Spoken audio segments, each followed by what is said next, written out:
Good morning, ladies and gentlemen, and welcome to Road to Pro Summer Kickoff.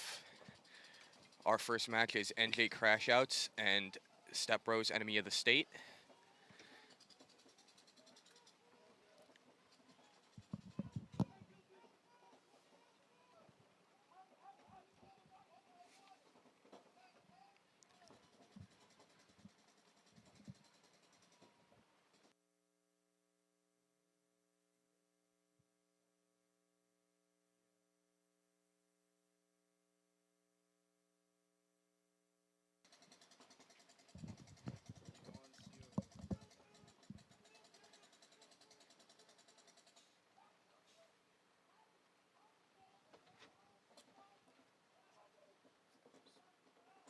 Enemy of the State making their way up to the 50-yard line. The Snake going to get shot out. Crashouts losing a body in the center.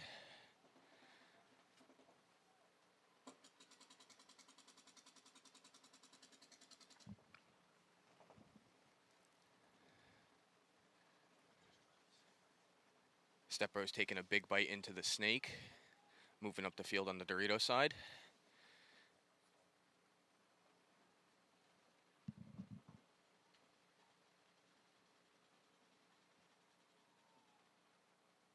Stepross going to take out the home player, and I think that's going to seal the deal for Stepross Enemy of the State, putting their first point on the board.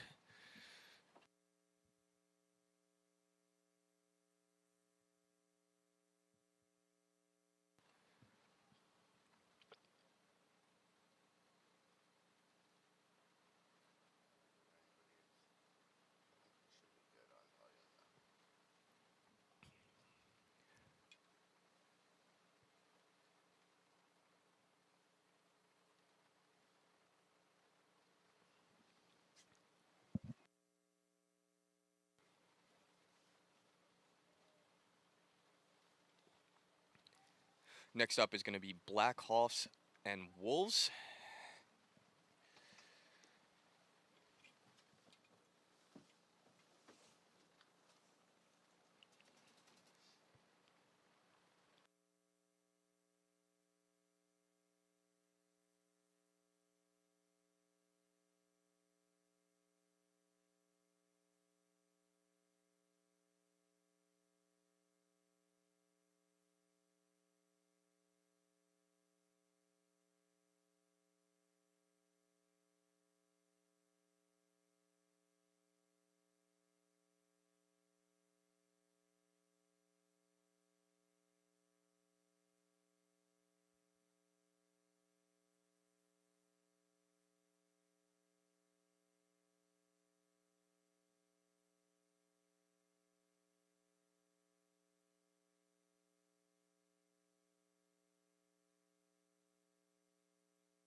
Blackhawks going to be losing 2 bodies.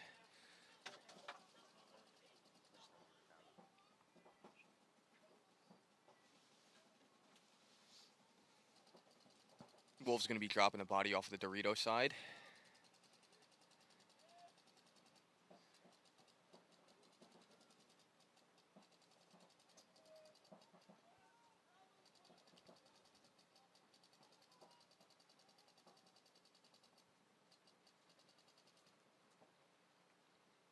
Both teams look very hunkered down, going to be finding the bodies.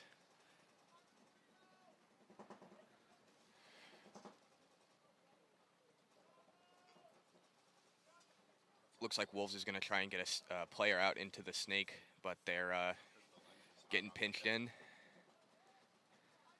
Not a spot you want to be in. Blackhawks getting a player out to the Snake corner.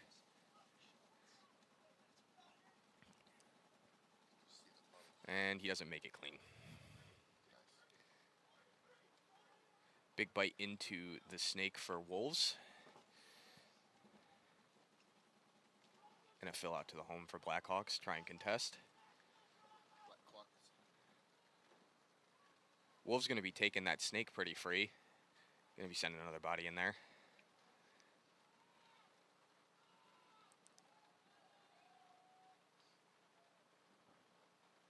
That looks like it's going to be it.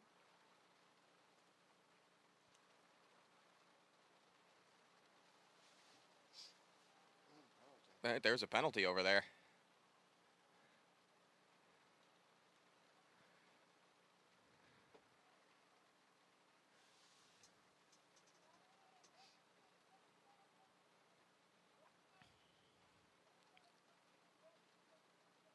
Unsure if that was on the Blackhawks player in the Dorito or if that was on the Wolves player running him down, but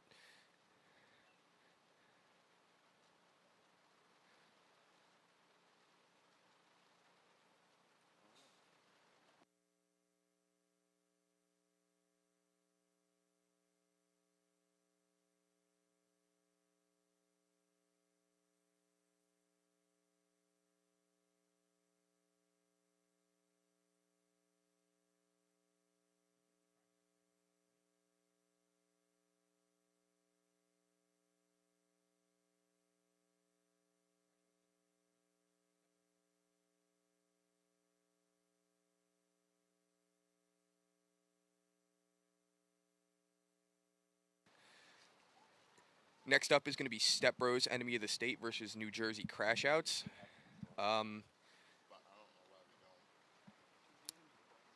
It looks like the scoreboard is incorrect for the viewers. New Jersey Crashouts, I believe, lost that previous point, but I think that's something we're going to get worked out. Strong breakout from both teams. Stepross with a body all the way up into that center structure. That center structure is going to be setting the trap and shooting out that snake player.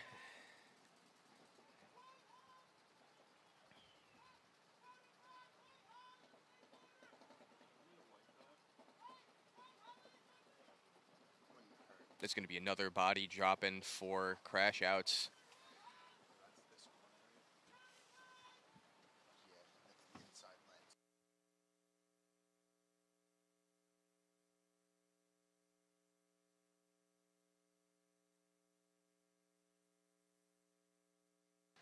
Looks like it's going to be a 3-on-5 situation in favor of Stepross.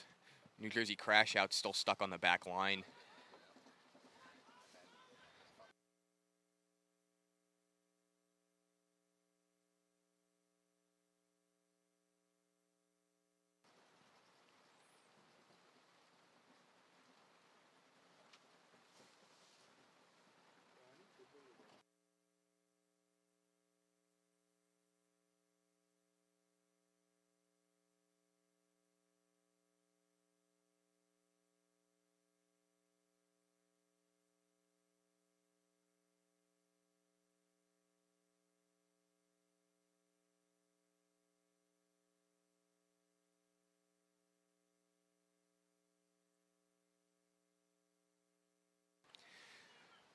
Stepross with great field spread right now. New Jersey Crashouts doesn't seem to have an answer. They got out of that back can, but they're still spread across the back line.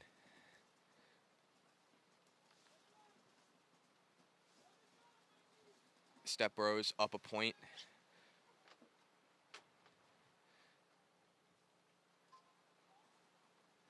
Crashouts going to be losing another body.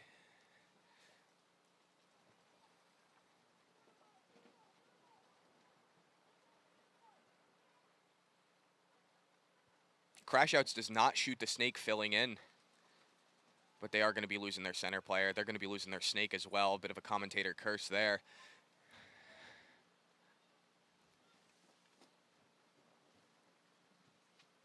Looks like just 2 players left. Oh, there's a penalty for Stepross. Unfortunate. That's going to open the door for New Jersey Crashouts.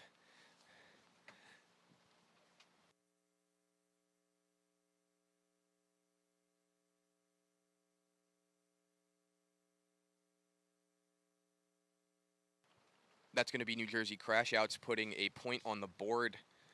It's going to be a 1-1 match.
Alrighty, we're going to be going on to our next point here. Wolves and Co. on your left, Blackhawks on your right. Again, sorry for the scoreboard. I think we're trying to work that out, but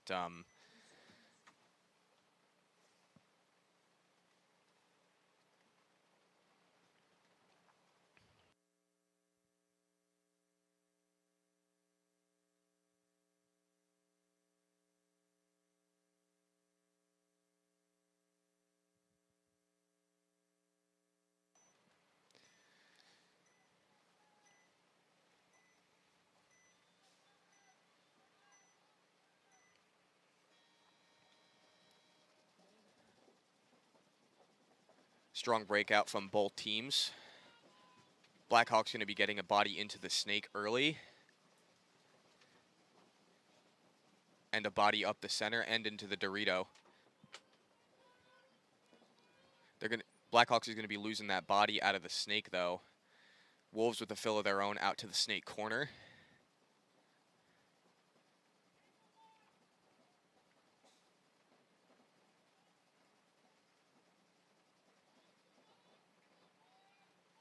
Blackhawks going to be losing their center body as well. It's going to be a 5-on-3 situation.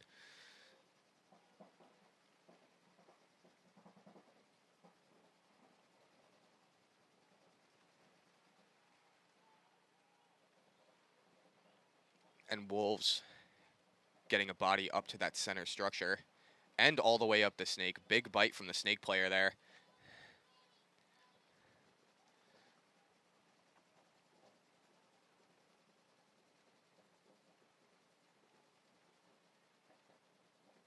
It is not looking good for Blackhawks. Two bodies on the back line, one at the home, one in the Dorito corner.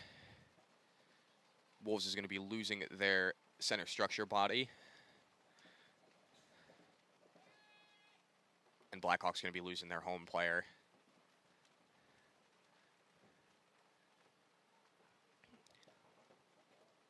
Wolves with a rundown.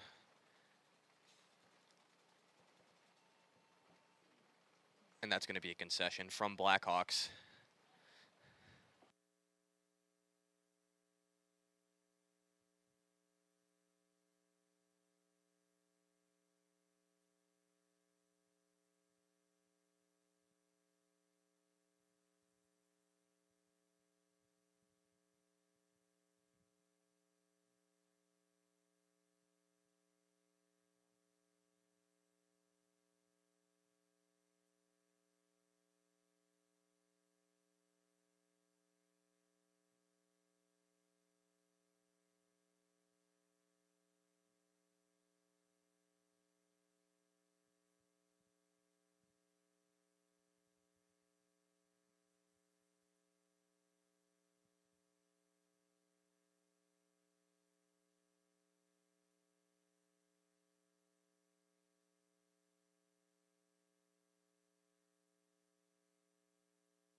All right, next point. New Jersey crash outs are going to be on your left. Step bros are going to be on your right.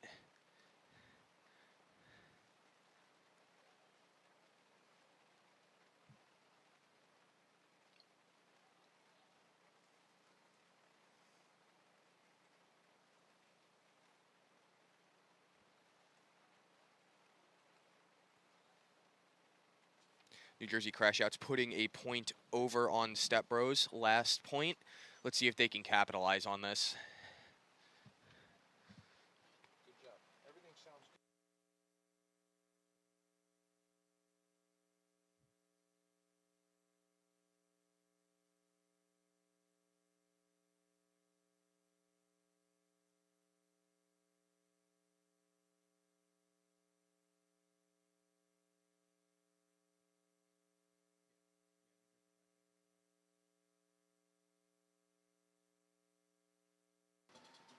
New Jersey crash outs with an aggressive breakout into the snake and up the center with a body going out to the snake corner as well. Step Bros seems to be favoring that stacking the back line and getting their bodies up a bit later into the point.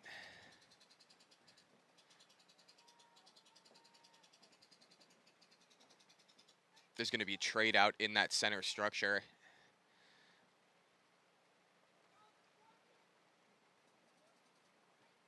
New Jersey Crash Outs losing 2 bodies, and Stepross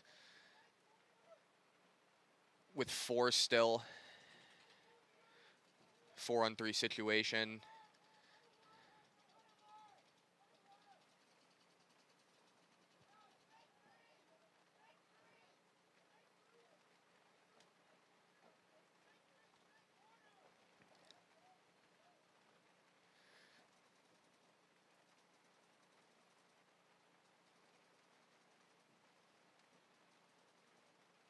Stepross with their snake corner player trying to lock down the snake, and a bump into the Dorito, developing the field.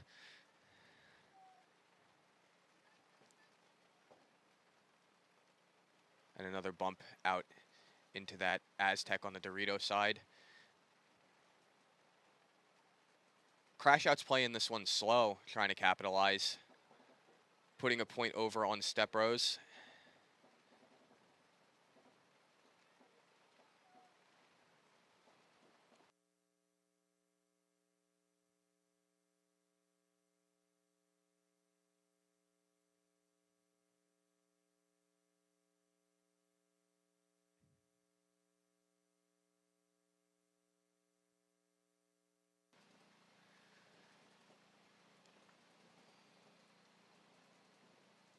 I think my headset's down. I lost the back too. That's bad. Oh, you know what? Yeah, that could. Okay.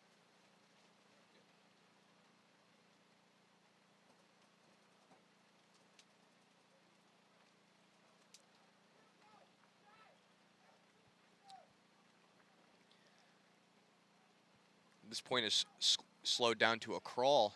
Both teams playing their lives, don't want to lose any field position.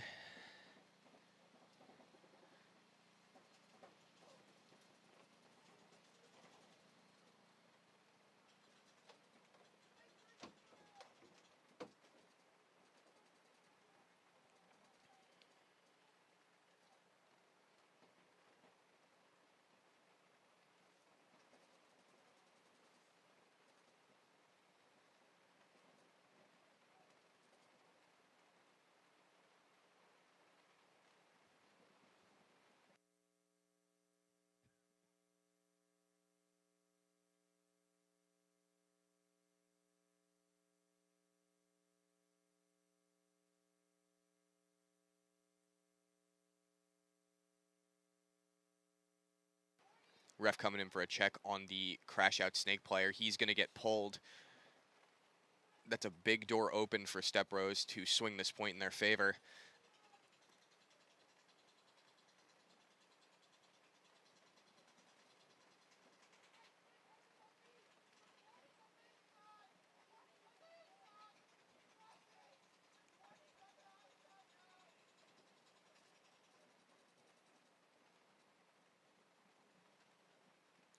And a big bite from Stepross into the Snake 3. Trying to contest that Dorito 2. I don't think the Crash Out players saw him get into the Dorito. But he's going to bump out.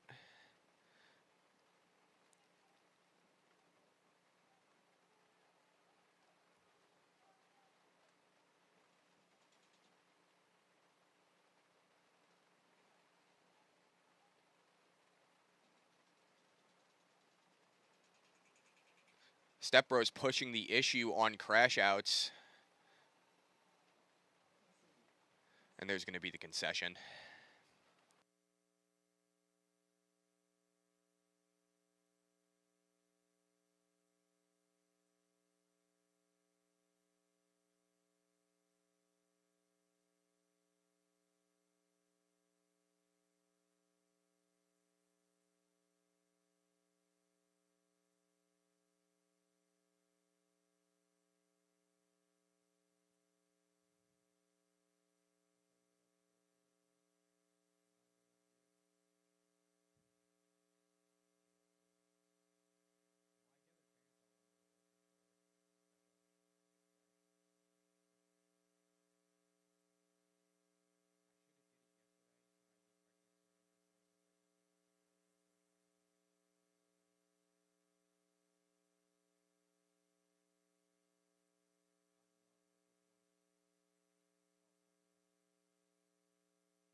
Blackhawks going to be on your left. Wolves going to be on your right.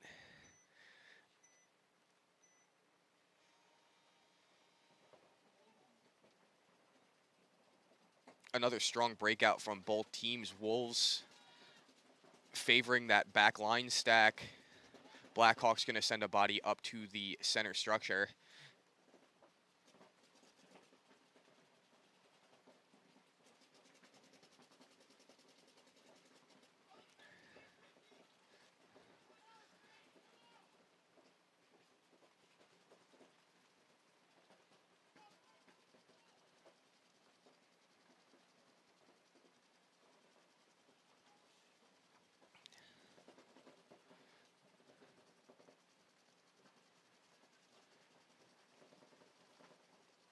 Blackhawks going to be getting further into the snake.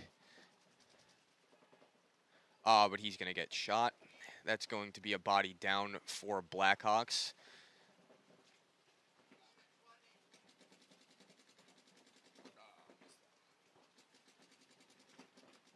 Blackhawks going to get their body out to the snake corner to fill.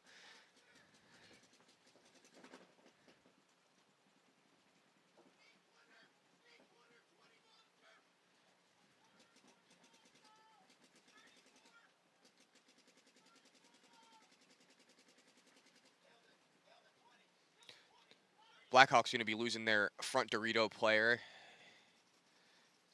Going to be a 2-on-4 advantage in favor of Wolves.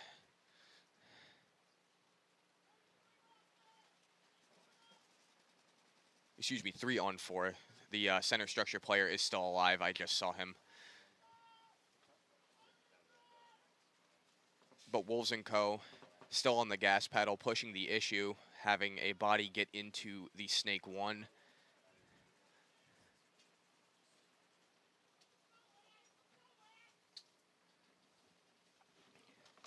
He's going to crawl all the way to the 3.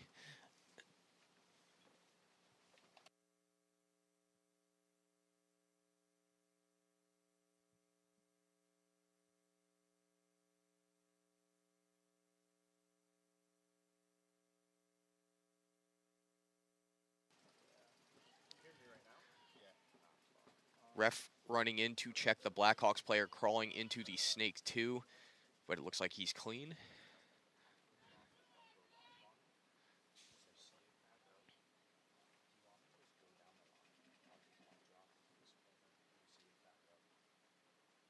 Ref running back in for a check.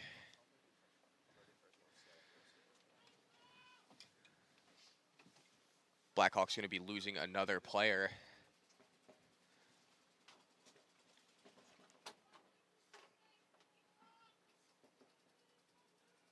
And they're going to be losing their Snake player. That's a concession. Better to concede now than to run the clock.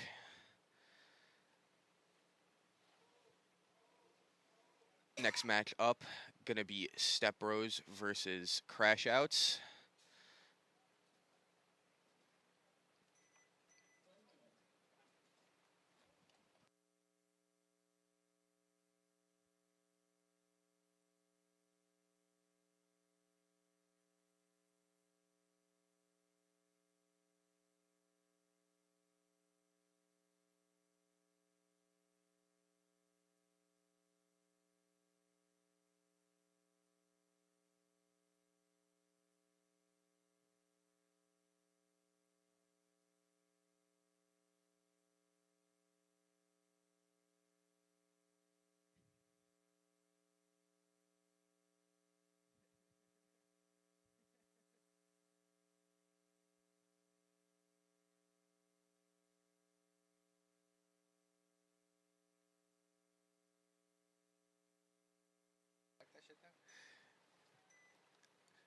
Stepross is going to be on your left. Crashout's going to be on your right. Early start from a Crashouts player, but he makes it clean. Crashouts going to be losing a body.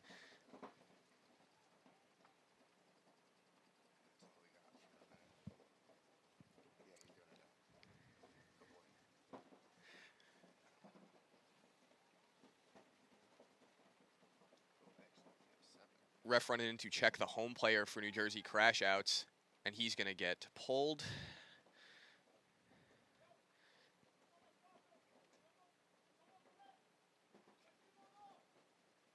Stepross switching it up, having their center player play the back snake. Conservative breakout.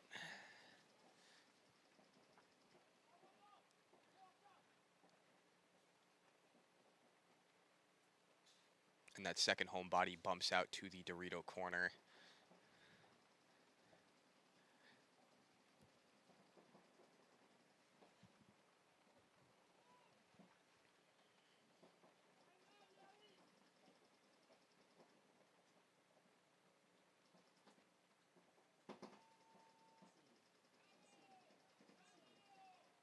New Jersey crash out's going to be conceding the point early to save time.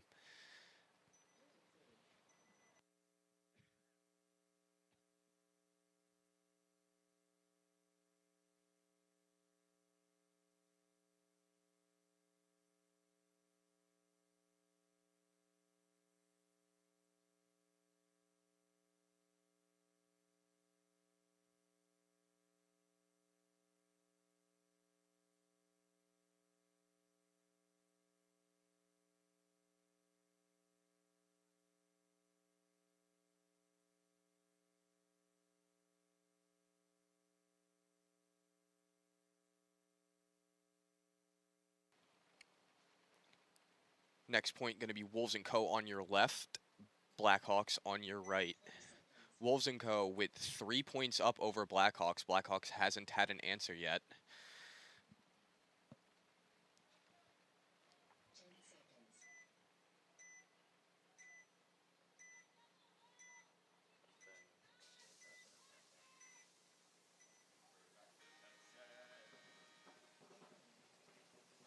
Wolves & Co. stacking 3 bodies in the home.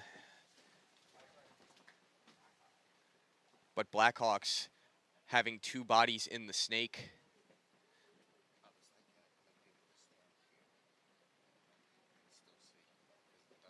Blackhawks going to lose their back snake player, but they have a body all the way in the snake 3.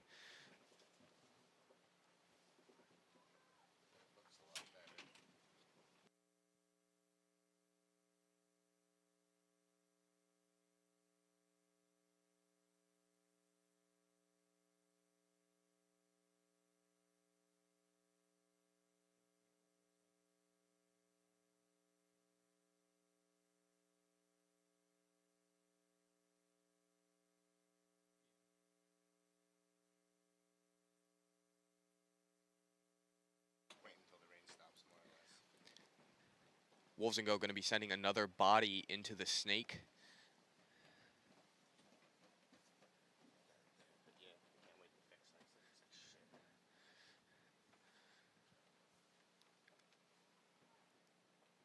Wolves & Co. with great field spread, 5 bodies alive. Blackhawks going to be losing another body.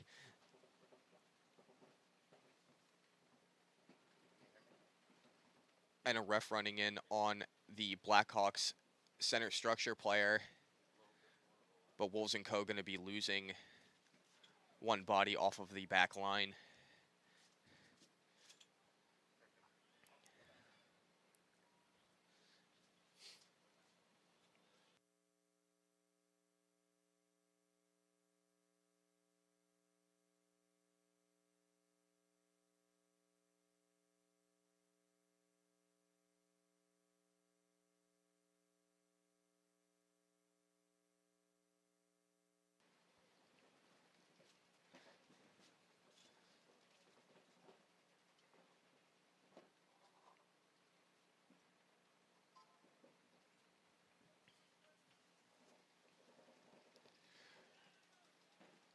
Wolves & Co. going to be running down the snake.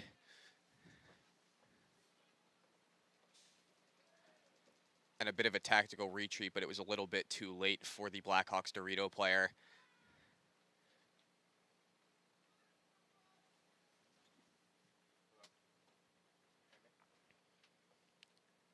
That looks like it's going to be 4-0 for Wolves. Blackhawks still haven't found an answer for them yet.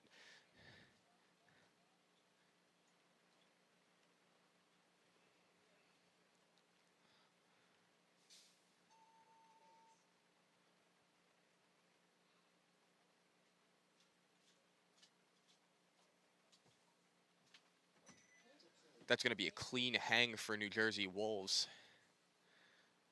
Blackhawks need to go back into their playbook.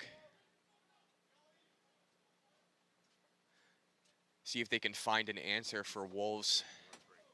Next point is going to be New Jersey crash outs on your left, Stepross, enemy of the state, on your right. Stepross with 3 points up against New Jersey crash outs with 1 minute and 30 seconds left on the clock.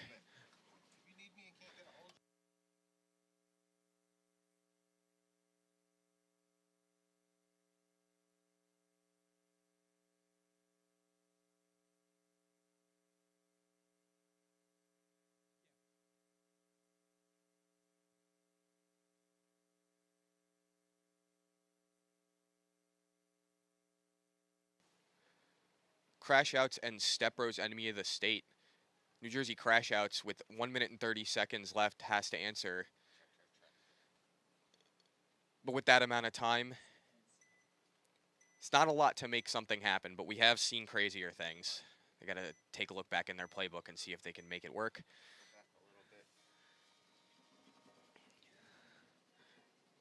New Jersey crash outs with an extremely aggressive breakout. 2 to the center structure, 1 to the snake, 1 to the back Dorito. Enemy of the state with more or less of the same, but it's been working for them.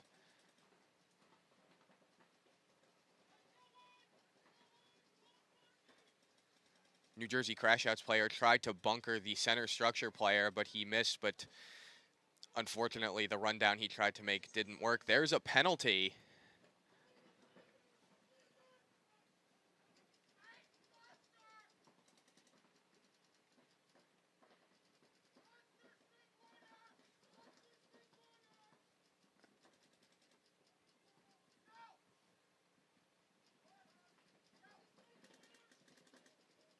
New Jersey crash outs tried to make a rundown on the Dorito side. Looks like a 2-on-4 situation in favor of Stepross.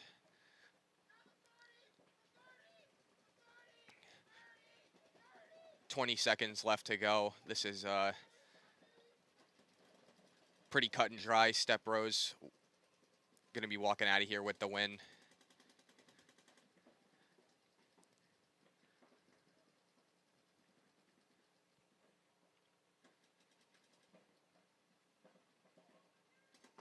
And that's going to do it for New Jersey crash outs against Stepross, enemy of the state. Enemy of the state going to be putting up 3 on New Jersey crash outs.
Our team program is designed to be super simple and make your life way easier.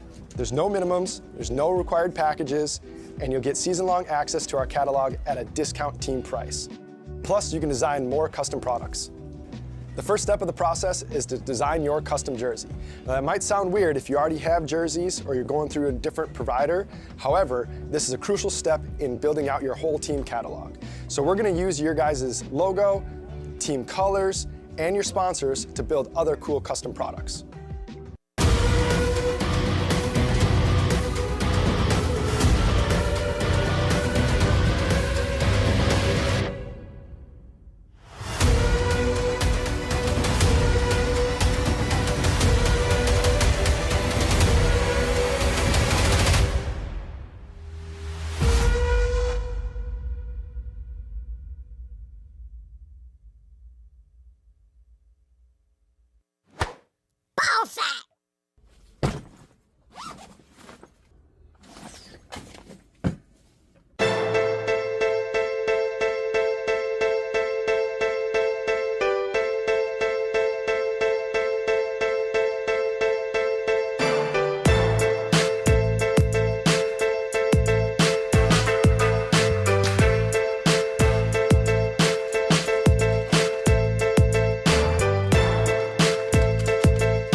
For just $19.95, your team will get instant access to the team catalog, as well as discounts, specials, promotions, product releases, and your own custom team gear.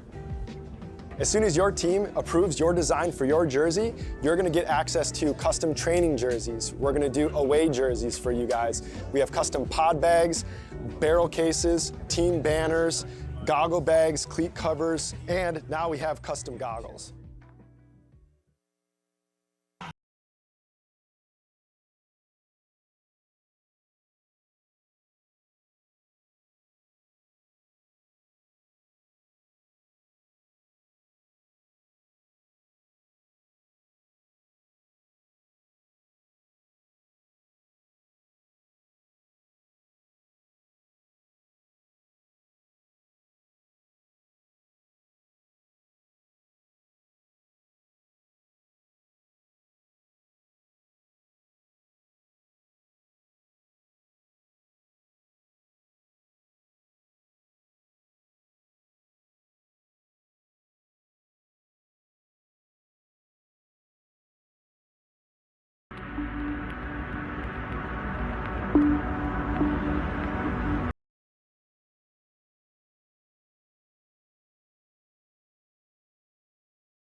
Crusty Crew versus Tropa.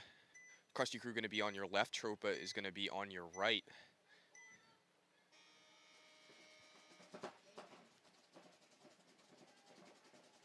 Crusty Crew with a strong breakout, one into the center structure and one into the snake. And Tropa with a more conservative breakout across the back line. Crusty Crew going to be running down Tropa, getting their center structure player out. That's all he's going to grab, though.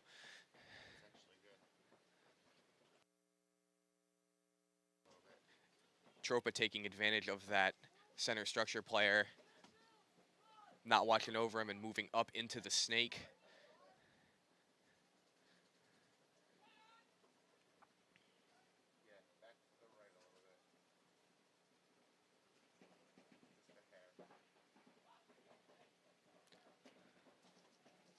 Tropa going to be losing a body off of the back line, but having one of their bodies bump out into the snake corner.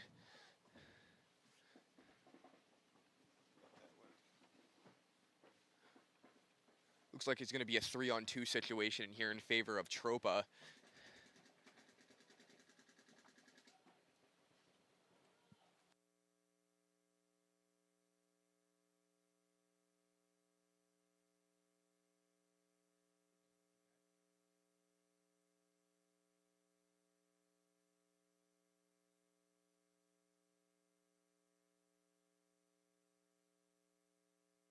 Tropa with another bite into the Snake 50. I don't think Krusty Krew's Snake Corner player saw him.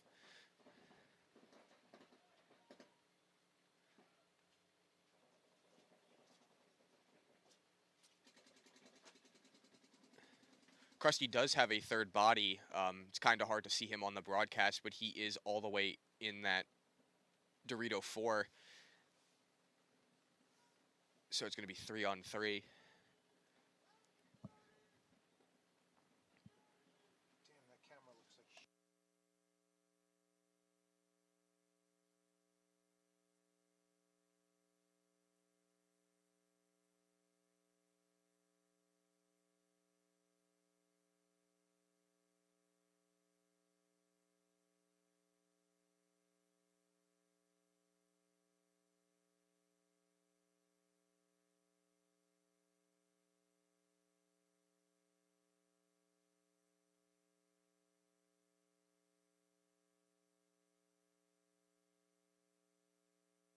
Krusty Krew going to be getting their 4 Dorito player into that Dorito 50.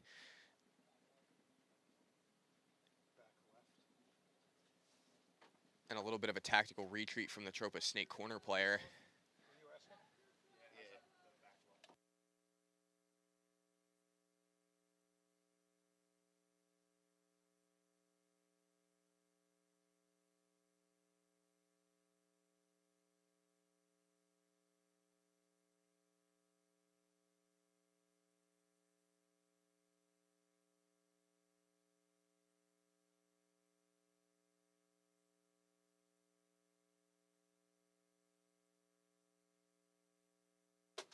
Both teams here are playing it very slow, taking their time.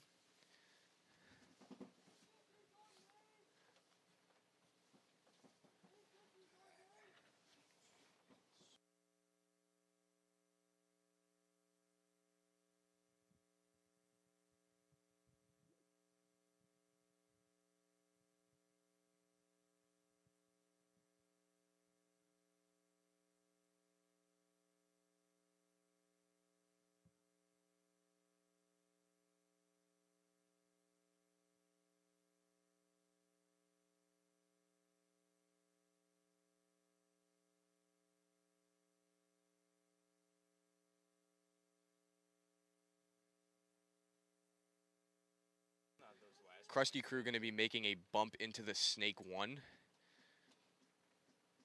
Uncontested into the Snake 2. Tropa's Snake 50 player looks like he's just waiting, setting a trap for Krusty, and he's going to run him down. Gets him clean, but a bit of a tactical retreat.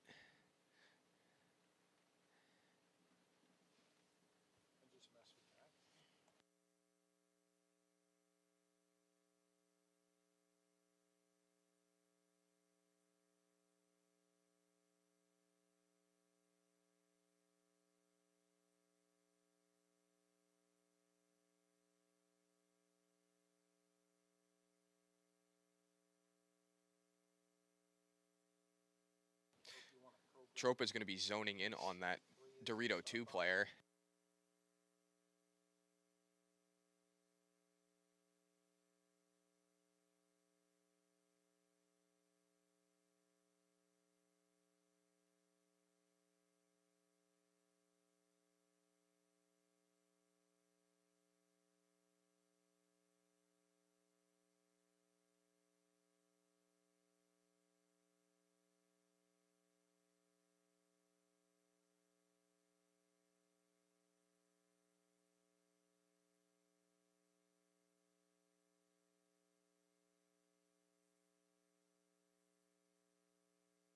Tropa with a big bite all the way into the other team's Snake 1. Crusty's going to be losing their Dorito 50 player, so it's all down on that Dorito 2, and they get him. And that's going to be a concession from Crusty Crew.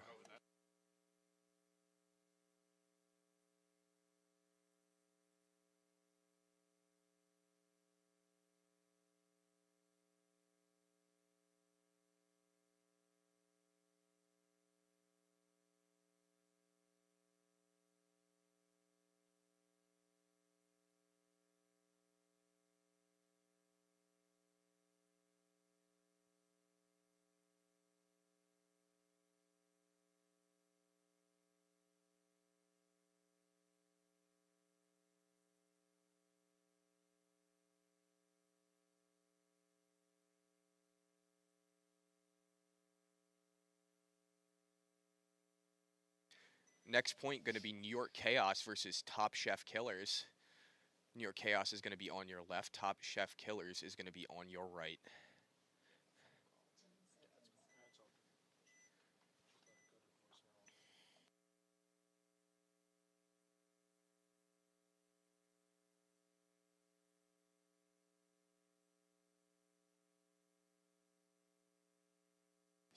Both teams going to send a player into the center structure, but New York Chaos going to be losing their Snake player.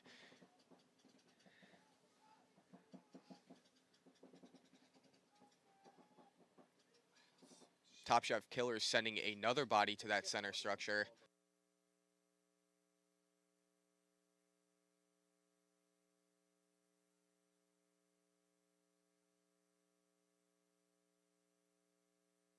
New York Chaos going to be having their backline body bump out into the Snake corner.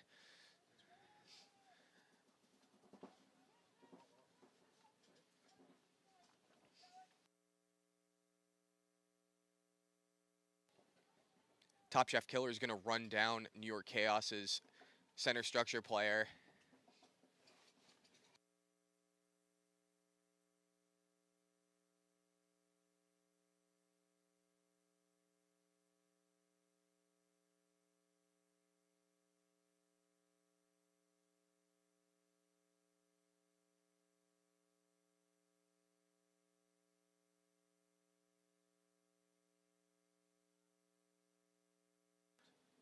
Top Chef Killers with a big bump out into the Snake corner. And Top Chef Killer's Snake player in the Snake 3. New York Chaos trying to contest that player to keep him from looking down the tape. Top Chef's going to be sending their body on the Dorito side into the Dorito 3.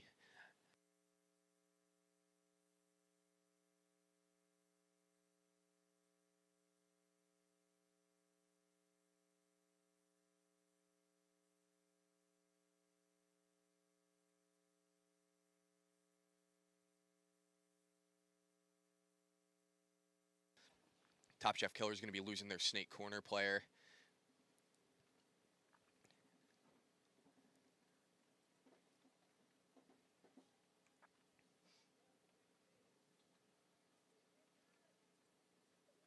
Looks like it's going to be a 3-on-2 advantage in favor of Top Chef. New York Chaos still stuck on that back line.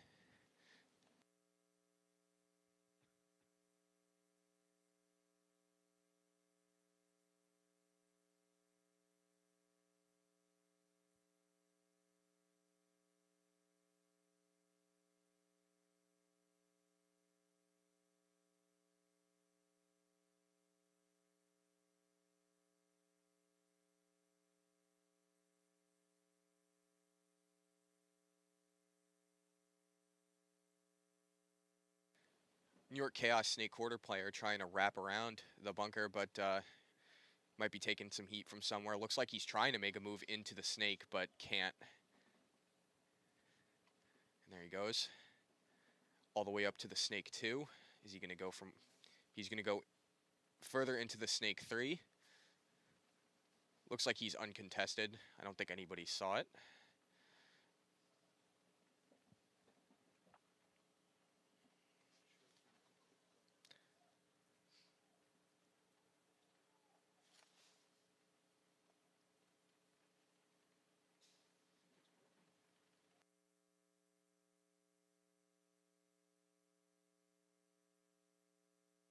New York Chaos going to make the rundown on Top Chef Snake player.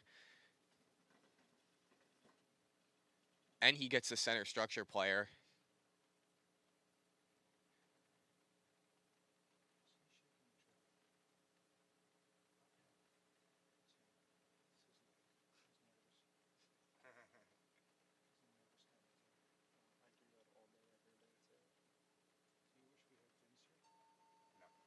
That's going to be concession from Top Chef Killers. It looked like New York Chaos's Snake player was doing a bit of a dead man's walk there.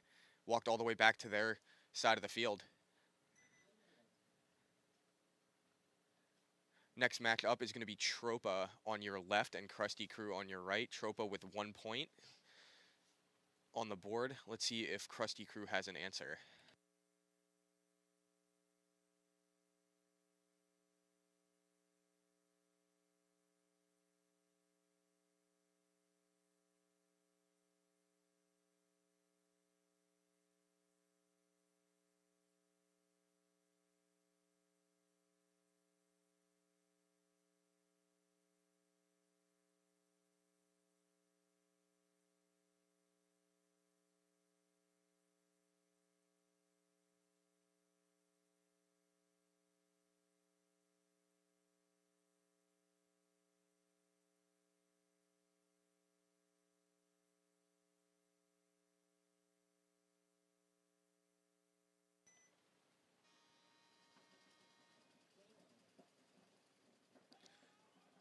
Strong breakout from both teams. Both teams sending a center structure player. Tropa going to be losing what looked like their back snake player on the run.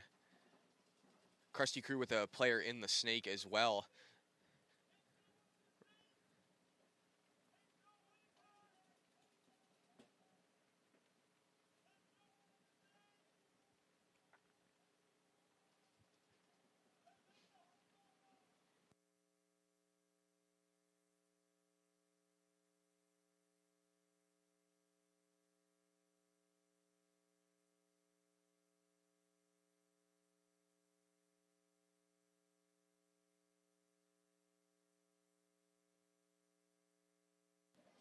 Tropa going to be losing their back Dorito player. The home player is going to fill out to that Dorito Aztec. Crusty Crew going to be also losing a body. And a bit of a tactical retreat from Tropa to that God bunker. He makes another into the snake corner to try and contest Crusty Crew's snake 1 player.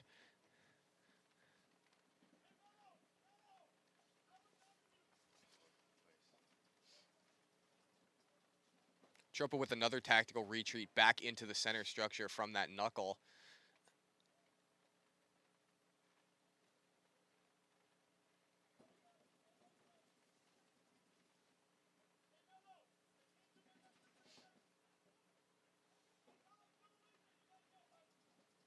Tropa going to be losing their center structure player, unfortunately, but Crusty Crew going to capitalize on that.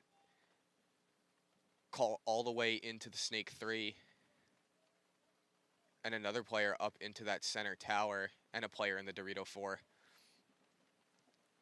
Crusty Crew definitely taking advantage of the low body situation on Tropa's end.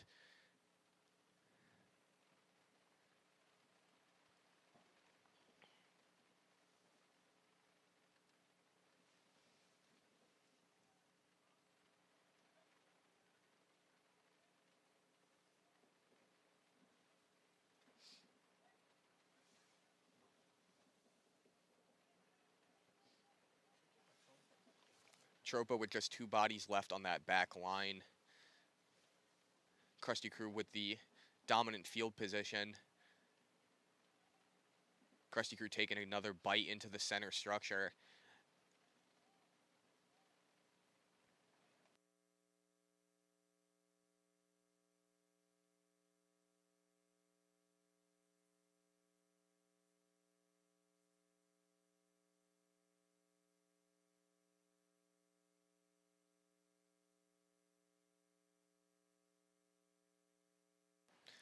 Tropa going to be losing their snake corner player. And Crusty Crew taking advantage.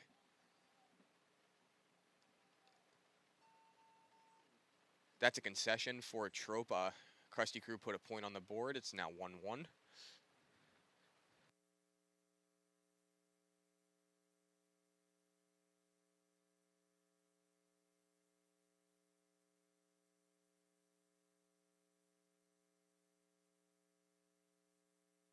Next match going to be New York Chaos on your right, Top Chef Killers on your left. New York Chaos with a point on the board against Top Chef Killers. Let's see if Top Chef has an answer for New York Chaos.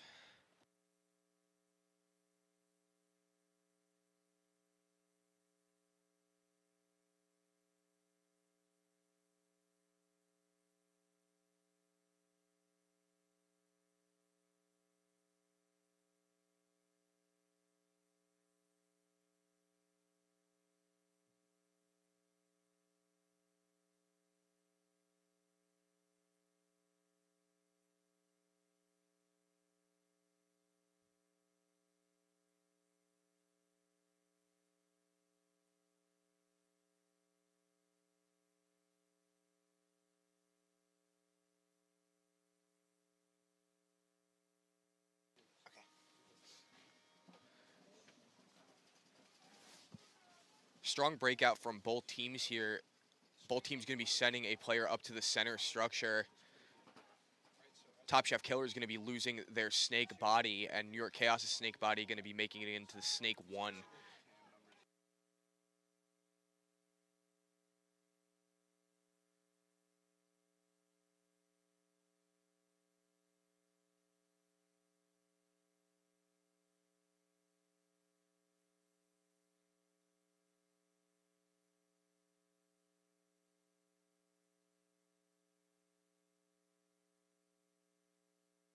New York Chaos going to be losing their snake player after a check, and they're going to be losing one of their players on the back line.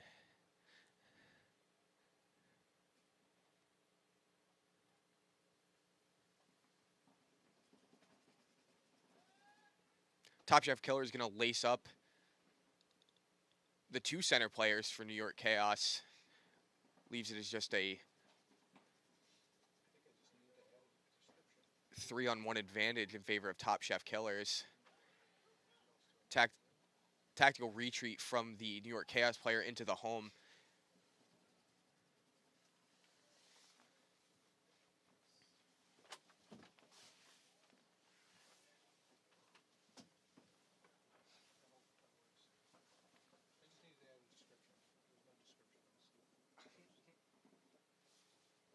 Another big bump from New York Chaos into that center tower. New York Chaos center tower player zoning in on the snake. He's going to bump into the center structure.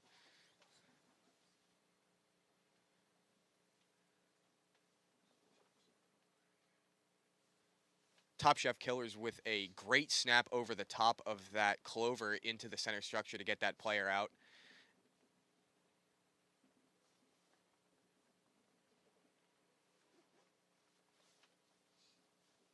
New York Chaos has a body in the Dorito 4.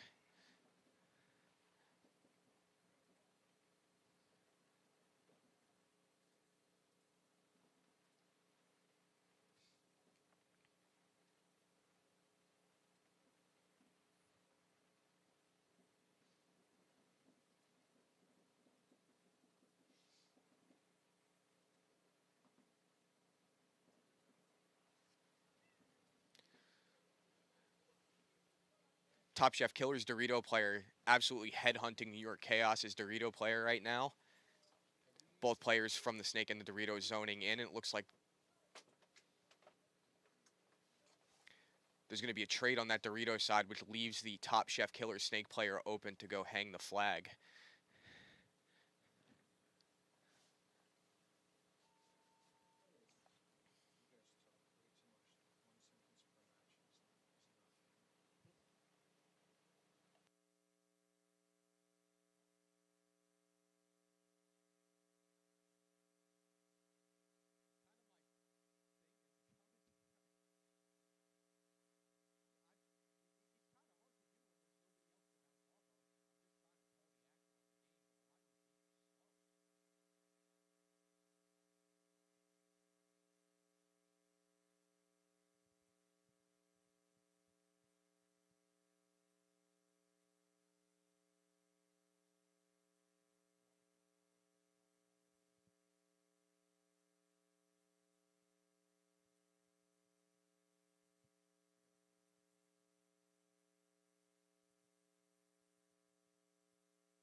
All right, next match is going to be Crusty Crew on your left, Tropa on your right. I am now joined by Chris, who's going to be helping me on color commentary. Chris, how you doing today?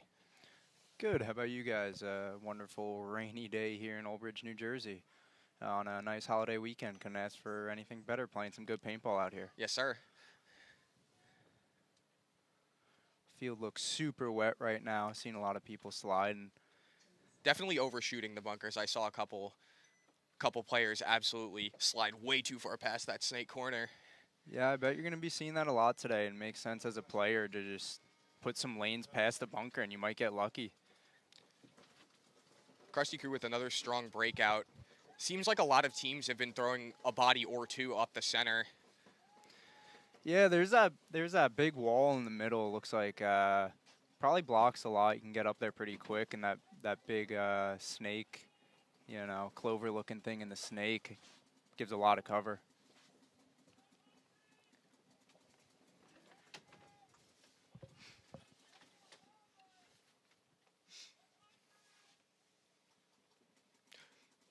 Tropa going to be getting a body into that snake one, but they're going to be losing a body out of the center.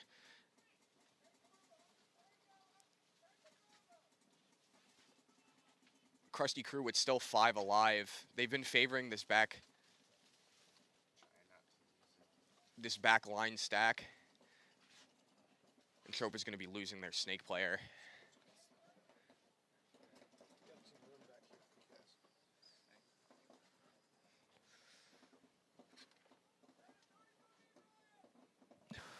You're still muted. I know, yeah. Okay. I don't want to accidentally.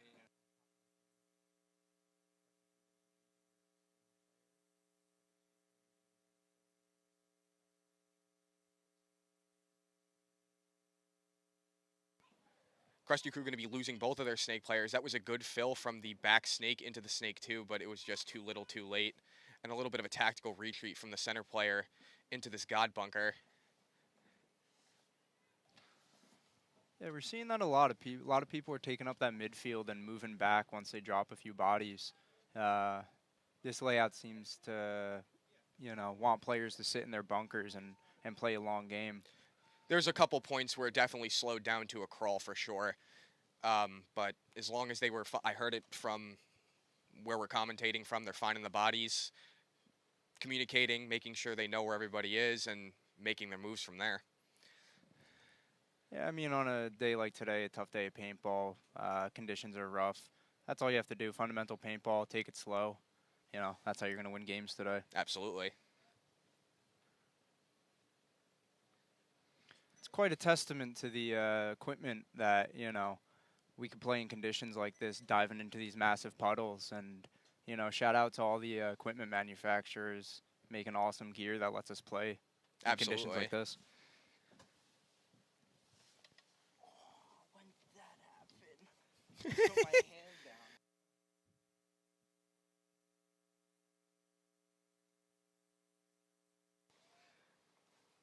My commentary guest, Chris, has just discovered that he got what looks like shot in the leg.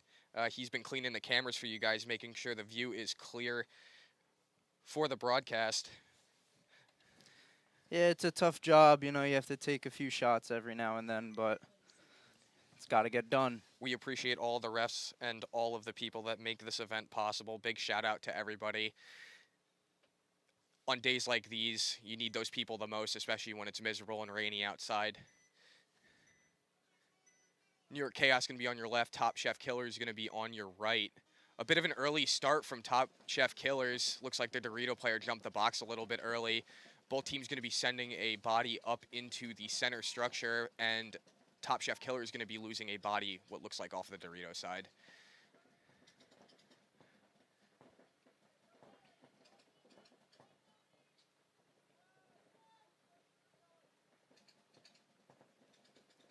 Looks like we're in a really strong backline battle, and then we got two guys pinned up against the center W.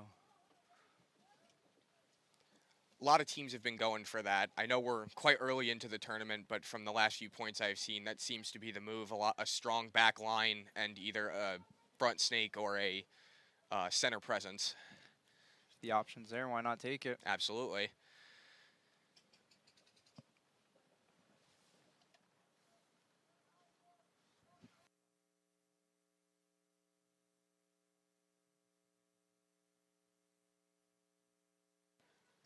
New York Chaos going to go and bunker out Top Chef Killer's center player.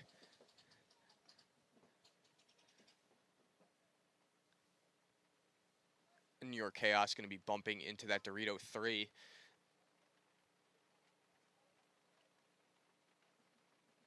And uncontested into the Dorito 4. New York Chaos with strong field presence right now. And that's another body walking off from Top Chef Killers.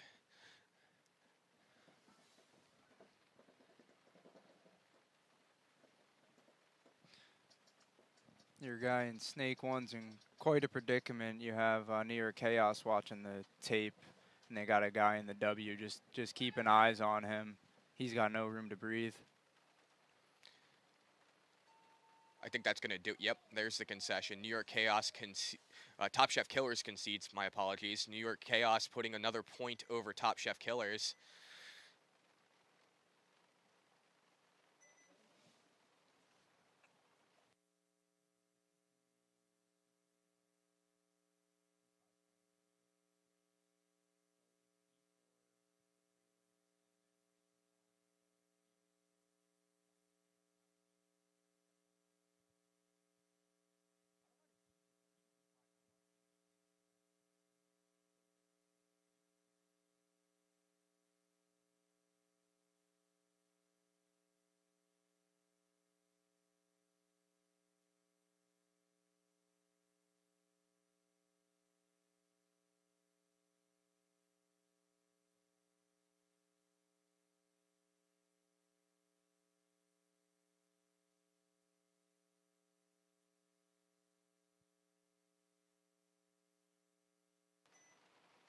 Next matchup going to be Tropa on your left, Crusty Crew on your right.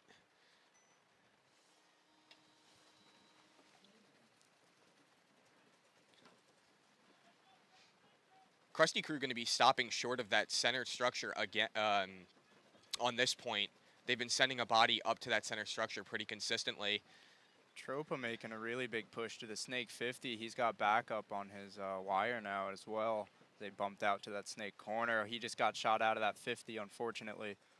Filled that up. He's going straight in. That's a big move.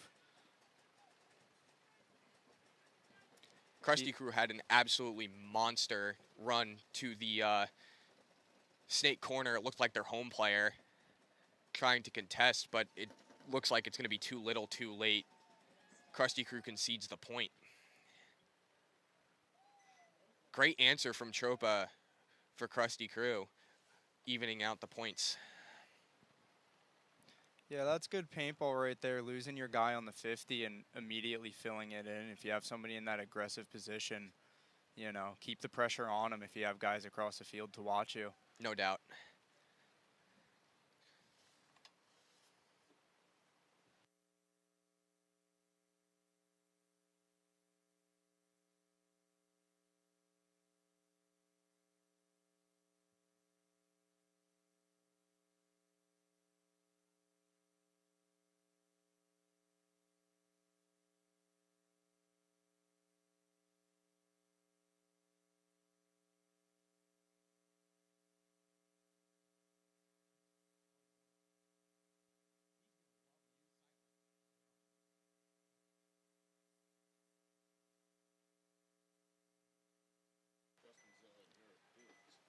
Top Chef running to the box.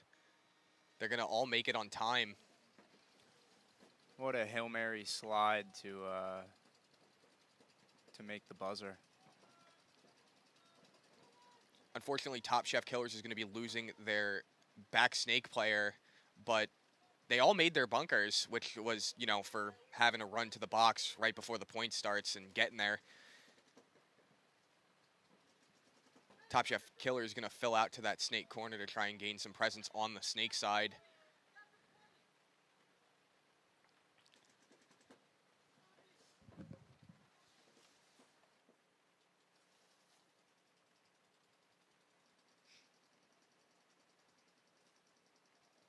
I think.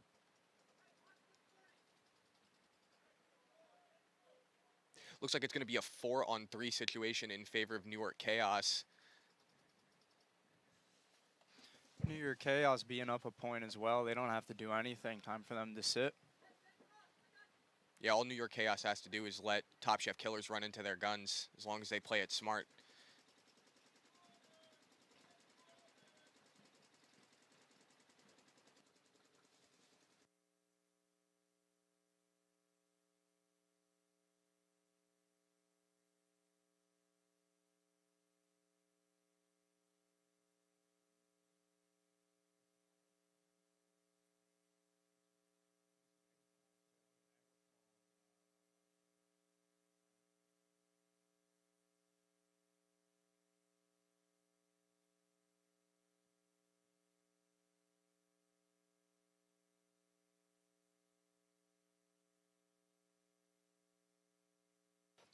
Got a minute left on the point. Top Chef probably be thinking about making some moves starting about now. It still seems to be a 4-on-3 situation in favor of Chaos.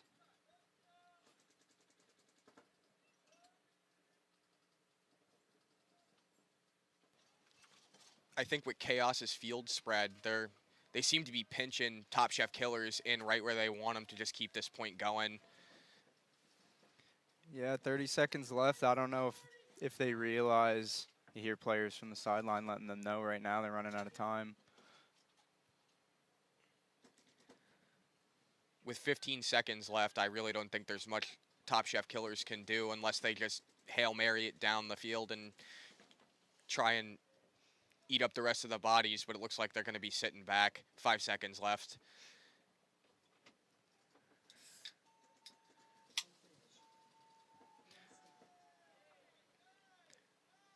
Top Chef Killer is going to be losing to New York Chaos. Not a great way to start your event, but there are more points, and they just got to reach back into the playbook and see if they can figure it out for the rest of the event. Yeah, that's a good point for Chaos. They knew going into that, it looked like that they were up a point. All they had to do was wait. It was a minute 30, I believe, starting that point. They did it really good. They knew their jobs, and, you know, don't take risks when you don't have to.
They're really trying to reach every player out there and not just the elite of the elite.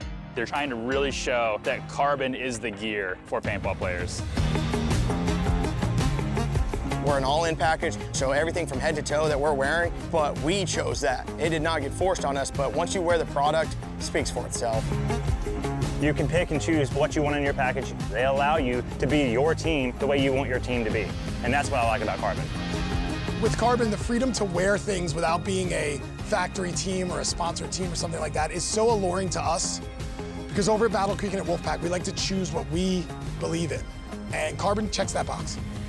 It's not just NXL, that's the beautiful thing. Carbon is involved in so many different off leagues. It's insane. I, at EXL, have racked up probably $3,000 or $4,000 with Carbon this year alone because we've got 4 wins. With the Carbon Cash, you can buy whatever you want through the portal. They really care about you and repping their products, and they give it back to you at the end of the day. What I really like about Carbon is you're not just a number. You're an actual person, you're an actual team. They are truly building relationships. These guys care. They care about the divisional player. The Missouri All-Stars would not be the team without Carbon and without the guys at Carbon. It's the most important piece of the puzzle.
The DRV features a revolution.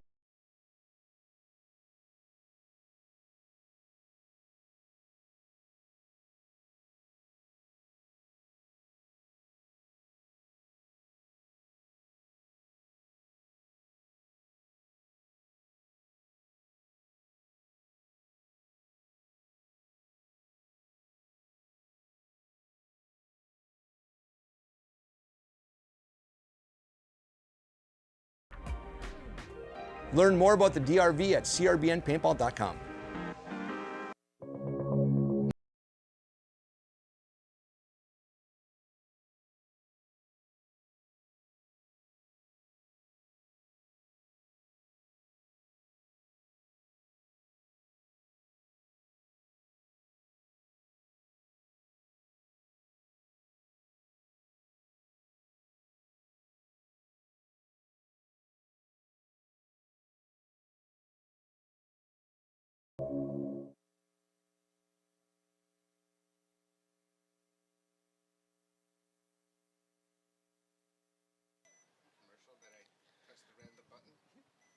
All right, next point is going to be Blackhawks on your left, New Jersey Crashouts on your right.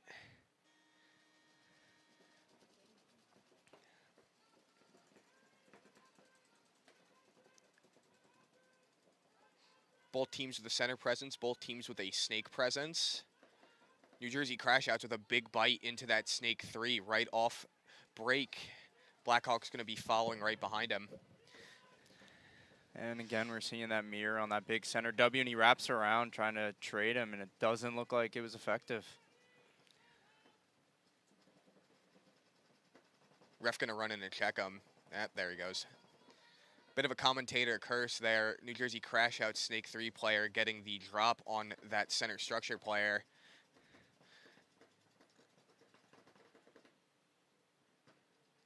New Jersey Crashout's going to be losing their snake corner player as well.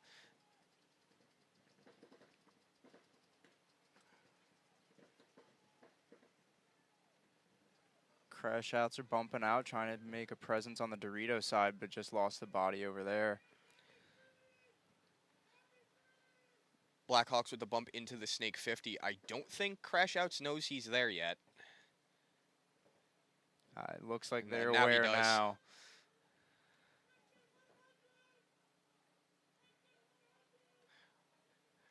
Crashout Snake player looks pretty mad about something. I think he was asking for a check on that Blackhawks player. Ref's going to be walking in.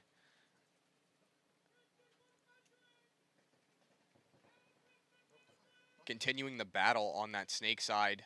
Crashout's going to be winning the Snake tape battle. But Blackhawks pushing up that Dorito side out of nowhere, dropping a body. I think he made it. I don't think, well, he knows now, but I don't think he got him. Major penalty going to be assessed on New Jersey crash outs. Not what you want to have right at the end of your point. Blackhawks going to be putting a point up against New Jersey crash outs. Crash outs might be starting a body down if there weren't enough bodies on the field to assess that penalty.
All right, on your left is going to be Elicit. On your right is going to be Wolves & Co. Wolves & Co. coming off of their first point of the day with a win. Let's see if they can keep the momentum going.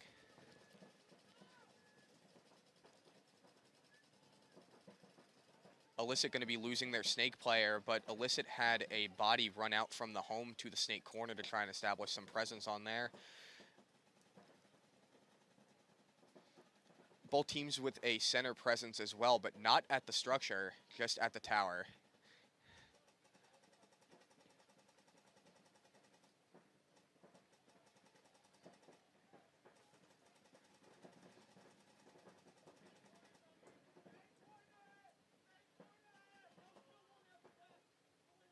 Elicit going to be losing their snake corner player as well.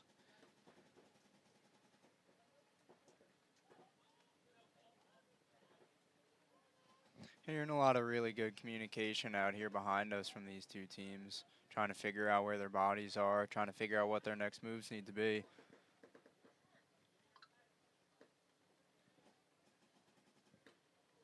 This is that point in the match when if you're not talking, some people can get confused, lose count of your bodies, and start making bad moves. So it's really important that these guys are talking. Wolves & Co. going to be losing their snake corner player. I don't think Elicit saw that.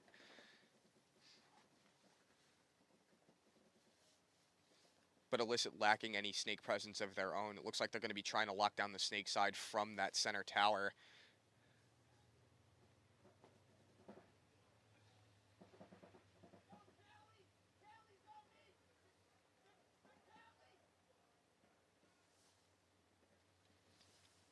Elicit making a move up to that 50 and getting dropped.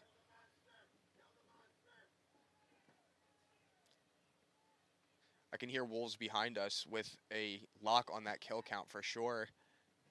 A little bit of a rocky start here for Elicit. They're going to be losing another body off of their Doritos side.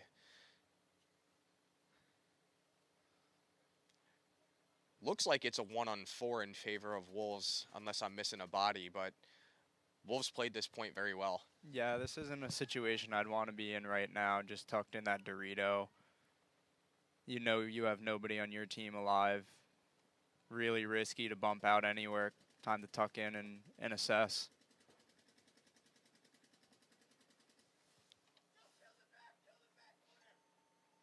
That's going to be a concession from Elicit. Wolves & Co. putting a point on the board.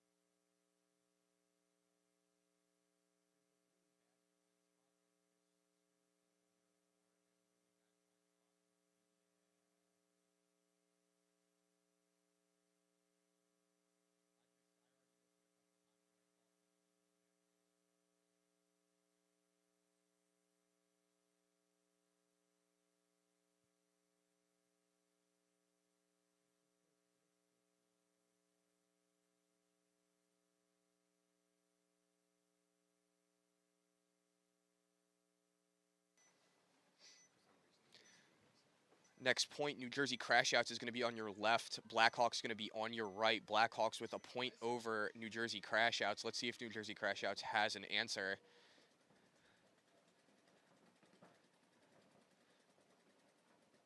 Both teams coming off of a loss in their first preliminary point, and it looks like they're playing like they want it. Blackhawks pushing up that snake side, trying to get dominance on it. Both teams are going to be losing a body. Blackhawks going to be losing it out of the center, and Crashout's going to be losing it out of their back Dorito.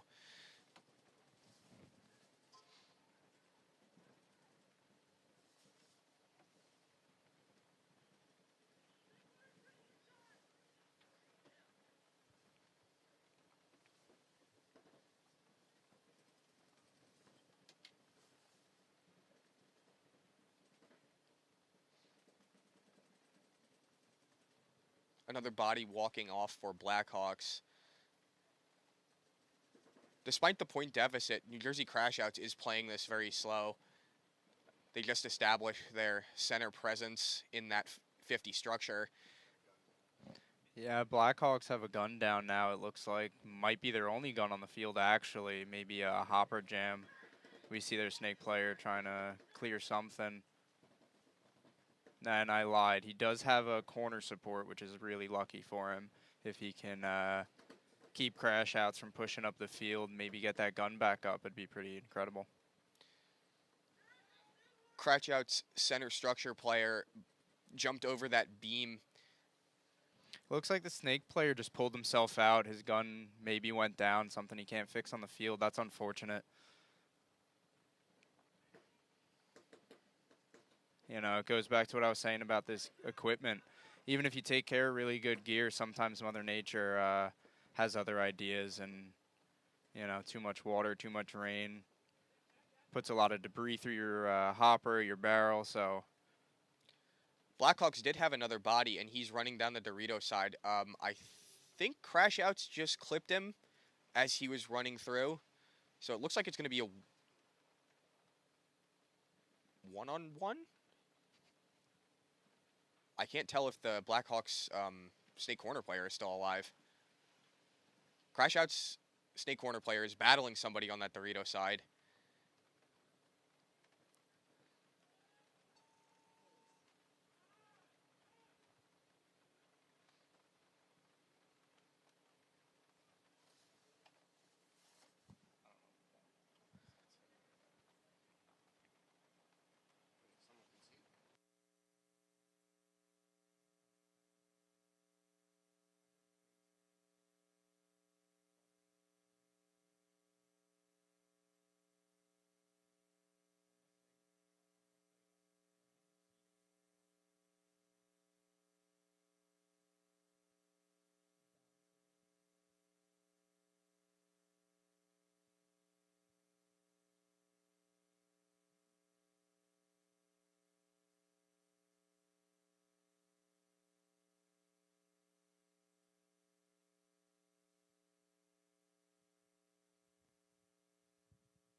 Next point is going to be Wolves & Co. on your left, Elicit on your right. But it looks like there's a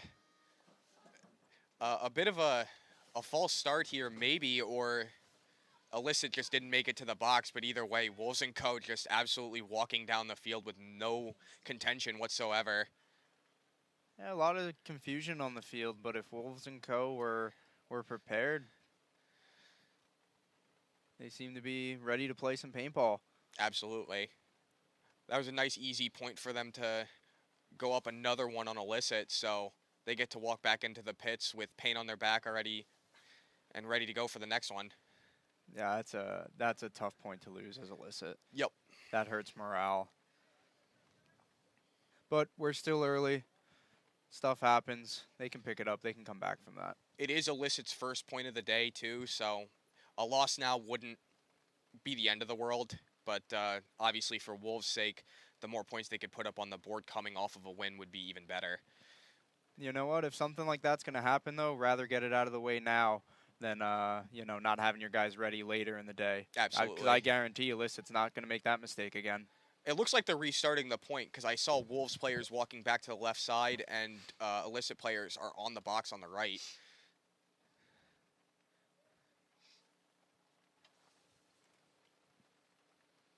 Nice of the refs to give them a do-over. Yeah, disregard everything we just said then, I suppose.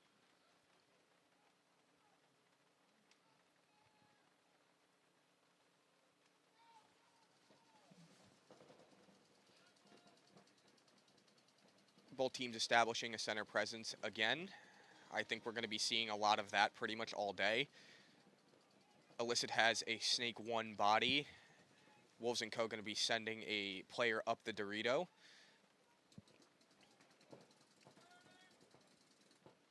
Big move out to that Snake corner. Another move out by the Wolves to that Snake corner to match him. That absolutely soaked corner. That can't be fun to sit in right now. Elicit going to be losing their Snake player, leaving only a back Snake for both teams.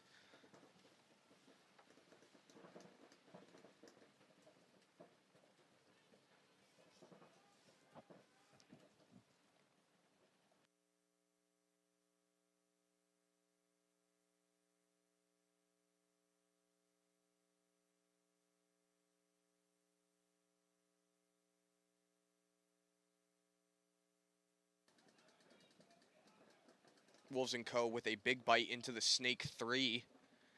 And he's going to lace out that center tower. That leaves just 2 bodies alive for Elicit. One in the Dorito 3 and one in the Snake corner. Wolves & Co., despite being a point up, is still on the gas more than Elicit is. Elicit might need to change that going into the next point.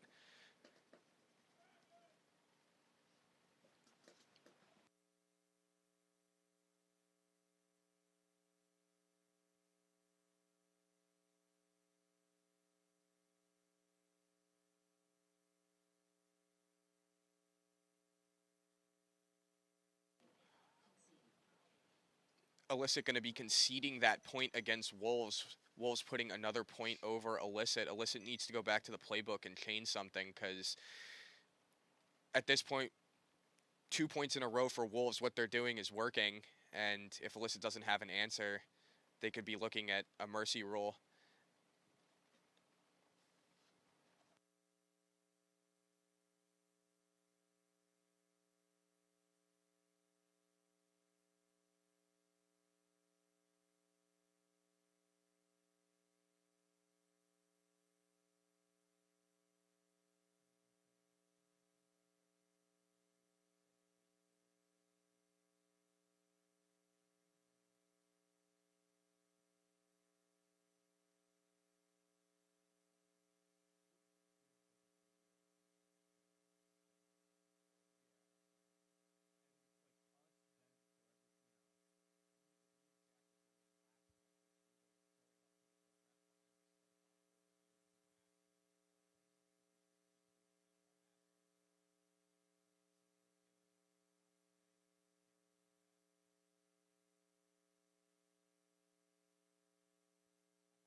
Next point is going to be Blackhawks on your left, New Jersey Crashouts on your right. Blackhawks with 2 points over Crashouts. Let's see if Crashouts has an answer.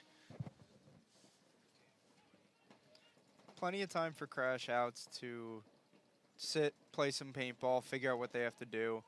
They're down 2 points, but it's not the worst place to be in right now with 7 minutes left. Both teams going to be losing bodies off the break. But Crashouts has a dominant Snake position in that Snake 3.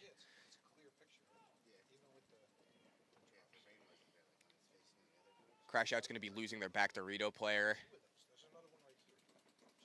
And they're going to be losing their snake player. With a minor penalty assessed on Crash Outs, I think that's going to...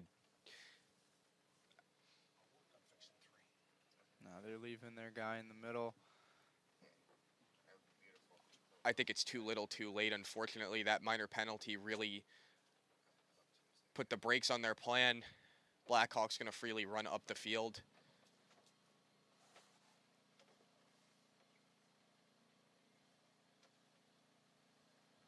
Yep, last guy alive for Blackhawks, just making sure he has everybody from Crash Outs gone before he rings that point up.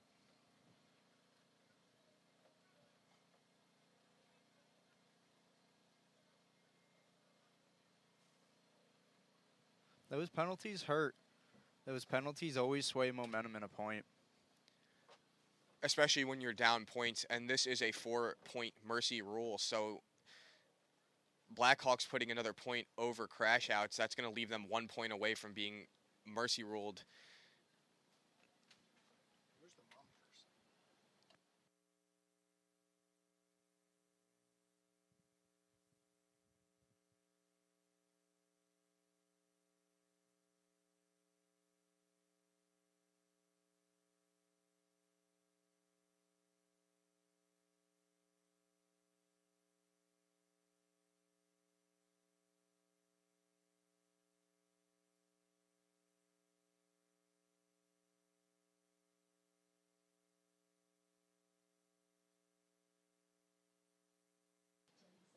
Next point is going to be Elicit on your left, Wolves & Co. on your right. Wolves & Co. with 2 points over Elicit. A rocky start here for Elicit, unfortunately, but let's see if they can find the twine and have an answer for Wolves & Co. Both teams again with a strong breakout. Center presence, 2 stacked at the home. And Elicit snake player taking a big bite into the snake 3.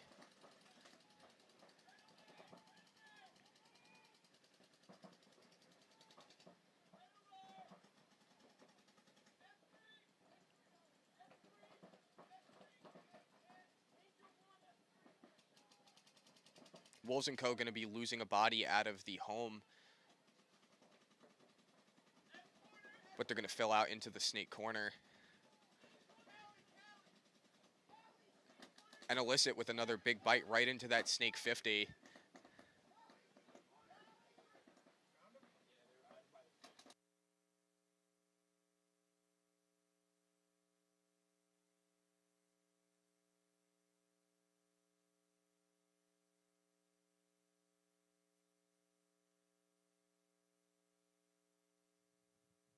Elicit with a very snake-dominant presence this game.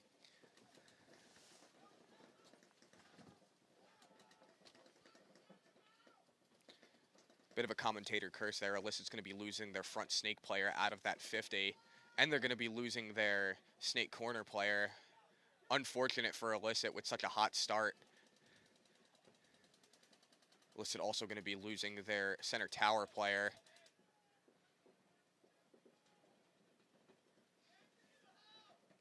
Wolves up to the snake 3.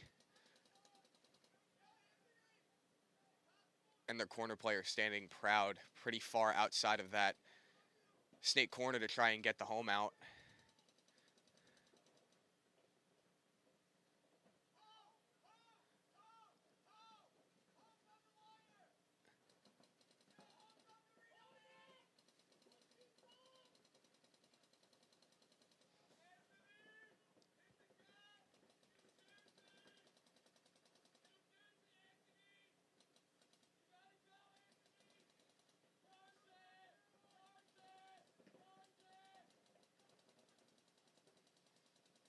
Wolves & Co. going to be losing their front snake player. Big loss, but Wolves is going to have their back snake player fill right in behind him, gaining back that dominant field presence. Elicit going to be losing their home player, leaving just their Dorito player, but their Dorito player is going to try and take a big bite up the tape, but it does not work out for him. Wolves & Co. going to be putting another point up against Elicit.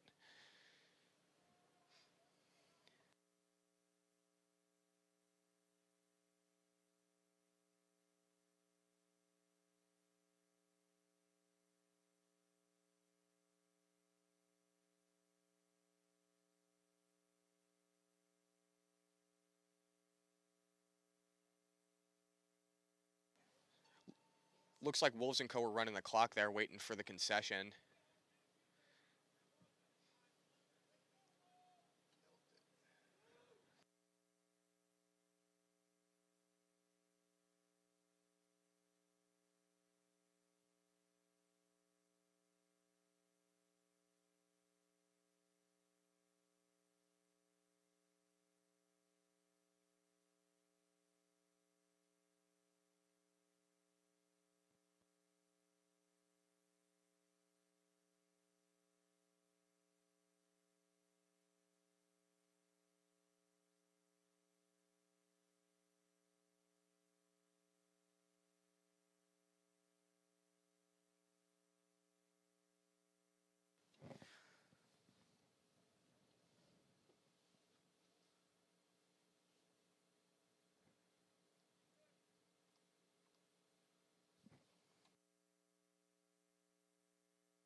Next point going to be New Jersey Crashouts on your left, Blackhawks on your right. New Jersey Crashouts looking at a potential mercy rule loss to Blackhawks. Both teams with another strong breakout. Crashouts going to be sending their snake player all the way up to the snake 3 right off break and establishing a center presence in that center tower. Blackhawks with a big dive out to the snake corner.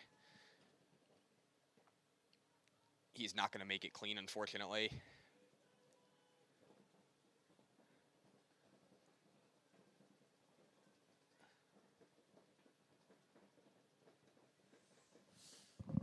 Prior to this point, I was walking through the pits. I heard Blackhawks getting ready. You know, they're amped up for this. They know what they have to do. It's hard, though. You're ready to win this point. You got all this energy, but all they have to do is sit. Sit and wait is the best thing they can do. Looked like they just dropped another 2 bodies, so it's looking a little bit dicey for Blackhawks, but still with a field presence, especially at the snake 3. Yeah, this is a really good opportunity for Crashouts. They still have 3 guys up on the field if they can communicate, move, shoot, communicate. Blackhawks going to be dicing up New Jersey Crashouts snake corner player.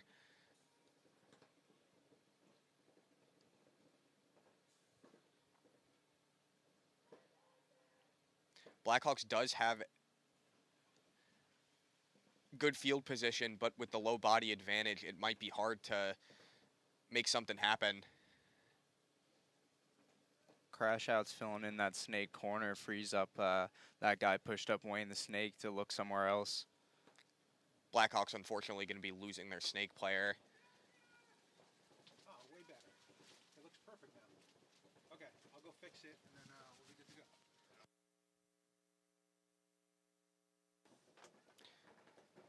Crashout's going to be swinging the field on Blackhawks.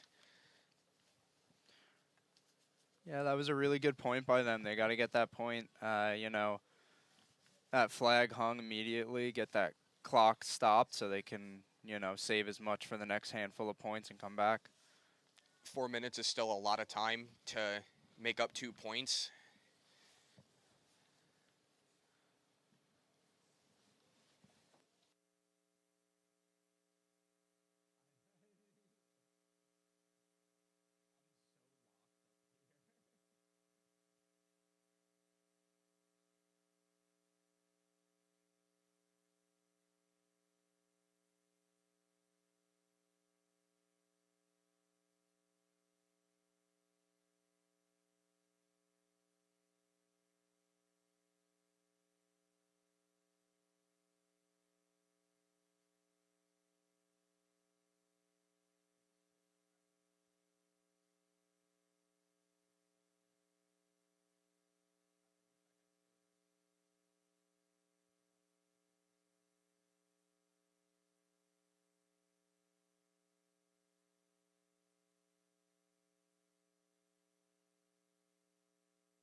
Next point going to be Wolves & Co. on your left, Elicit on your right. Wolves & Co. also looking at a potential Mercy Rule victory over Elicit. Elicit with a very rocky start to this event.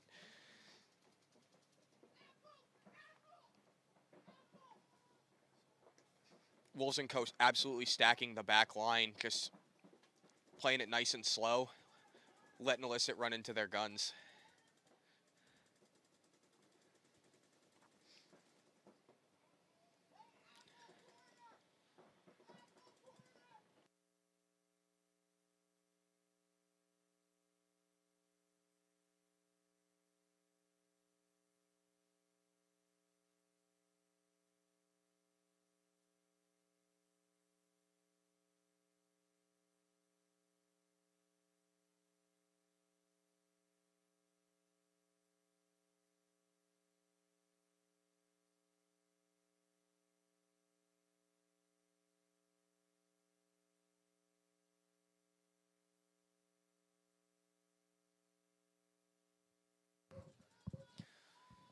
If Elicit wants any chance at coming back to this, they should start making some points. They have 3 minutes left. They're going to have to make up at least 3 points. And we see him make a move into Snake. Shit, I gotta go left.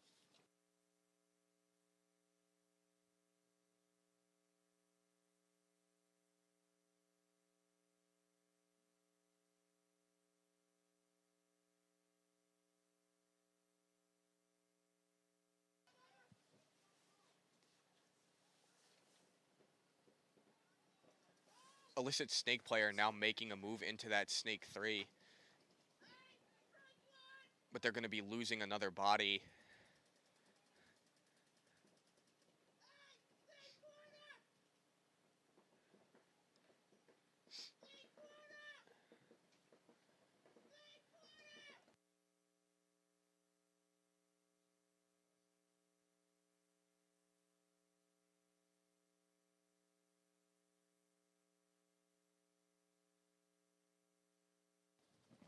We're hearing really good communication from the side of Elicit, but they're not able to capitalize on it and push guys up the field.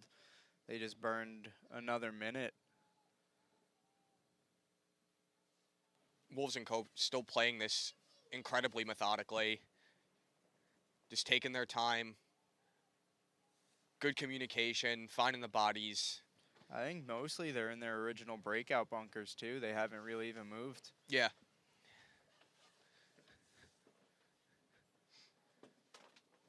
Elicit's back Snake player making a bump into the Snake too. Looking cross field to try and shoot that Dorito Aztec, it looks like. And the Snake 3 player making moves on that Snake side, shooting out the Wolves player's front Snake. Elicit going to be losing that fill, though, unfortunately. Wolves & Co. just making the right moves at the right time.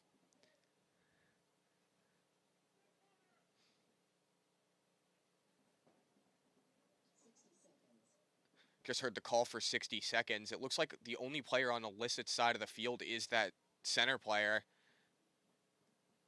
But it looks like a one-on-one. It doesn't look like Wolves has anybody either. He's going to make a big run at Wolves' Snake corner player.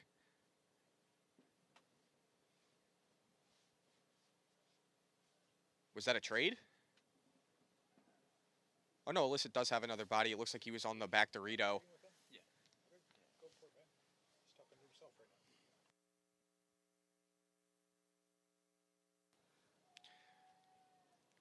That looks like Danny from Wolves doing a little dance down the Snake side. Yeah, if they're giving that point to Wolves, Elicit has to just go back to the pits, rearm, regroup, and come back out on the field with a fresh mindset. They just threw a penalty on the Wolves player.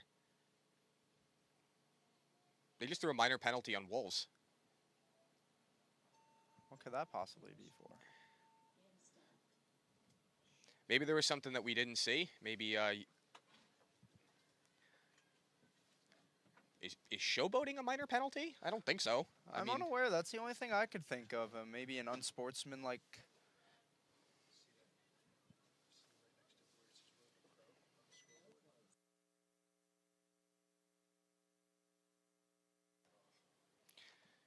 even with that minor penalty, it's not going to matter. They ran the clock out, so that's going to be Wolves going over Elicit, winning their second point of the day.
For all the viewers at home, you're going to be seeing the event schedule for today.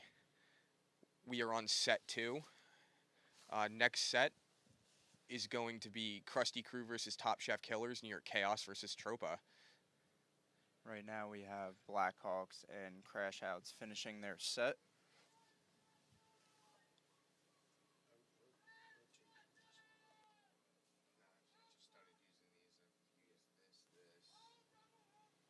Crashout's going to be on your right.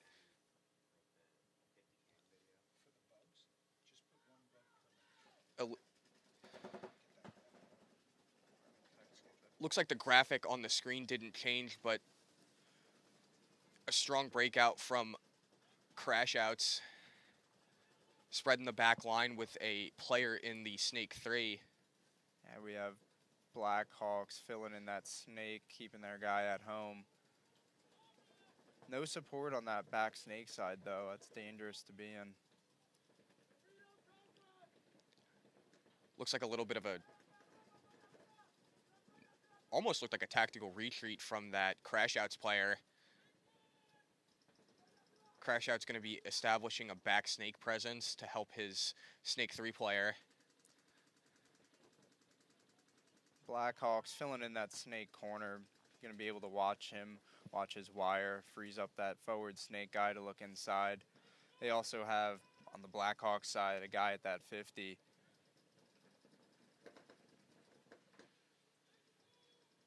Looks like they also have a Dorito 50, so they have 2 out of the 3 50s covered.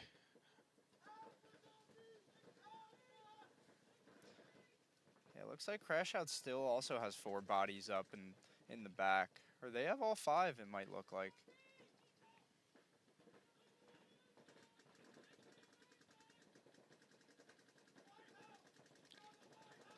Blackhawks going to be matching Crashouts in that Snake 3.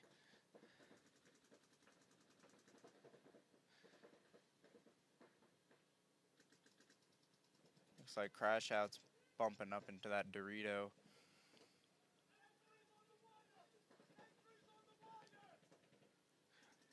Both teams developing the field really well.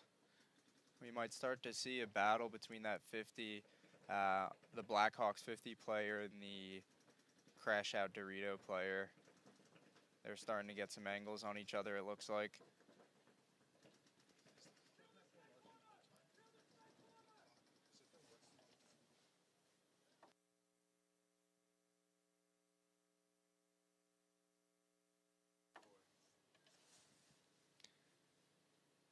Looks like Crashouts is going to swing the field on Blackhawks. Another great answer.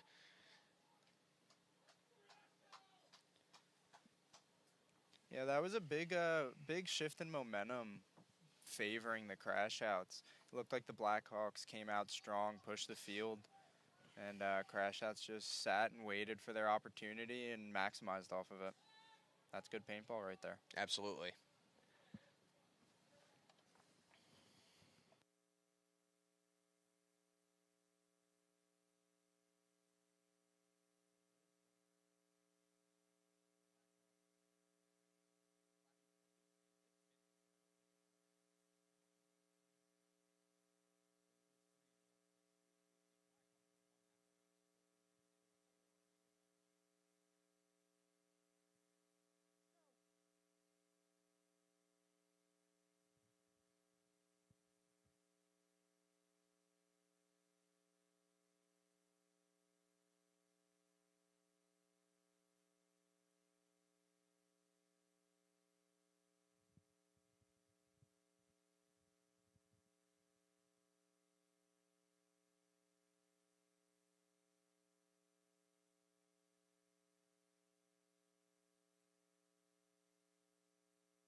Seems as this rain seems to be lightening up right now. However, it's a little too far too late. This field is still soaked. I wonder what the conditions are on the backfield. We have Division 5 playing on backfield. They're going to be joining us later today on the broadcast. This is some Division 4 paintball being played right now.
Looks like there's a bit of scoreboard confusion going on. I know for all of you watching at home, it still says Wolves & Co. and Elicit, but I think they switched sides. If I'm not mistaken, Crashouts and Blackhawks are in X-Ball right now. Yeah, we're having some minor technical difficulties. I believe the buzzers aren't working either, which the refs seem to be handling really well. Shout out to all these refs. I think somebody said we have about 20 out here today doing a great job.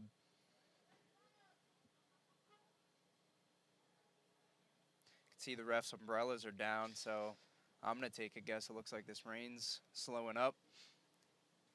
Maybe get some morale higher for the boys in the pits. Although when I was out there earlier, guys were screaming. They're stoked to be out here today.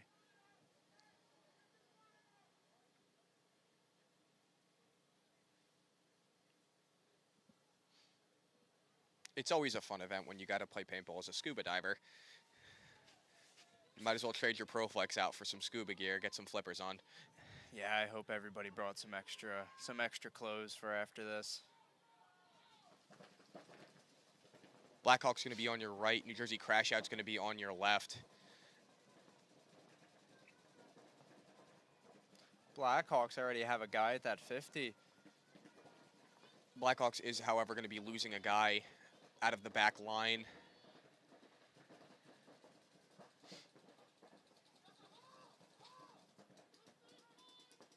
Well-coordinated move there, sending two guys up on the snake side.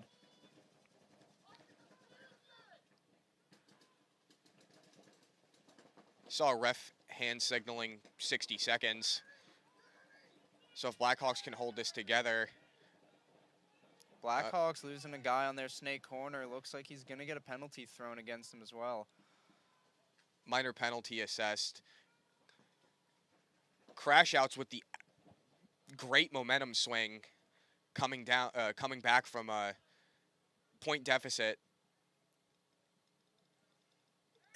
Not a lot of time left on the clock, unfortunately, but a tie is better than a loss.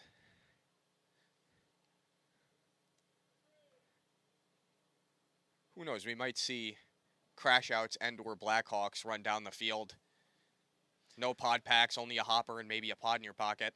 Those are always the fun points to watch. Yes, sir. I hate being a part of them, but they're always entertaining to see.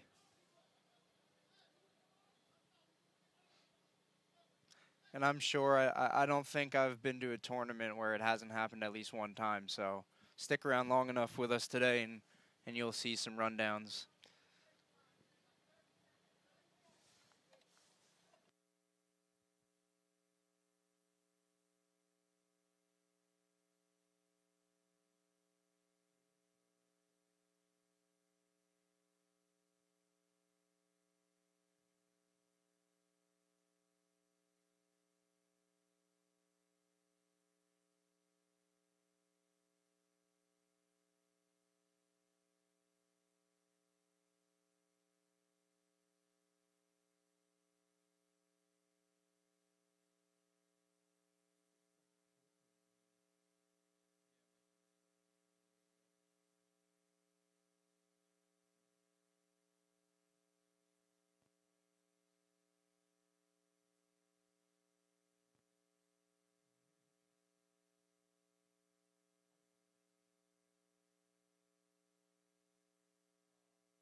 we have Blackhawks crash outs taking the field again. Looks like they're going to be playing another point. I see pod packs. So. Yeah. Maybe. I don't think this is going to be what we're waiting for.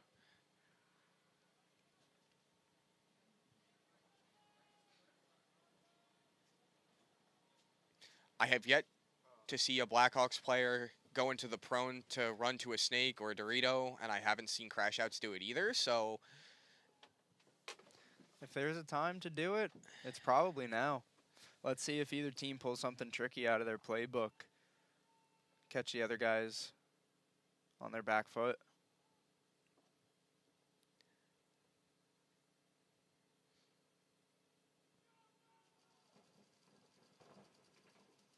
That's 4 bodies up for both teams, it looks like. Blackhawks going straight up the middle, sending 2 bodies up to the W. And an uncontested snake 3. Blackhawks going to be losing 2 bodies, unfortunately. And a ref coming in to check the crash out's snake player. Crash out's going to run down Blackhawks. Blackhawks in that snake 50, diving into that puddle. I don't think he knows. Yeah, he had no idea that crash out's player was right there. Really aggressive paintball this point. Crash outs unfortunately didn't make it to the bunker. Oh. How nice. Is that approval? Does that mean crash outs got that point? I don't think anybody hung the flag. I didn't see any crash outs players make it over to the other start box. And nobody conceded, so. We're going to wait for an update for the score of this match.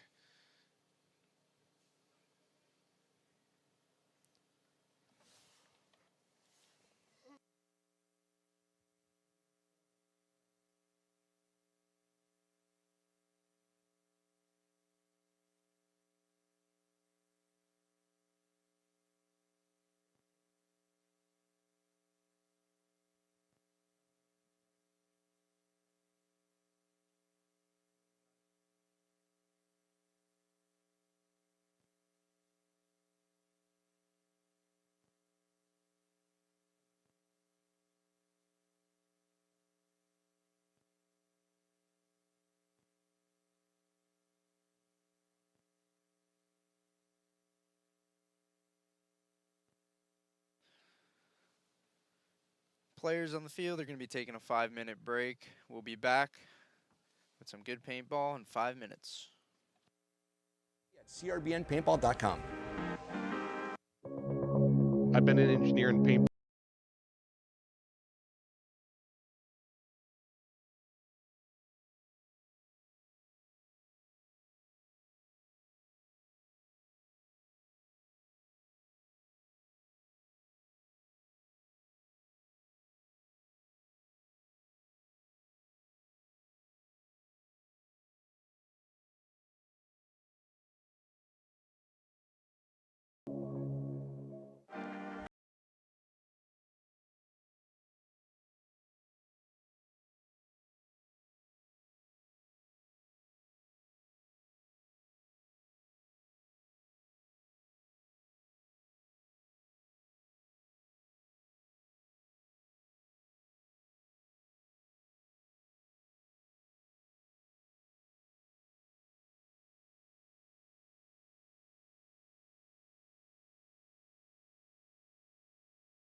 Our team program is designed to be super simple and make your life way easier. There's no minimums, there's no required packages, and you'll get season-long access to our catalog at a discount team price. Plus, you can design more custom products. The first step of the process is to design your custom jersey. Now, that might sound weird if you already have jerseys or you're going through a different provider. However, this is a crucial step in building out your whole team catalog. So we're gonna use your guys' logo, team colors, and your sponsors to build other cool custom products.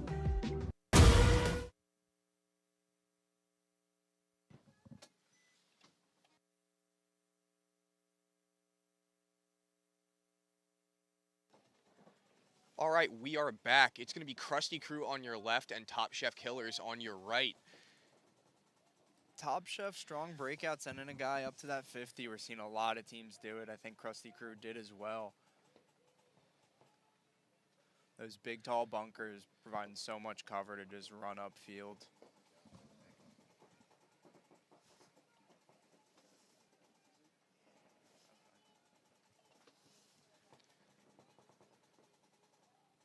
Top Chef losing a body.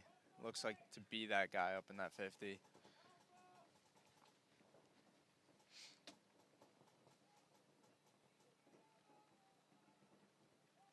Top Chef with the back line stacked. I don't think they have a snake presence beyond the guy in the God, but they do have a Dorito presence. Yeah, it doesn't seem that Crusty Crew knows that there's no snake for Top Chef. Crusty Crew doesn't have one either. It wouldn't be a bad idea to send one up there, though. Crusty Crew's 50 structure player is locking down the snake, it looks like, trying to stop anybody from getting in there. So if they can free up some space for their God player to get into the snake, they could really swing the field. Yeah, we are sitting right next to this field, and they are getting pretty quiet. We're not hearing a lot of chatter and a lot of commotion from these guys. Crusty Crew making a bump out to the snake corner, and their home player filling out even further back into the snake corner again. So now Crusty Crew has established a snake presence. Yeah, they're also moving up on that Dorito side to mirror what they're doing on the snake. Just bring that back line closer and closer. Top Chef, unfortunately, going to be losing another body.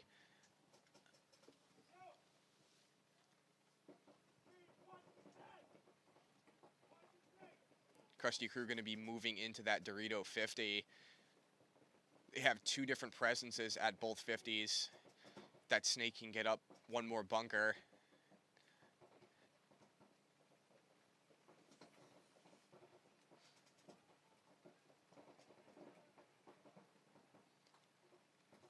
Top Chef losing another body, so let Crusty Crew go up the field. There's not much that Dorito player and Top Chef can do, and they lace them up. There's the concession from Top Chef Killers. Crusty Crew going to be putting a point on the board against Top Chef. Yeah, it's a really tough situation to be in when you're the last guy sitting in that Dorito and you lose all your teammates.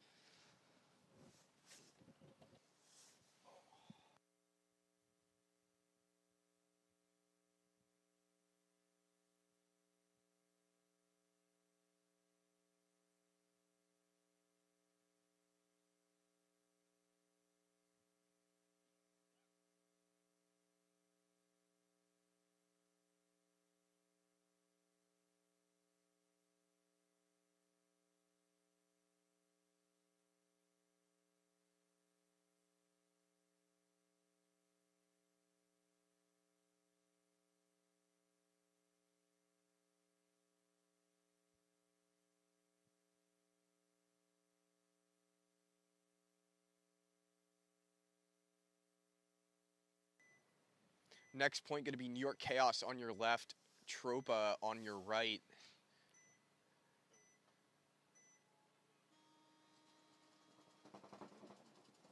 Again, another strong breakout from both teams. New York Chaos going to be losing two, both out of the back Dorito and back snake.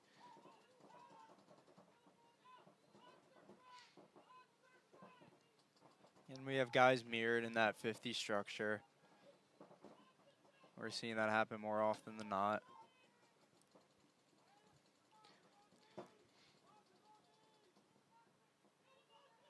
Tropa's center player just bunkered New York Chaos's center player, and it looks like he made it out clean. That's another huge body down for Chaos. Tropa, unfortunately, going to be losing their snake player trying to make a move into the snake.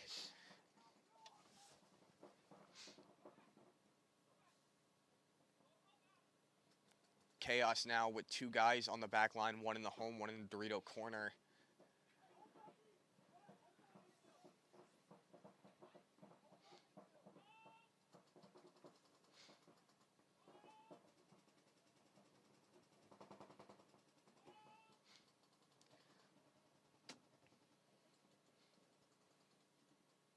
Tropa's going to make it into the snake all the way up to the snake 3.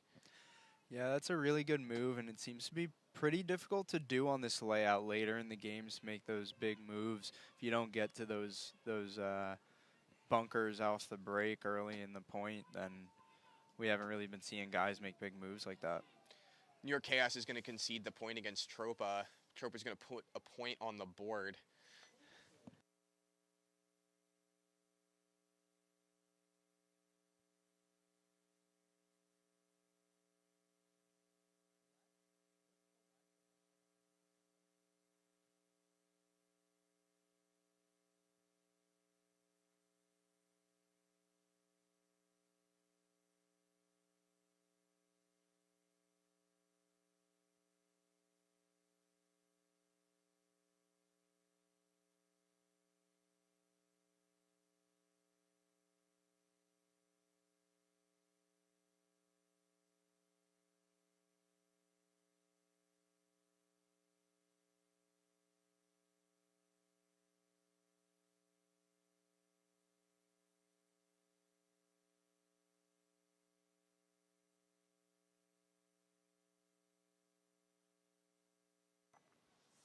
Next point, going to be Top Chef Killers on your left, Crusty Crew on your right.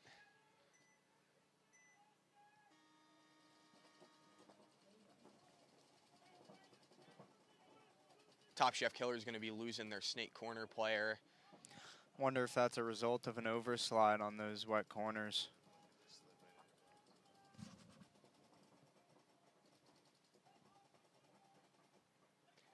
No center presence from Top Chef Killers this point. They have 2 stacked on that home. Crusty Crew going to be losing somebody off the back line.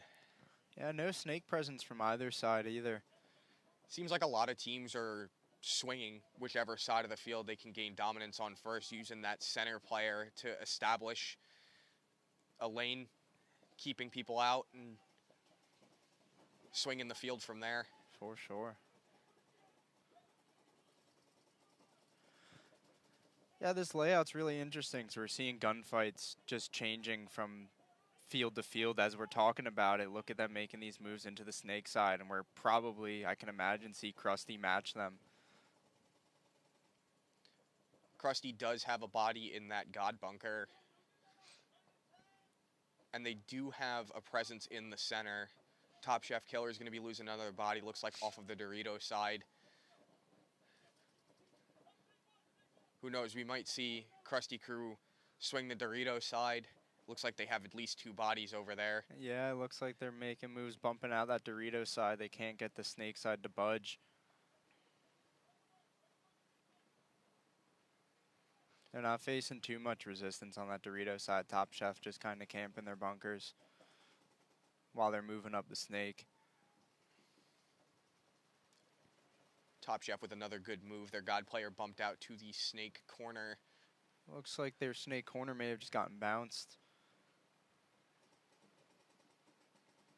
Rev coming in, he's clean.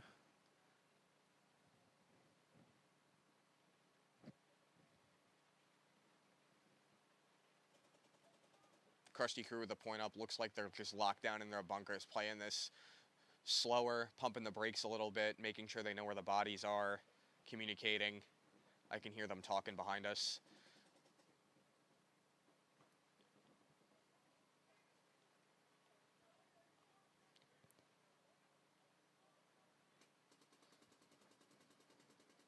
Top Chef moving up into that snake a little further, and I I don't think Crusty Crew's 50 saw him do that. Tucked him in real quick, lets him look down the wire. Looks like Crusty Crew's center player is setting the trap to prevent Top Chef Killer's snake player from getting into that 50. I don't think he's dropped that lane yet. No, and I think Top Chef knows he's there as well. He's trying to go up and over that bunker, tuck him back in, and maybe make that move. Crusty Crew, unfortunately, going to be losing their snake corner.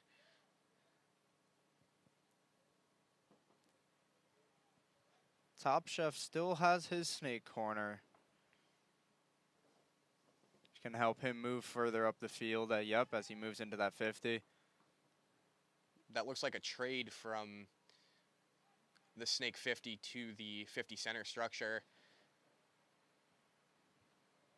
Looks like the only player left for Crusty Crew is going to be that Dorito corner. Unless there's a Dorito 4, there's a little bit of a blind spot for us looking at the broadcast, but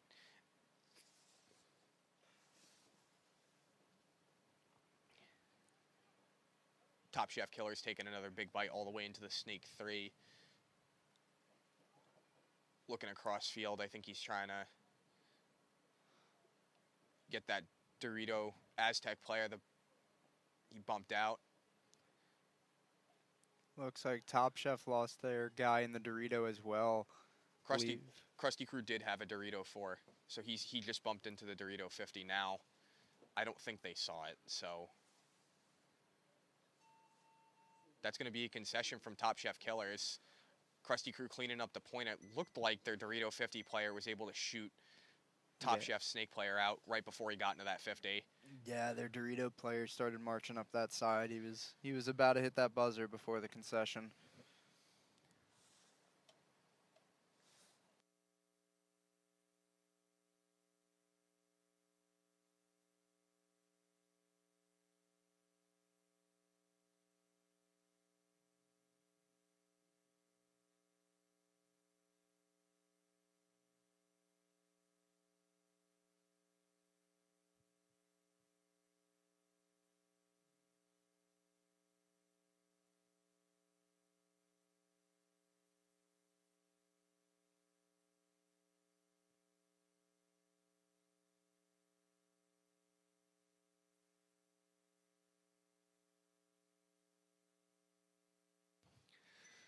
Next point's going to be Tropa on your left, New York Chaos on your right.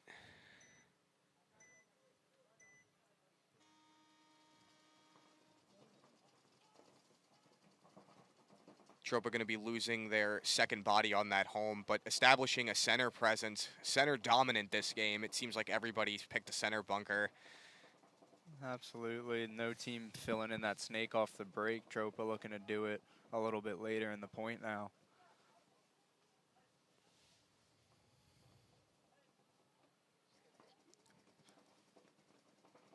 Looks like New York Chaos just diced up Tropa's 50 structure player. Yeah, Tropa also losing their snake corner as well.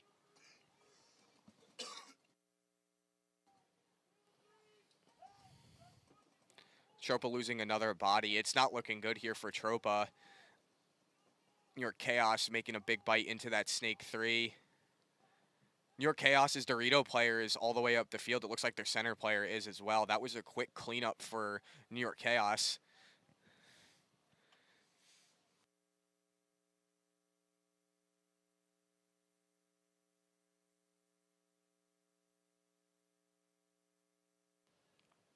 New York Chaos going to hang the flag, and he's clean. New York Chaos putting a point on the board against Tropa.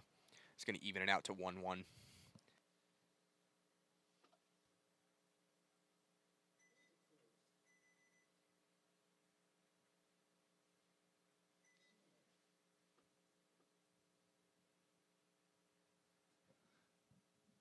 It is 10:30 right now. You can see on the scoreboard, or on the event schedule rather. Right now we're on New York Chaos versus Tropa. We're going to have our next set happening at 11. That's going to be Elicit versus Stepross, Enemy of the State, as well as Crash Outs versus Wolves & Co. We're finishing up this set right now. Crusty Crew and Top Chef taking the field. Crusty Crew up by 2 points. Top Chef Killers haven't been able to put a point on the board yet. Let's see what they can do. Let's see what their answer is right now.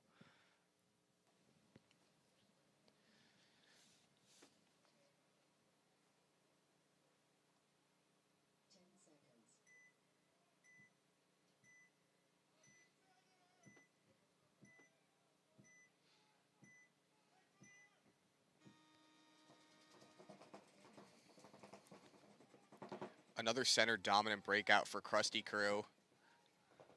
And again, leaving that snake completely open. Nobody wants to mess with that thing right now. Crusty Crew going to be losing their home player. Unfortunate, but they have established a center presence. It looks like Top Chef Killers just had somebody dive into that knuckle. Looks like he shot the Crusty Crew center player in the back. Yeah, that's a pretty good move to make off of that center 50 structure. I've been waiting for somebody to do that all day and see what damage that bunker can actually do. Because he is beyond 50 and might get some new lanes being on their side of the field. It's definitely a smart move to make if you know that there's no Dorito presence past the Dorito 2 or the baby. Yeah, it looks like Crusty has a guy in there, Dorito 1. And he's moving back into that 50 structure. Maybe trying to pop the top on it as well.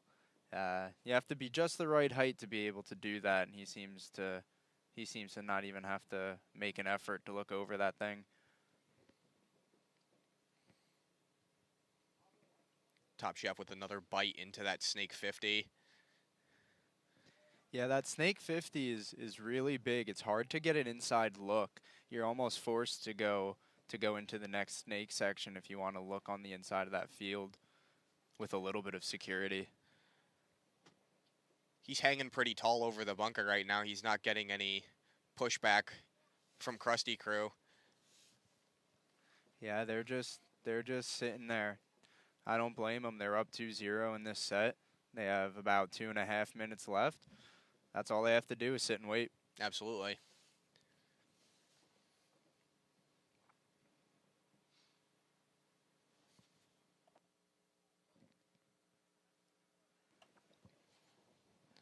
Top Chefs, they're starting to look a little antsy. It looks like they want to start making moves. They know what they have to do. They start pushing up that Dorito side. Taking out both of the Crusty Crew players and hanging that point.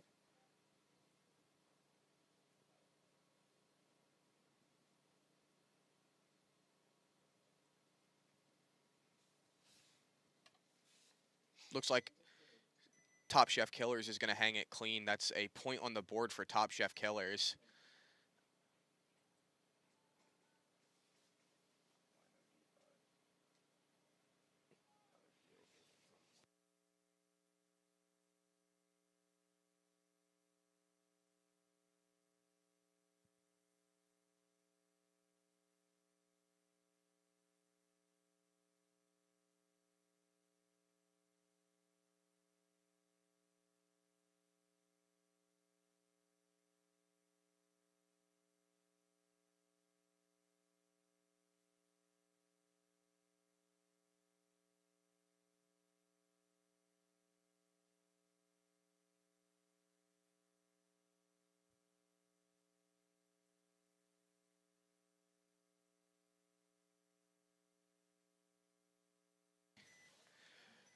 Next point is going to be New York Chaos on your left, Tropa on your right.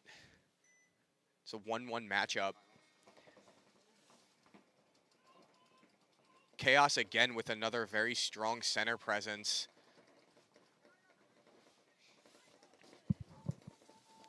Tropa going to be losing their 50 structure player, leaving it a 5-on-4 advantage in favor of Chaos.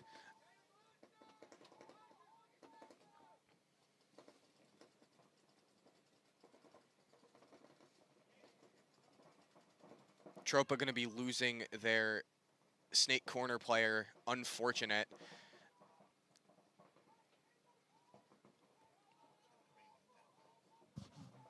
Looks like it's going to be a 5-on-3 advantage here for Chaos.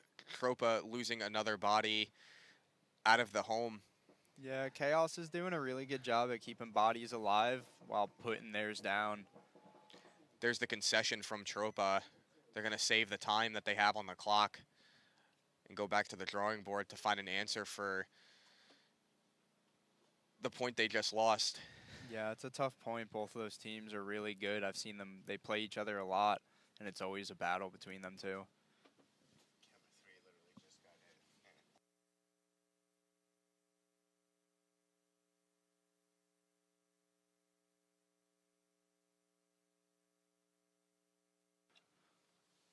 Next up, taking the field, we have Crusty Crew leading this set with 2 points against Top Chef Killers, who only have 1. We're watching some Division 4 paintball right now on the main field. We have Division 5 happening behind us. They're going to be coming and joining us over during semifinals. Should be happening around 2:30.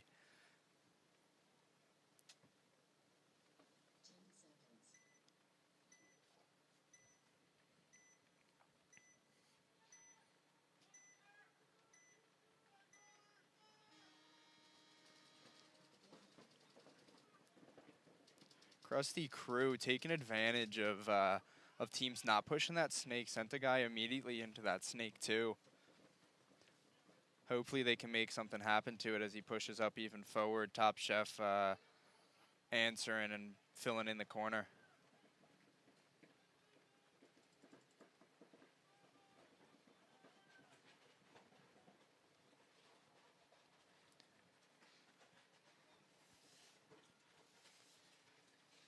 Top Chef moving into that Dorito 1. Strong back line presence and another strong center presence, but they're going to be losing their center player. Bit of a commentator curse there, but still good field position. Both teams have players that are out wide. Crusty Crew has nobody in that center structure, but they do have somebody at the tower watching the lane on that snake side.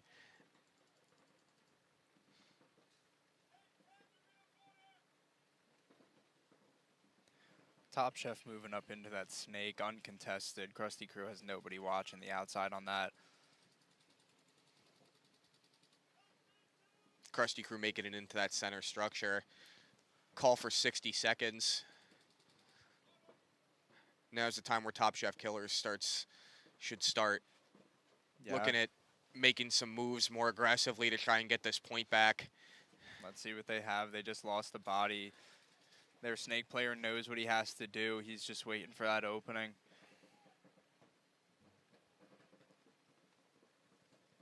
Again, Crusty Crew, all they have to do is just wait.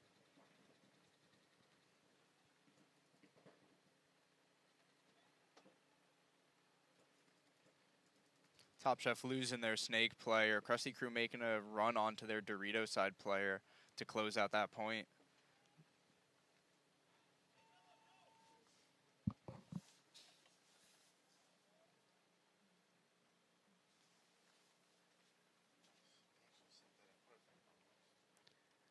"13 seconds left. Crusty Crew puts another point on the board against Top Chef Killers.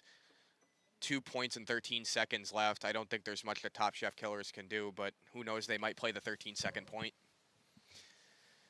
I would love to see it. We're going to see another point here, another quick point here as Tropa and Chaos take the field. Tropa's down by 1 with 26. Oh, I'm sorry. Nope. There is more time than I thought. If they don't decide to play the point, that means Tropa and New York Chaos are going to be an X-ball.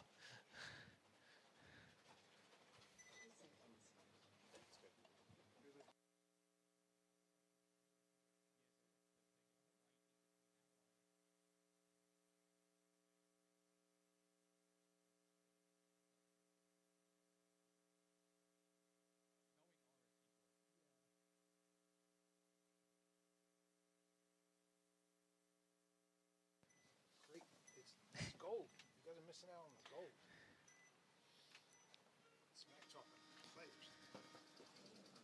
Trash. That's why we don't let Steve on the mics. We have a strong breakout by Tropa, sending a guy to the 50, as well as Chaos matching them. Again, nobody touching this snake. I wonder if it's too wet. Guys don't want to do it.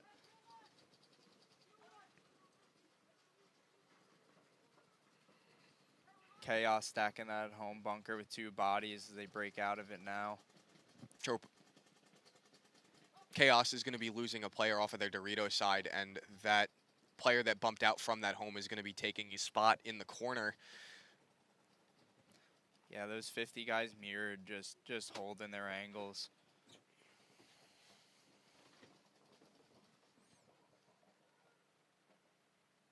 Looks like they may have traded out of that 50.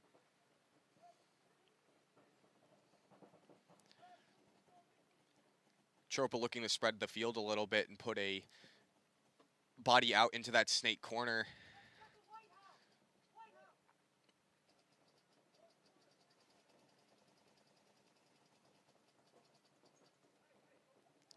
That snake corner looking on the inside, potentially to try and contest that home player.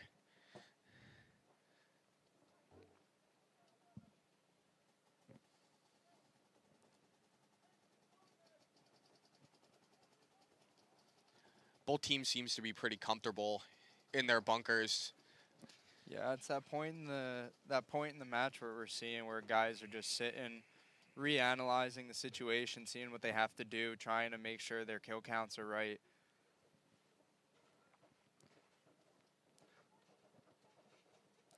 A lot of teams, when they get into the situation, but they stop talking, and everybody feels like they have to do something to break this lull. And you know, you get guys making moves that are actually detrimental. So it's really important to communicate right now. You know, I hope Tropa knows they're sending that guy up the snake to watch them, and it actually looks like they are as he bumps out.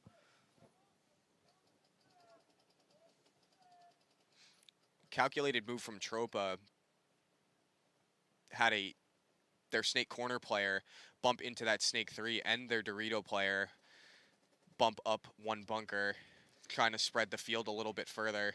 Yeah, you have to spread the field and, you know, keep the other team on their toes. Chaos hasn't moved from their bunkers. Tropa has. Tropa knows where Chaos is. As I say it, we have Chaos bumping out right now. You know, you got to tuck guys into their bunkers and move. A little bit of a stalemate that Chaos is trying to break. They're trying to push up that Dorito side as well. Chaos still favoring the back line, however. The furthest guy they have up the field is the Dorito 1. He bumped out just a little bit ago from that Aztec. I think he just moved into the Dorito 2 now. Yeah, Tropa's really heavy on their snake side. I hear guns fire, and they're just putting paint downfield right now. They're communicating. They might be looking to make a move on Tropa's side. Getting a little comfortable sitting in their bunkers right now. It looks like they want to do something.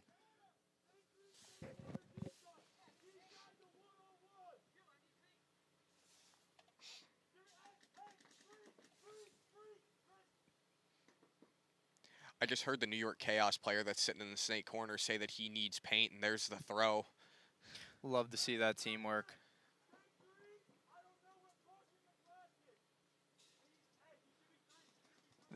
So it sounds like Chaos has a pin on one of their location. They know that guy's in that snake 3, but they have no idea where the other one is.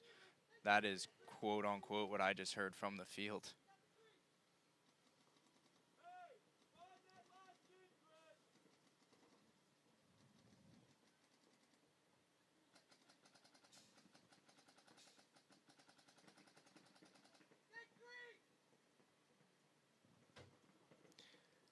Chaos's snake corner player is just watching lanes, trying to conserve the paint that his teammate just gave him. But what that means is if you're not looking, like what just happened, Tropa can get into that snake 50. Yeah, Tropa's snake player also has no more pods on his back. I'm sure he's well aware of that, so he knows he's got to change his strategy now. Looks like Tropa's snake player is just setting a trap, waiting. Looks like everybody's actually running low on paint. I don't think these guys expected this point to take this long. So we're going to see a little bit of a slower paintball being played, more methodical, thought-out moves.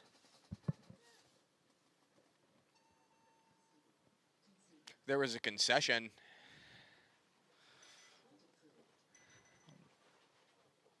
There was a concession from Tropa, so New York Chaos. Looks like Chaos took that point, yeah. That puts them up, what, 3-1 on that series? I believe so. And it looks like Crusty Crew and Top Chef Killers are going to be playing that 13-second point. So we're going to see some people run down the field really quick. It looks like I see pod packs on, so yeah, I see one guy with a full pod pack, but that's about it. 13 seconds, you barely need what's in your loader if you're just going to go for it, but better to be safe than sorry if you do get caught in a bunker and have to shoot your way out of it.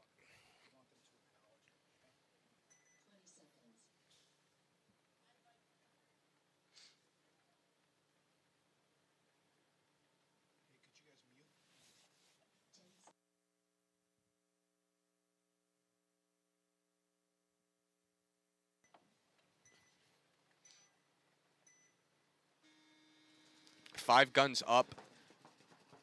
12 seconds on this point. You have two guys running straight up the middle from Top Oh Shot. my You God. love to see it. Taken out of bunker. I hope he's okay. Hope he's just crawling out so he doesn't get shot. He might be holding his wrist.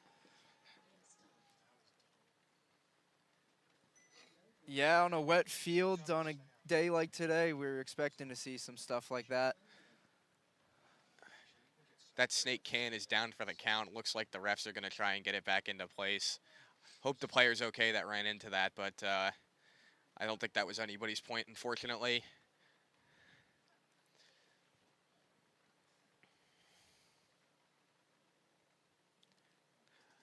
Gotta hand it to Top Chef Killers for at least trying to make that deficit back up with 13 seconds left on the clock.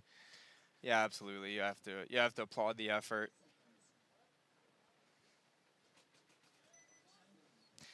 You know, at the end of the day, these guys are here to play paintball and have fun, too. I'm sure they love absolutely running down the field and just seeing what they can do. Who doesn't?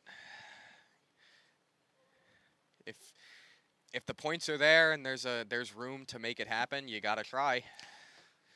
That's right. When you're in a situation where it doesn't hurt, you may as well go for it. New York Chaos and Tropa are going to be coming up next. New York Chaos on the left, Tropa on the right. And I believe they're in X-Ball now with 3 minutes and looks like 18 seconds left on the clock. That's what it seems to be. Looks like we have the rain picking up here again. That back left snake corner, just an absolute pond. It's hard to tell how that Dorito side's looking. I think it's a little bit dry, and I wonder if that's taken into account while we're seeing a little heavier Dorito side playing rather than the snake.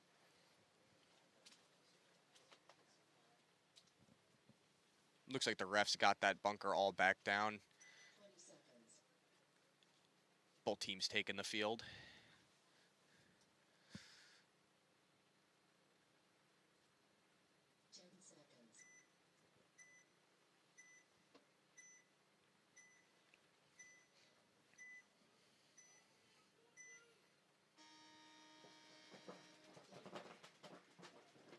New York Chaos, more of the same breakout that we've been seeing them do, but it's working for them.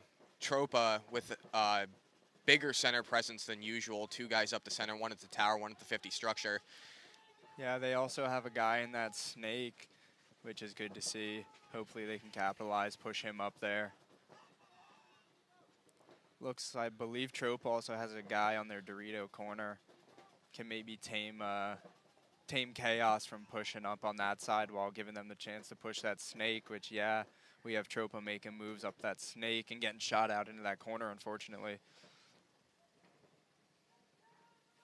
Chaos going to be losing their Dorito player as well. I think that evens it out to 4-on-4. But Tropa going to be putting another body in that center structure. And Chaos going to be losing their center tower. Chaos lost their tower. It also looks like their corner, and it seems to be a 2-on-2 at this point. There's that a possible third body from Tropa. Tropa still has their Dorito corner. He's making moves down the tape. Tropa is up bodies. That's the Tropa has situation 4. they need to be in right now. If they're down 3-1, they're in the perfect spot running up the field. They're going to put him away, making him duck and cover behind that can. Great cleanup by Tropa with 1 minute and 46 seconds left on the clock. More than enough time to get another point on the board and even it out. Yeah, absolutely. Tropa and Chaos always play good paintball. They're always enjoyable to watch. I think both of these lines were playing D5 last year as well, so they graduated up to D4. I think IQ is definitely showing from both teams. Yeah, definitely, and it's interesting when you get teams playing against each other season after season. You know what guys are going to be doing on the other side of the field, and you have to start playing mind games of trying to counter that.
Tropa and New York Chaos in X-Ball. Tropa is going to be on your left. New York Chaos is going to be on your right. 1 minute and 46 seconds left on the clock.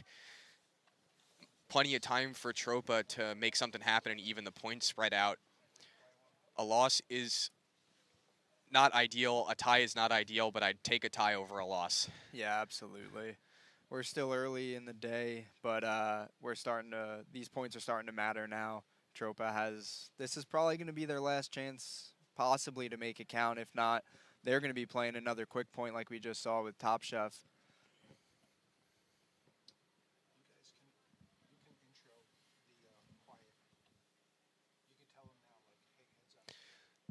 So for all the viewers watching at home, we're going to be trying something new on the next set. We're going to leave the field audio up for you guys to listen to, so you won't be hearing from us. We'll be reading the chat and monitoring and seeing what you guys are saying, how you guys are digging it. But got one more point here, maybe one more point, maybe 2. But next set, we're gonna be trying a little bit of the field noise. Giving you some raw, unfiltered paintball.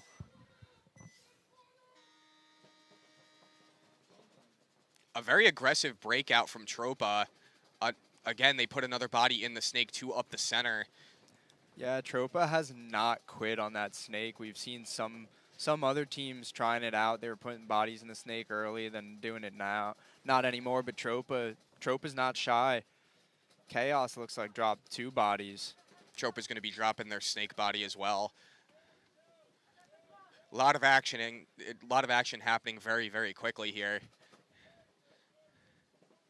Yeah, this is a quick point. Chaos still has 2 guys on the home, bumping out now, trying to spread their guns out on the field.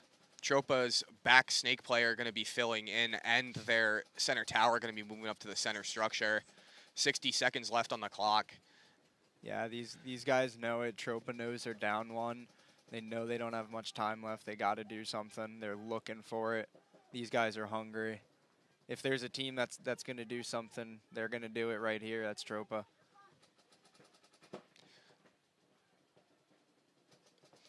Chaos going to be losing their home player. Tropa going to be running down from the center. He's not going to get anybody on his way in, though.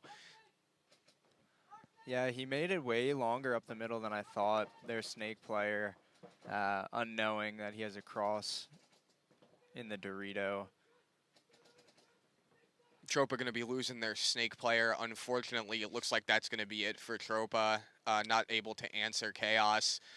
Chaos just had a little bit of a better field spread, and they waited for Tropa to run into their guns.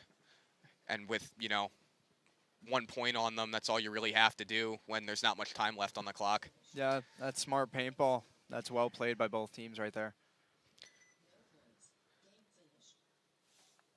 That's going to be the game for Tropa against New York Chaos, and we will leave you guys here. The next couple of points will be unfiltered audio for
For just $19.95, your team will get instant access to the team catalog, as well as discounts, specials, promotions, product releases, and your own custom team gear.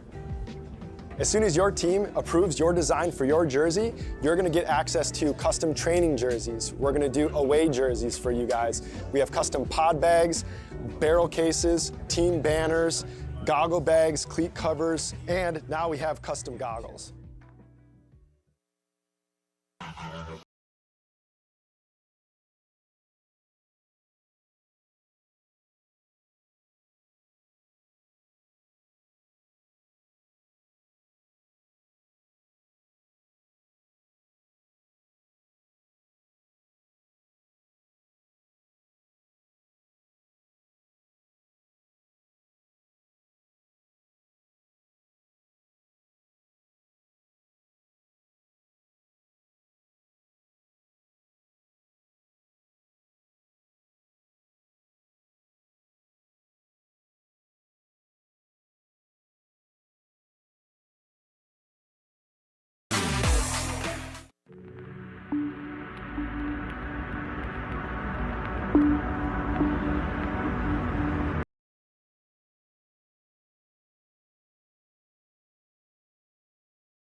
They're really trying to reach every player out there and not just the elite of the elite. They're trying to really show that carbon is the gear for paintball players. We're an all-in package, so everything from head to toe that we're wearing, but we chose that. It did not get forced on us, but once you wear the product, it speaks for itself. You can pick and choose what you want in your package. They allow you to be your team the way you want your team to be. And that's what I like about Carbon. With Carbon, the freedom to wear things without being a factory team or a sponsored team or something like that is so alluring to us, because over at Battle Creek and at Wolfpack, we like to choose what we believe in. And Carbon checks that box.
No, I need them to fix that hole.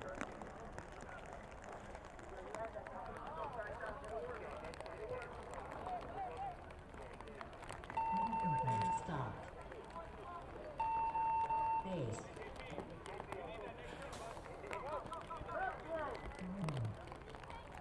Approved. 1 minute.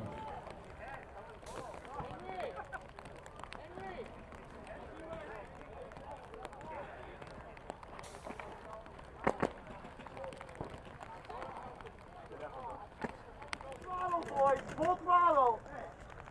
Don't let off that gas.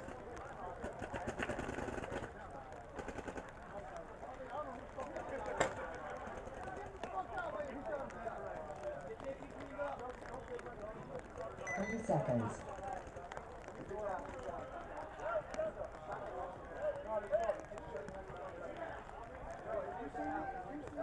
20 seconds.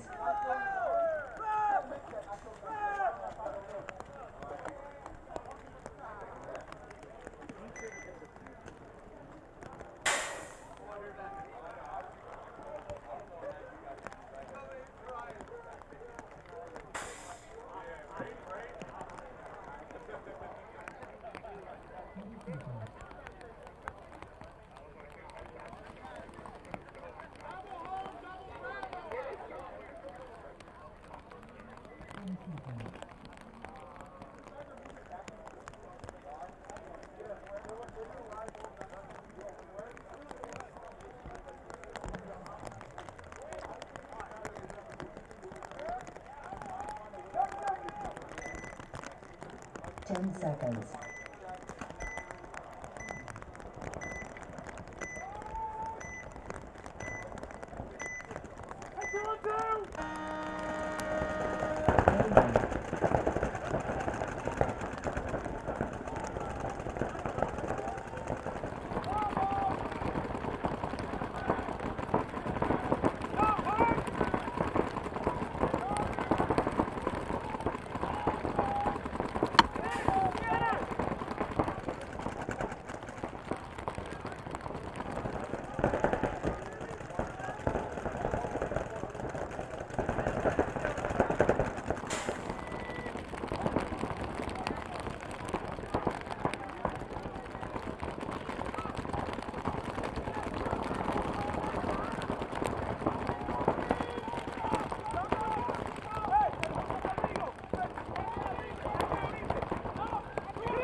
30 seconds. You have a harder job, I'll never do your job.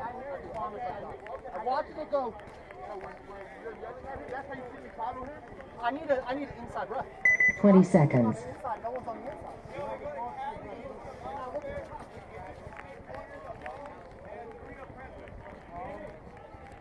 10 seconds.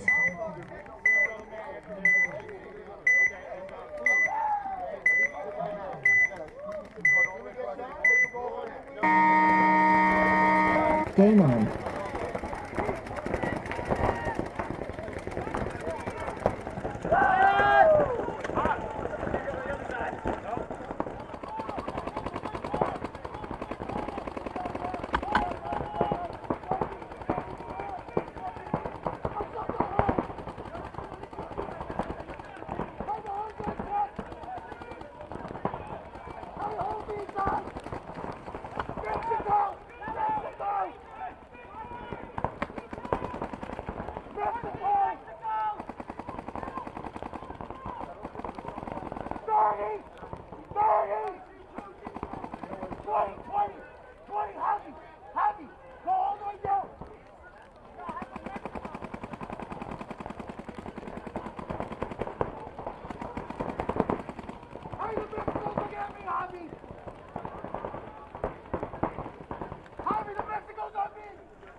Concede.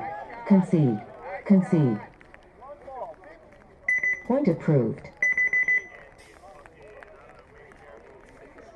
1 minute.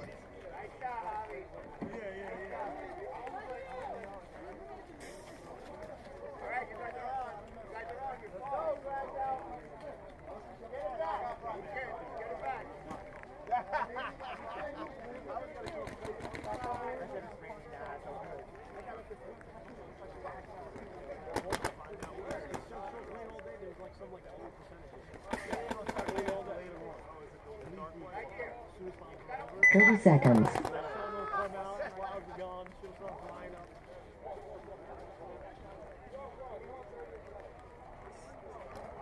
20 seconds.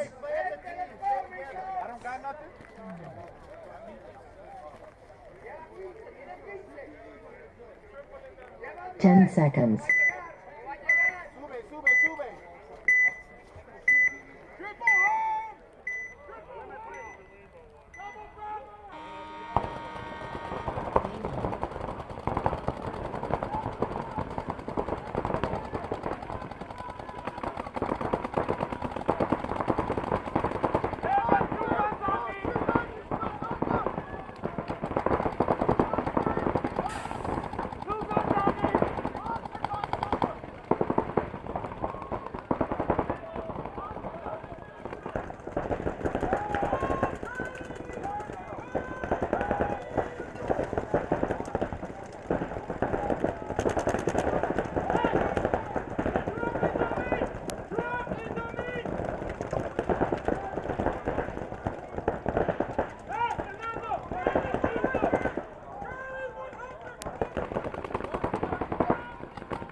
Yeah, Bluetooth down. Stop it. You can stop it? Alright, coming out.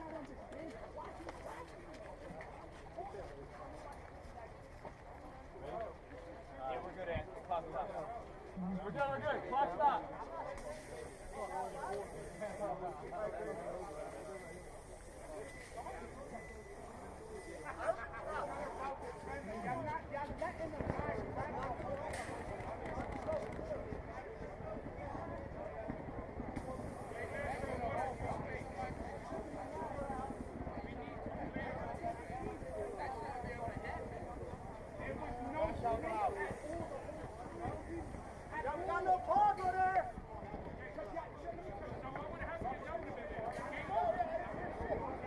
Point approved. 1 minute.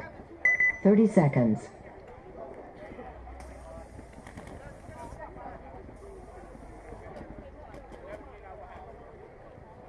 $20 seconds.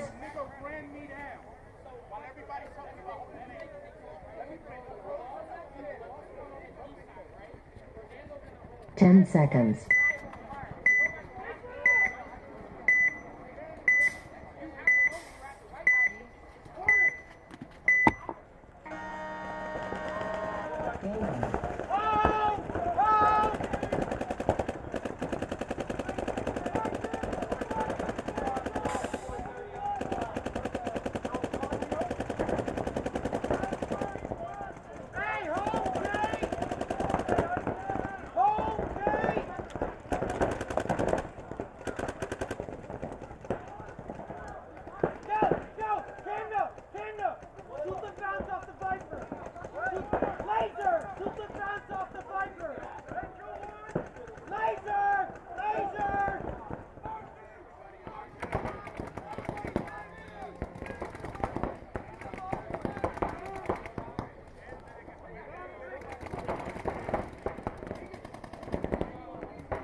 Concede. Concede. Concede. Abuelo, stay ready right here. Point approved. Go in. Stay ready. 1 minute. Make sure you guys got air. Grab that motherfucking needle.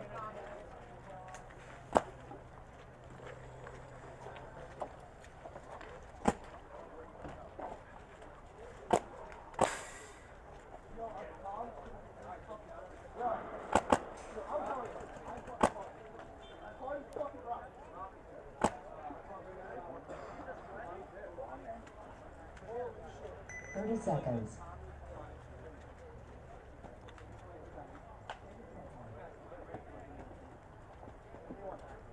Keep those comms up, boys. Keep those comms up.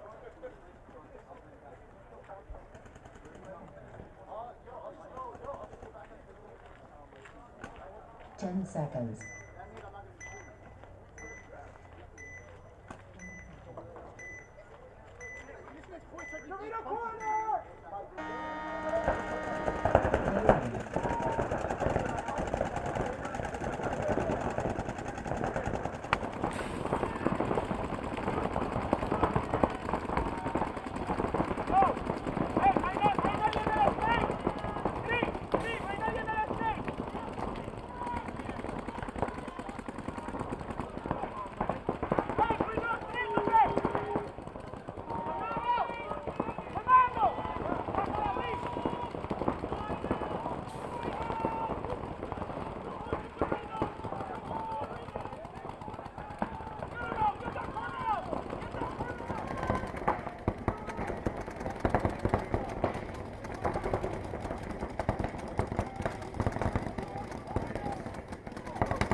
Kill the corner. Kill the snake corner.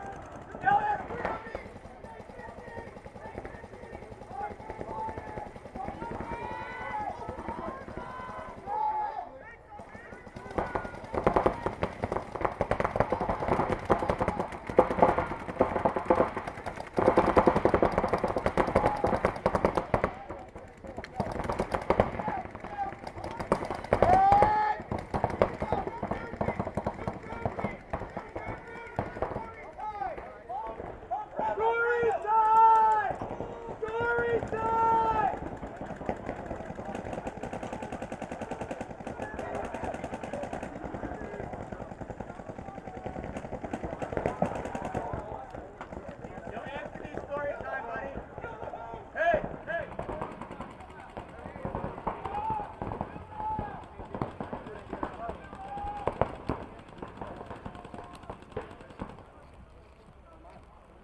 60 seconds.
Point approved.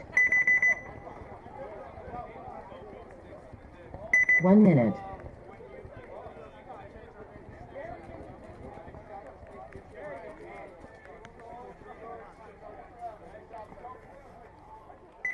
Seconds.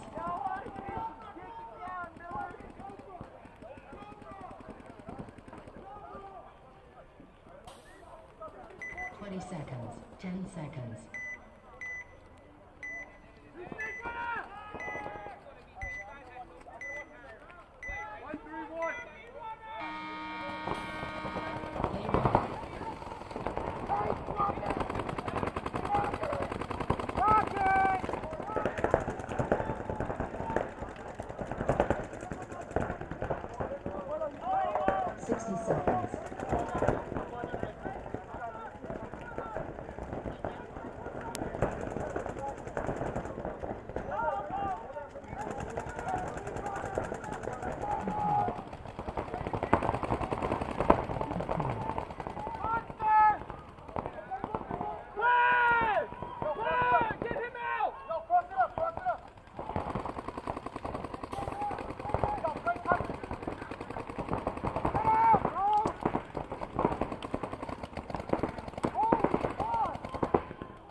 Game finished. 1 minute.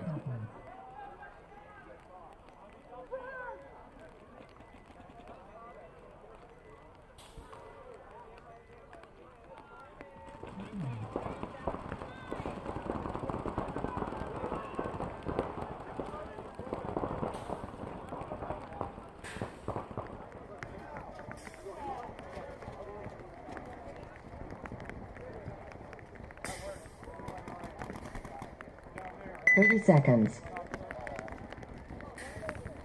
Hey, when this is over, make sure. 20 seconds.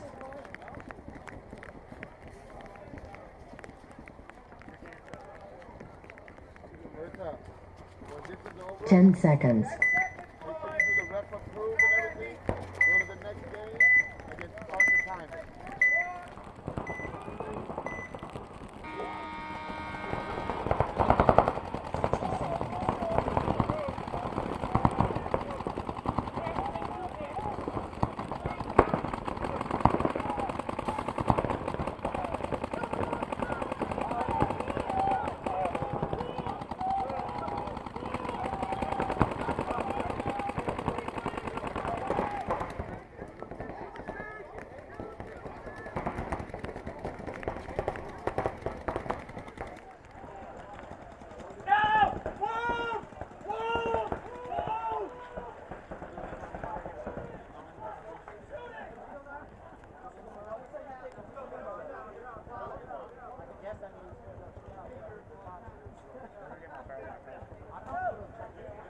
Time!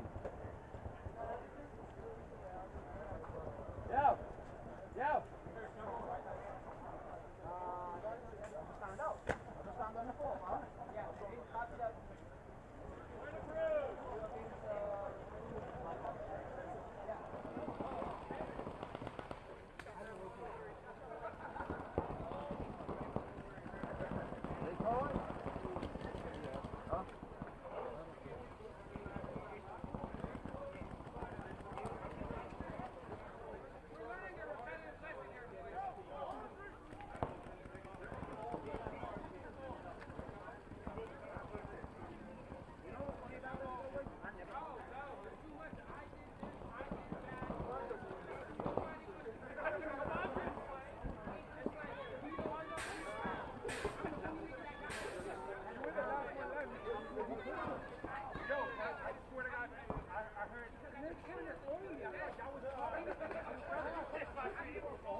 Y'all right, my fault.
They're really trying to reach every player out there and not just the elite of the elite.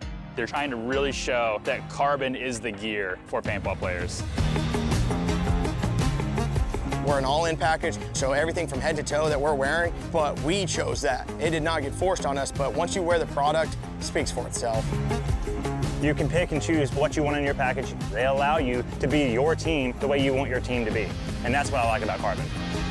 With Carbon, the freedom to wear things without being a factory team or a sponsored team or something like that is so alluring to us, because over at Battle Creek and at Wolfpack, we like to choose what we believe in. And Carbon checks that box.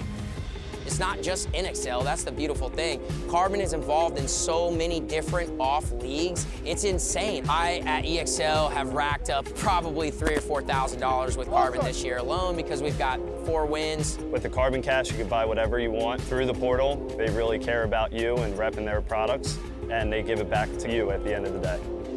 What I really like about Carbon is you're not just a number. You're an actual person, you're an actual team. They are truly building relationships. These guys care, and they care about the divisional player. The Missouri All-Stars would not be the team without Carbon and without the guys at Carbon. It's the most important piece of the puzzle.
The DRV features a revolutionary automatic anti-jam, no button to push. The DRV also features an aluminum feed neck for an absolutely positive gun mount. DRVs feature a magnetic tool-free disassembly. You can field strip the loader in seconds. Each DRV includes a speed feed, rain lid, and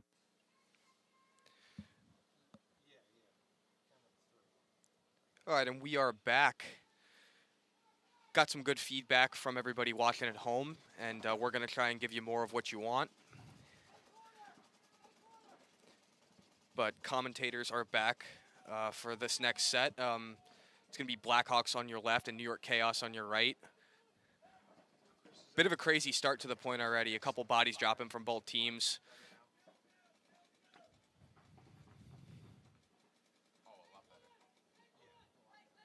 New York Chaos with a fill from the home to the back Dorito.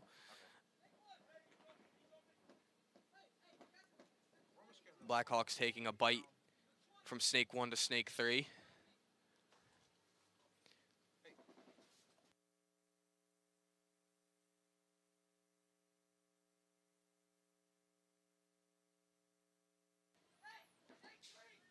Blackhawks going to be losing a body out of the Dorito side.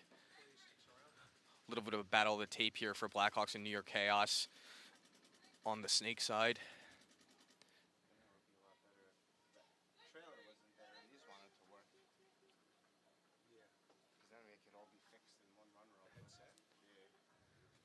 Looks like it's just one left alive for Blackhawks here.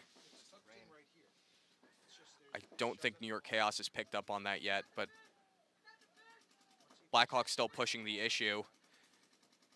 Looks like he's going to get taken out from that home player. New York Chaos going to hit the buzzer.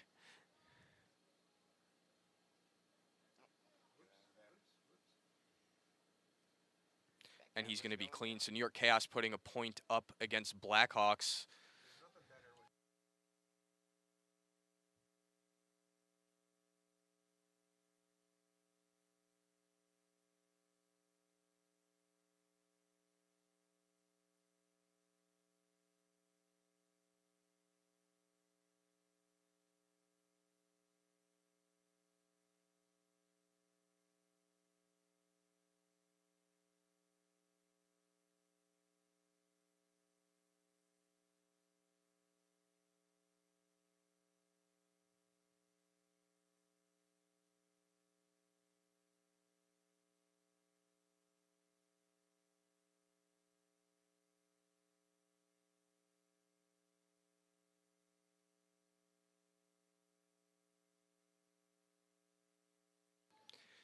Next point up is going to be Top Chef Killers on your left and Tropa on your right.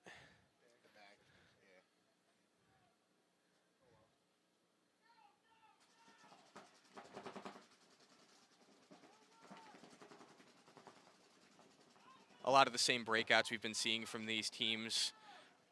No major switch-ups as of right now, but Top Chef Killer is going to be losing one of their Dorito players from that Dorito Aztec, establishing a center presence on that center tower. Tropa is going to have a 50 structure player locking down that snake side and a God looking down the inside highway.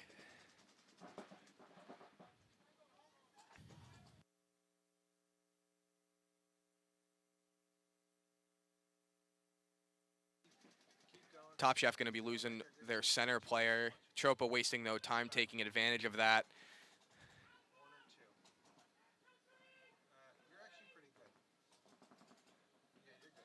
Tropa taking another body off the Top Chef Killers.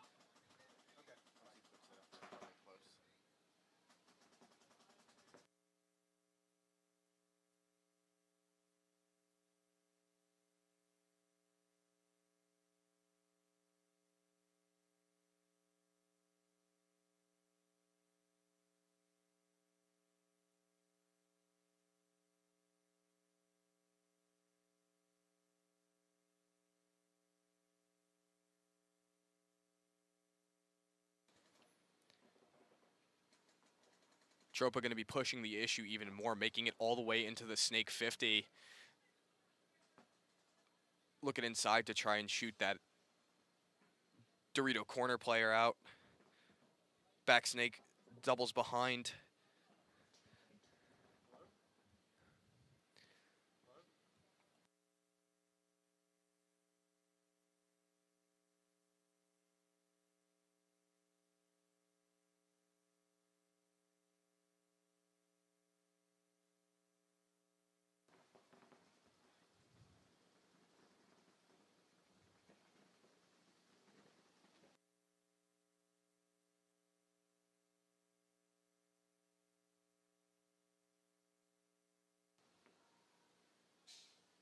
Tropa going to be losing their center player in that knuckle, but Tropa's still all gas, no brakes on this Snake side.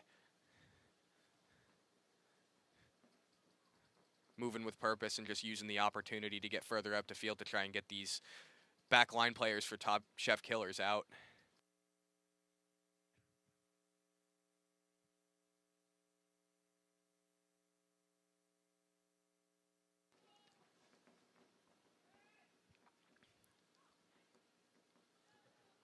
Just a little bit too big of a bite from Tropa there. But Tropa's still looking on the inside. I don't think they realized that Tropa lost their center player out of that knuckle, but the 50 Snake is still laning that Dorito corner.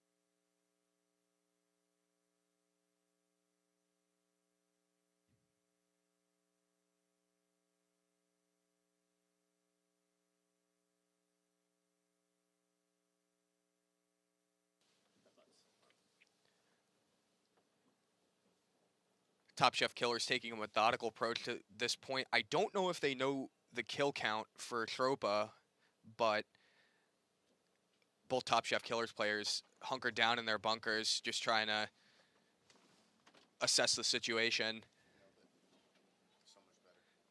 Tropa's Snake player looks like they ran out of paint, so he might need to make something happen here.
Top Chef Killer is going to lose their snake corner player. That opens the door for Tropa to run down the field.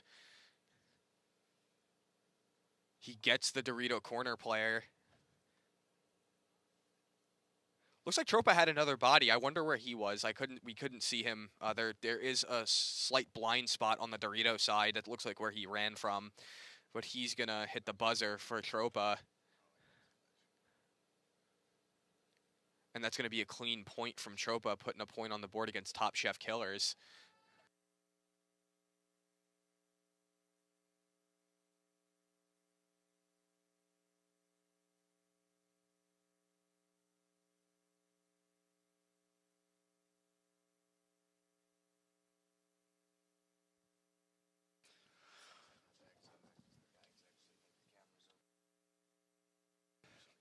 What's going on? I'm hopping back on the mic as well as we get into a game, Blackhawks versus Chaos. I was just out on the field fixing some cameras. We're getting a little rain on them. It's still wet. The rain really hasn't held up. It's been coming and going back and forth. Guys are soaking wet. The tensions are starting to get a little high. I'm starting to see some guys, some teammates start pointing fingers. Tensions are getting high. Voices are being raised in the pits. That's how we know we're getting into some real paintball here. Things are starting to get serious. Points are starting to matter.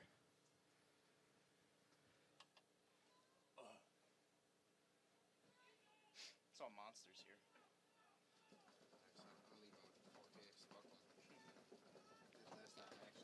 Aggressive breakout from Blackhawks, going to be sending a snake early, but he does not make it, unfortunately. They are going to establish a center presence, and Blackhawks player is going to bunker out New York Chaos's center player.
All right, next matchup here is going to be Tropa on your left, Top Chef Killers on your right.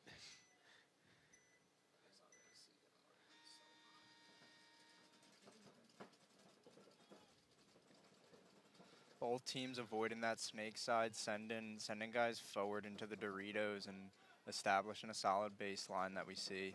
We've been seeing it all day. A little bit more of a conservative breakout for Top Chef, but they're going to be losing their home player. Yeah, I believe it's Tropa. They have a guy up. Yeah, Tropa has a guy up in the 50 that isn't matched by Top Chef. Top Chef did just get a minor penalty, so their whole back line, except for the one guy on the Dorito who had just filled into the home, was gone. If Tropa can capitalize off that, that's a big momentum swing. Anytime a team gets a penalty, it doesn't feel good. Huge bite from Tropa into the Snake 50, sorry. Tropa losing their Snake 50 guy, their back Snake player filling in that spot. They still got 3 bodies on the field. see what they can do. They got to talk to each other. That Snake player is getting really aggressive. He knows he's open on his side of the field. He's got his gun up just in case, looking cross field, seeing if he can pick a body or two and really solidify this point for Tropa. Pretty much all the bodies on the field right now are just looking at that Dorito side, just trying to pinch him out. Tropa center player up to I think they just took him out of that Dorito side. Top Chef conceded that point. That gives Tropa the advantage going into the next point. They're up 2-0.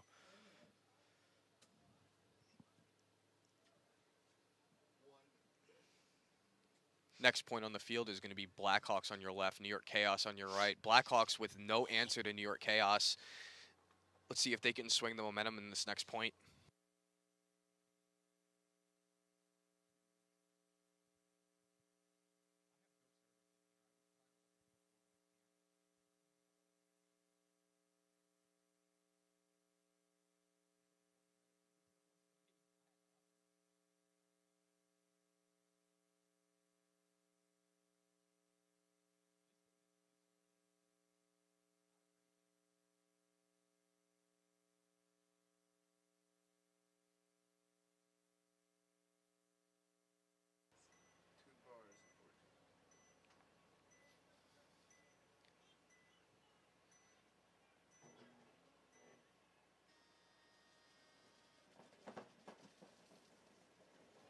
Blackhawks with a little bit more of a conservative breakout.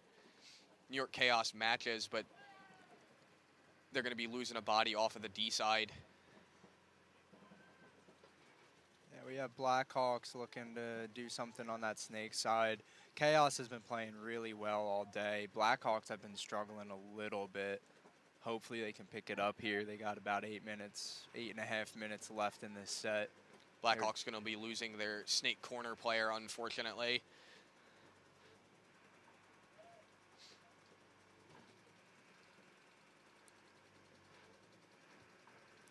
We got some action going up the Snake now. We got Blackhawks Snake player going all the way up into the Snake 3. Looking to see where he can get eyes on. It looks like New York Chaos's center player just threw a pod at the center structure, maybe trying to confuse them, but it didn't look like it mattered. We have a Blackhawks player running up the middle, trying to get a wrap on their Chaos player, but unfortunately, I don't know where he got from. Chaos replacing him, now moving the momentum. They're taking that 50 bunker.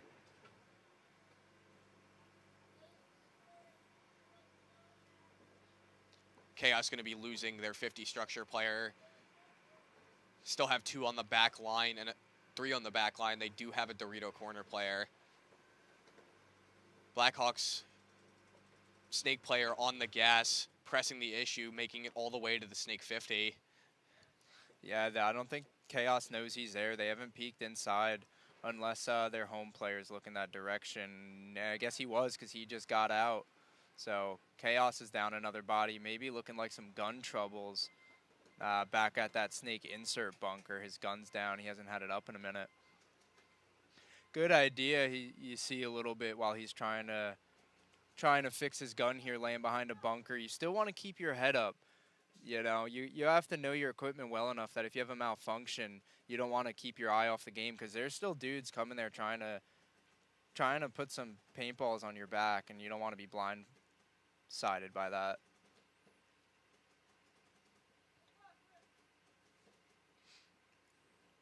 Blackhawk Snake player is zoned in on that Snake insert, the god there.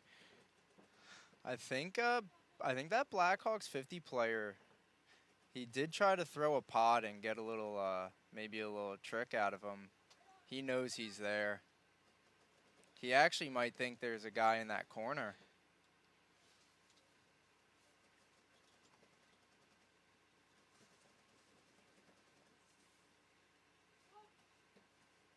Little bit of a head peek there. He's setting a trap either for the run into the corner or for the corner player he thinks is there. Yeah, this Chaos player, I think it's their last body up. He's playing it really safe. He knows they're up 2-0. He's burning time, forcing Blackhawks to do something here, which they also know. As you see their Snake player crawling up trying to sneak his way up, and we're going to see a really, maybe a really nasty bunker here. I think Chaos's Dorito corner player noticed that Blackhawks made their way into their snake. He got him, though. Blackhawks got that player. He tried to get into that corner. I think he knows the Chaos players in the Dorito. Yeah, there's still another body up for Chaos. I think that's going to do it for Chaos. Yeah, that was a solid point by Blackhawks. Slow, easy paintball. Sometimes that's the best thing to do when you're down 0-2. Get a little morale boost, get a little momentum swing in your favor, just secure a point and hope it carries on to the next.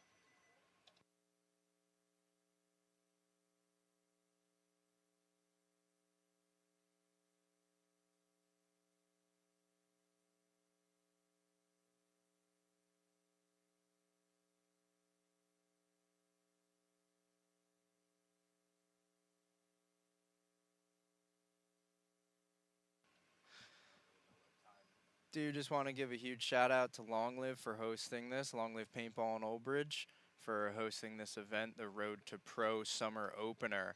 It's also Memorial Day weekend. Huge shout out to all the men and women serving in the United States Armed Forces, defending this great, beautiful country that we live in. Gives us the opportunity to play some rainy paintball on a Sunday. So let's get back to the Top Chef Killers and Tropa. Tropa's up 2-0 in this set. They're going to be on your right-hand side. Let's see what they can do.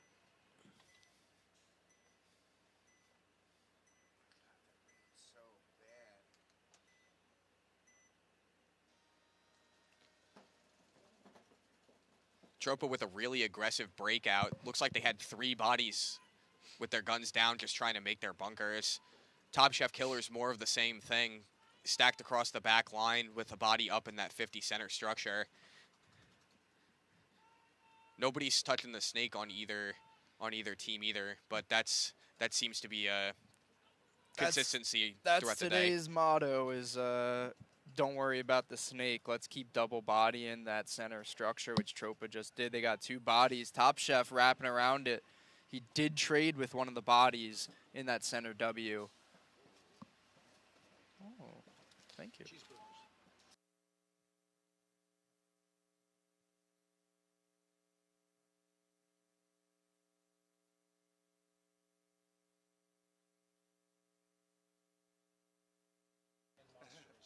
Top Chef Killer is going to be losing their snake player, unfortunately. Opening the door for Tropa. Tropa's back snake player taking a huge bite into the snake 3. Yeah, that's the other motto is when people do fill into these snakes, they're not going slow. Snake is all or nothing game today. I had a chance to talk with some of the teams while we were on our break with just field audio only, and that is 100% the motto of today is center play, lock a side down, and swing the field from there.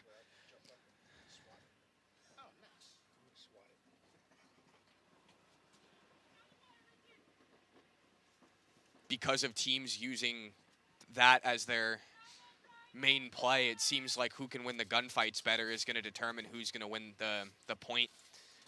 Yeah, 100%. Teams dropping bodies early or just are letting their teammates push up the field in these really critical positions. Taking out these snake corners lets a guy just jump right into snake 3 and just take up so much of the field. Tropa going to be losing their front snake player. Looks like he was trying to go for the next bump into the 50, but he just got diced up. You know, I really got to stop talking about the guys that I see on screen. Yeah. After I talk about it, almost immediately they keep getting taken out. So it's the commentator curse, unfortunately.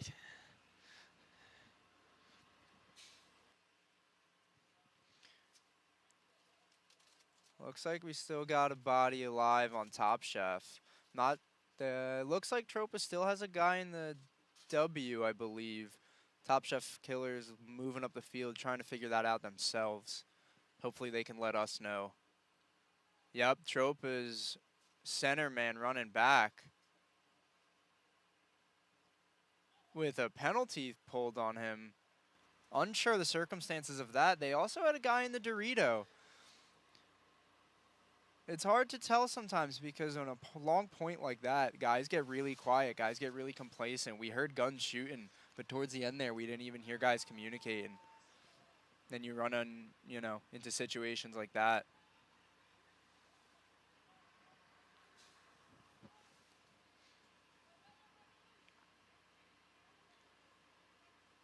Unfortunately, Tropa dropped the ball there, so it's going to open the door for Top Chef Killers to make up the deficit they have in points against Tropa.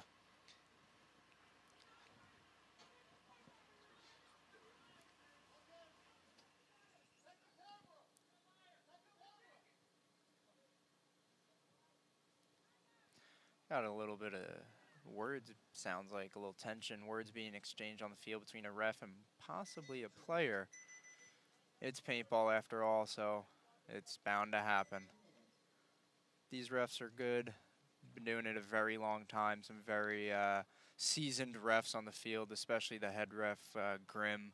He's been doing this a very long time, knows what he's doing. I wouldn't mess with him, to be honest.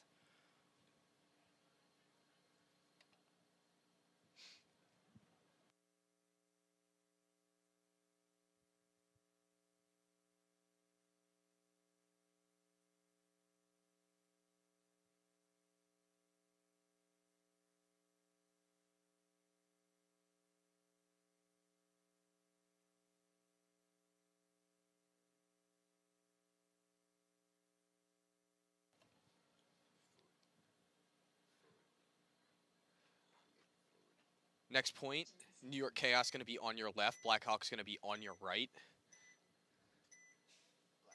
Blackhawks trailing behind New York Chaos by 1 point. Let's see if they have an answer. 5 guns up for Blackhawks. And a body dropping for New York Chaos. Blackhawks establishing a center presence at that 50 structure, but a ref is going to be coming in to check them. Blackhawks moving up that Dorito side, getting into there after they lose their 50. It's a good replacement. Minor penalty assessed on Blackhawks. That's not what you want to see, just losing a body out of your 50 structure. It looks like all they have left is just their Dorito side, and they're going to be losing the Dorito 3. Yeah, the Blackhawks are in a rough way right now in this point. A point deficit isn't the end of the world, but you don't want to be getting penalties while you have it. Definitely not. Chaos looking to move their way up the field. There's going to be a concession from Blackhawks there to save some time and save their corner player from getting laced up.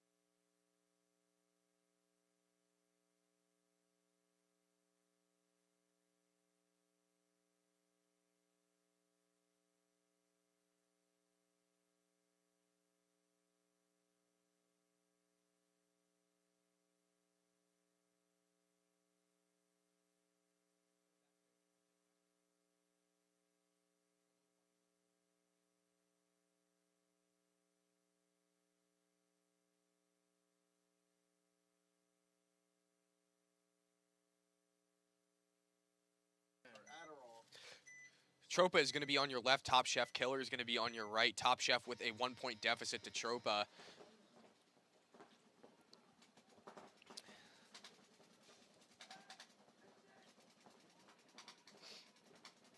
I can hear behind us a lot of chopping or eyes off, maybe eyes dirty. Yeah, it sounds like somebody's having a really bad time behind us, and judging by the screen, I don't think they know who it is. Somebody is shooting paint or not shooting paint and has no idea. The ref going to run in and check Top Chef Killer center player, but he's going to get diced up trying to make a run through the center. Tropa pushing the issue. Snake player all the way up to the Snake 3. And another body moving up to that center structure.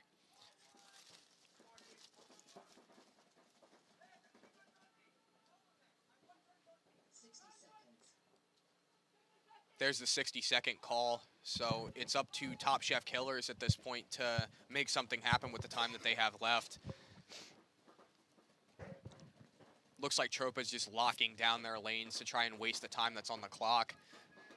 Yeah, Top Chef's got to make a move. It looks like they know that. They're doing it. They sent a guy right up to the 50. Wraps that. Trades him. Solid move if this last Top Chef killer can capitalize. 20 seconds left.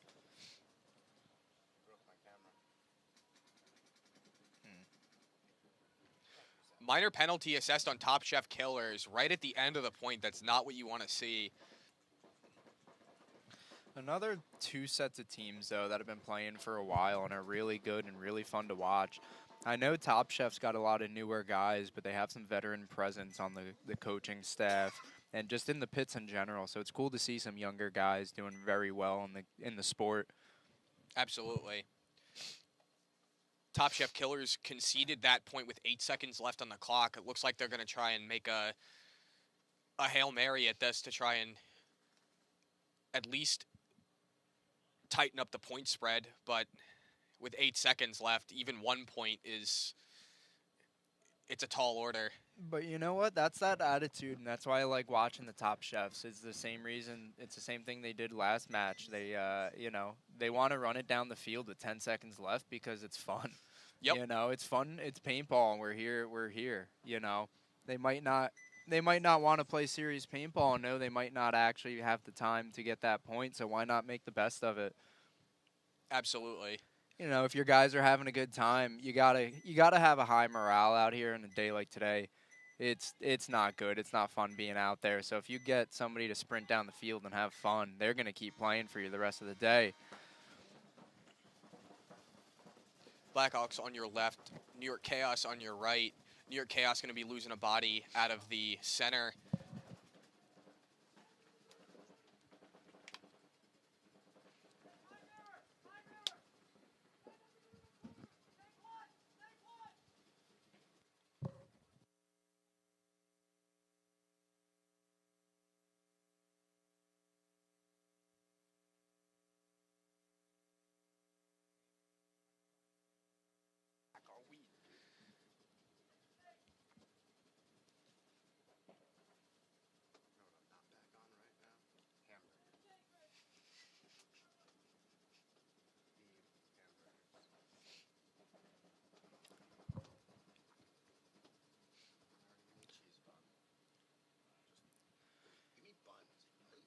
New York Chaos running around the field a little bit, looking to establish a wide base, trying to get eyes on the rest of the field. Blackhawks Snake players sitting in that 50, and that thing's just huge. You can't see out of that. You have to pop the top on it, and you're so exposed from so many different angles. It's a tough bunker to play in. Absolutely. It looks like New York Chaos is having another gun problem. I think it might be the same player as the game beforehand, but it might be, but that's why it's important. Honestly, even between matches, if I was playing today, I'd probably be taking my gun apart, cleaning it, making sure everything works. Remember everybody, don't forget the lube.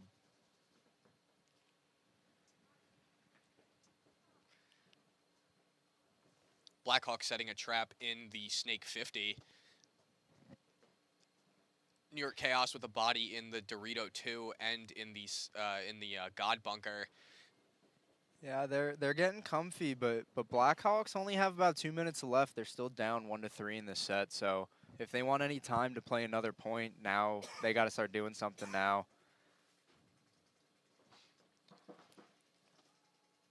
He did not see that Blackhawks player did not see their snake bump out to the corner. I think he just tried to shoot the Blackhawks player that's standing over the 50, and he had no paint in his hopper. That's what it looked like to me, but that was a wide open shot.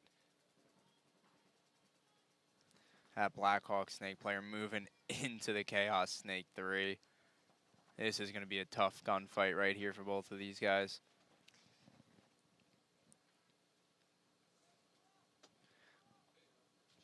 Blackhawk Snake player knows he's there. He's waiting for him to peek, but Chaos should know they're up in this, and he can wait all day. It's up to the Blackhawks to make a move. And he's not in a position to make a quick move just laying down, so. Chaos player still seems to be having some type of gun problem. I haven't really seen him roll his gun. Yeah, a lot of gun problems. I'm also I'm not hearing a lot of communication again. I think Blackhawks.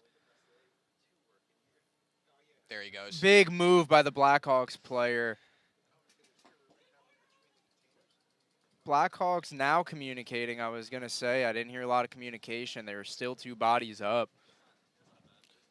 Nice little 3-pack here for the Blackhawks snake player. Just diced up the Dorito 2, and he's gunning for that that Dorito corner.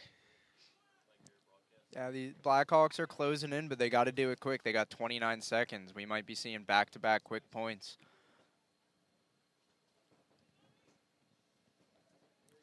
If I were that Blackhawks player, I'd just go for the buzzer. There it is. Absolutely, that Hail Mary hero moment, diving into it. Unfortunately, there is a big, giant metal shipping container I would be a little afraid of diving over into. But Yeah. they got the point in the end with 16 seconds left. That's going to be Blackhawks 2, Chaos 3.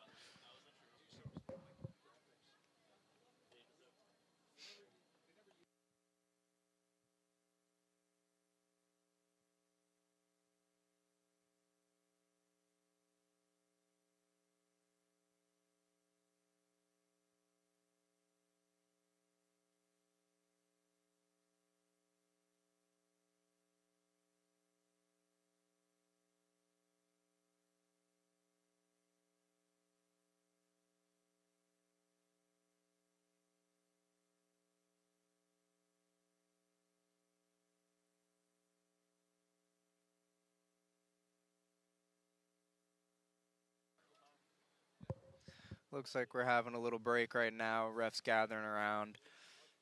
Here's a perfect chance. Everybody have a great weekend. It's Memorial Day. Go outside, grill yourself some cheeseburgers, some hot dogs. Enjoy the weekend. Make the most of what we got. Hopefully most of you all are off of work tomorrow, so enjoy that. A little 4-day weekend, 4-day week coming up. Always a little gift.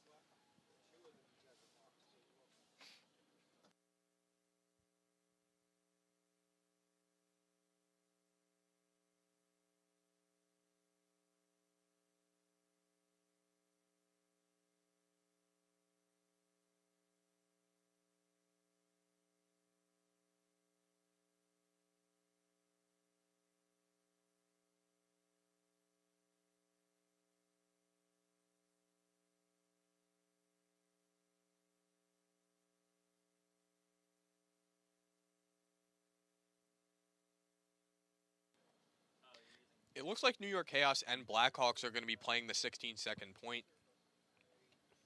This is one of those points that you want to be watching. It's going to happen quick. It's going to be fast, and it's going to be just a lot of paint flying.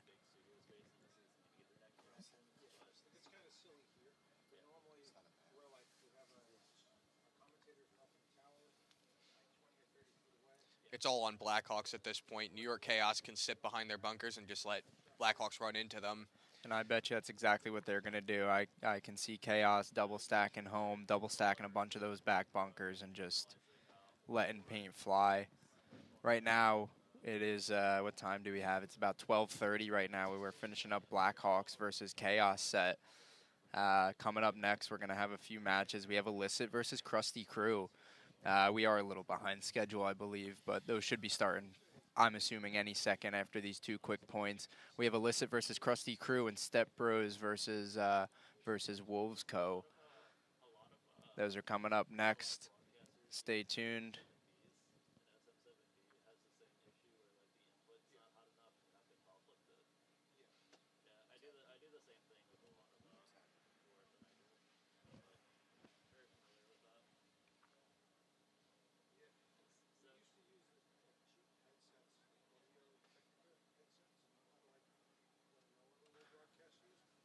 Shout out to Monster Energy as well. They have a vendor and a truck here. If anybody's on the live stream or anybody's around, come on over to the field. Come grab some free Monster Energy drinks.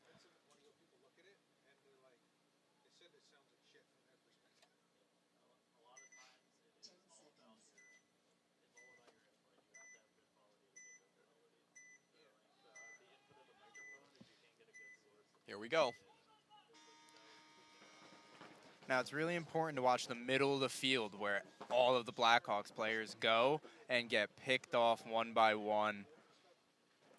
Oh, man, there's people running everywhere. I don't know what's even happening right now. 4 seconds left on the clock. I don't think they're going to be able to do it. I think Chaos tried to hang that extra flag right at the last second. I heard base. I think he got there in time. That's a bold move from Chaos, and honestly pretty ballsy. They knew exactly what Blackhawks were going to do, and they said, we'll do it right back to you. They didn't even need to. That was a high risk, low reward, but it was pretty cool. He got the point clean too, so that's gonna kick New York Chaos up one more point, leaving it 2 and 4. Yeah, that's actually huge. Somebody should buy that man a beer because, you know, some of these games are getting really tight, and a point can matter in the end here. But again, Chaos has been playing super tight all day today. Blackhawks got to go into the pits and you know, they got to look at some of their charts, look at some of their plays, see what they can do a little bit better going into these next few points.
We'll get instant access to the team catalog, as well as discounts, specials, promotions, product releases, and your own custom team gear.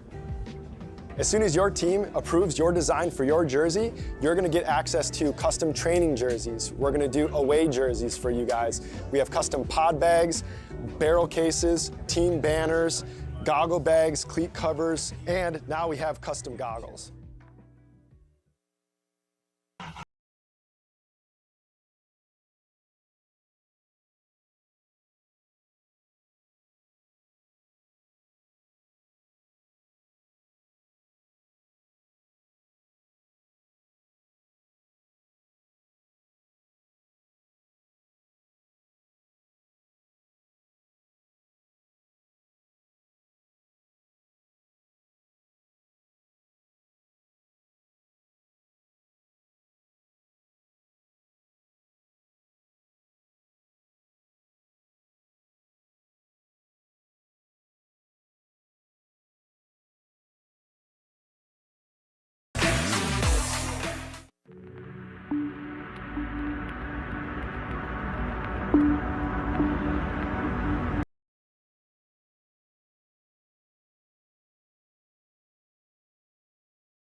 They're really trying to reach every player out there and not just the elite of the elite.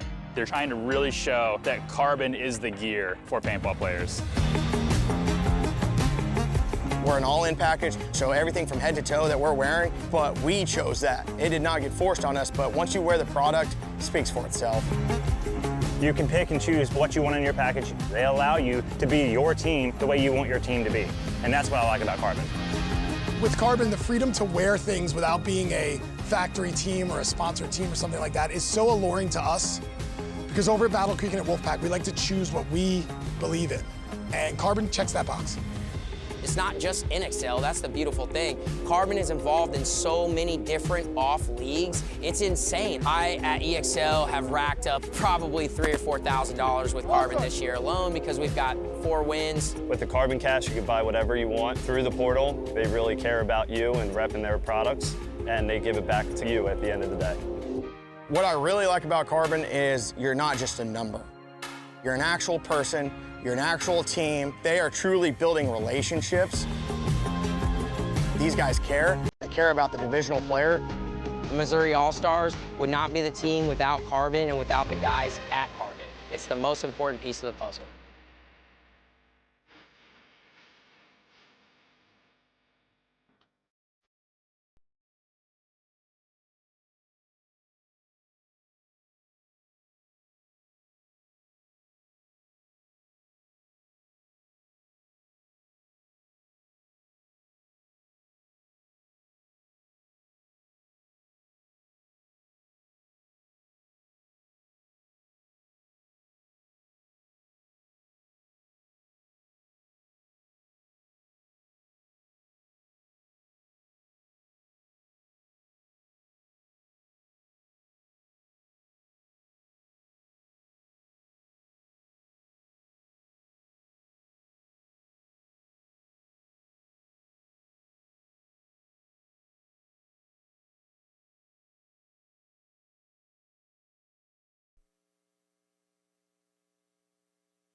The DRV features a revolutionary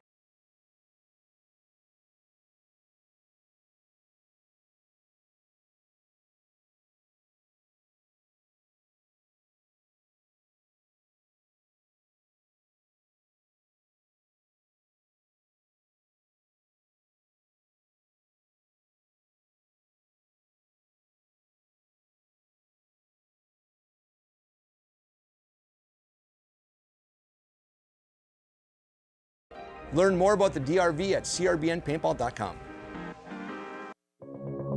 I've been an engineer in paintball.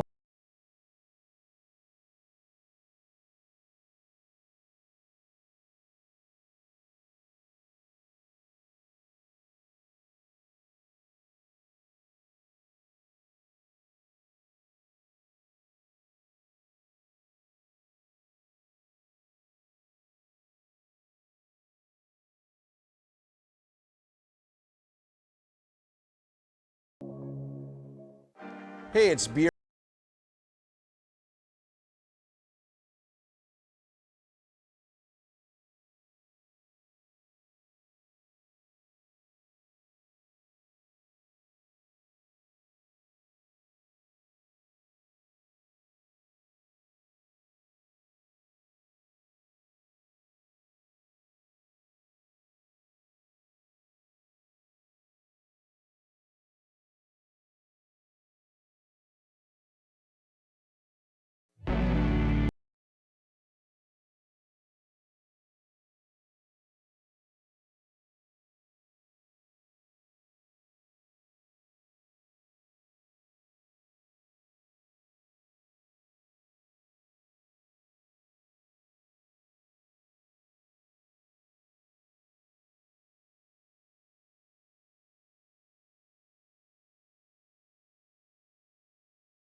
Our team program is designed to be super simple and make your life way easier.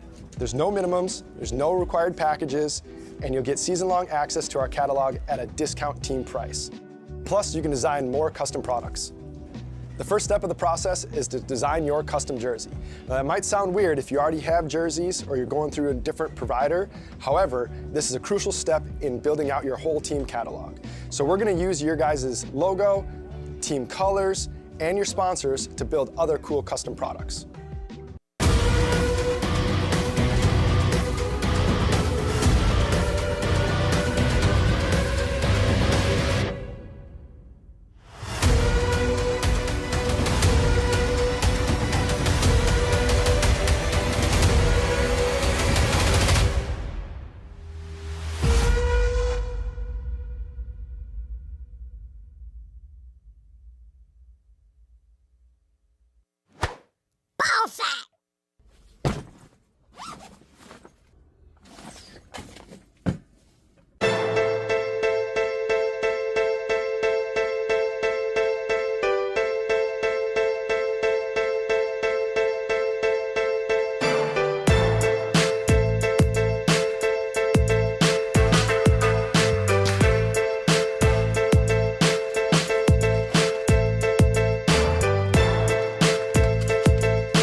For just $19.95, your team will get instant access to the team catalog, as well as discounts, specials, promotions, product releases, and your own custom team gear.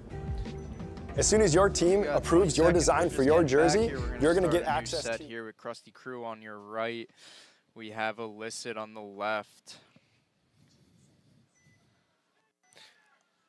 After this point, I'll do the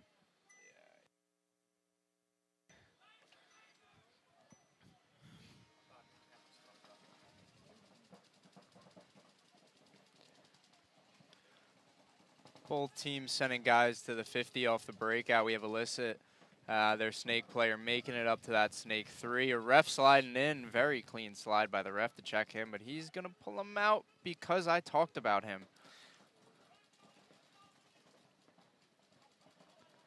At least we're not calling him out by name. If we did that, they'd probably just get mad at us even more. That would be a little bit too foul. Elicit making a good fill into the snake corner to establish some kind of snake presence now that they don't have their forward in there anymore, but a ref coming in to check him. Crusty Crew playing it real chill, just seeing what Elicit has to do. These open points, no reason to play aggressive paintball unless that's your style. But a lot of teams seem to not want to push really hard on a brand new point. A lot of teams like to see what happens, let the games and the points unfold and adjust from there. But somebody at some point has to take some dominance onto the field and start running this point.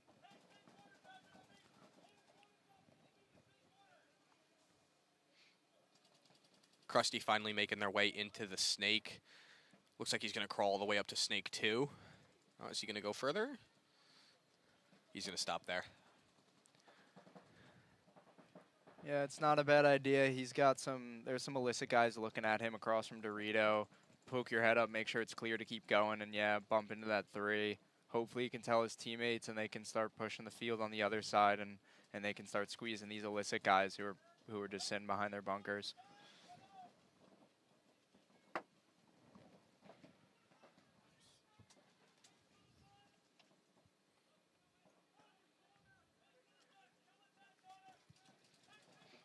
Elicit making another bite all the way up into the snake 3 to match Crusty Crew.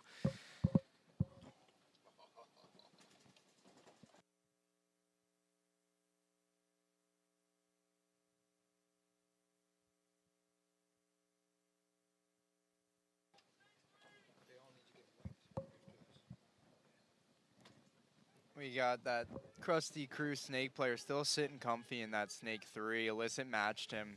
They sent their guy forward as well. Crusty Crew's got his corner behind him, be able to watch him and look on the inside where Elicit's just blind. Elicit's got no backside support.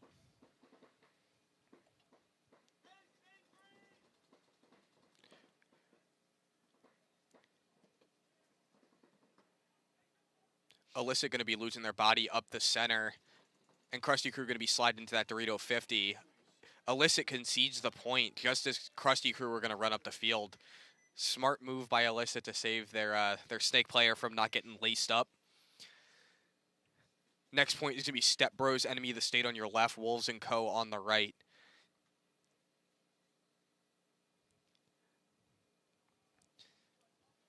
If you're new to paintball and want to give it a try, or you're a seasoned player and need some new gear, come down to Long Live Paintball. They have Axe Pros for sale. They have hundreds of them. Jim was nice enough to let me demo one while I was in the shop during our break, and they got gear for days. Any masks you need, full setups, just guns, pod packs, masks, pads, the whole nine. I think they even have cleats too. So if you're looking to start your paintball journey, come down to Long Live Paintball.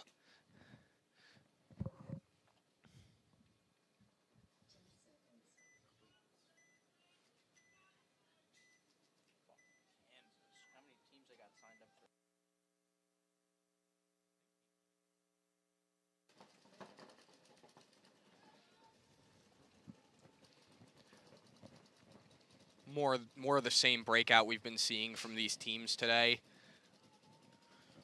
Center presence. Center presence, ignoring that snake.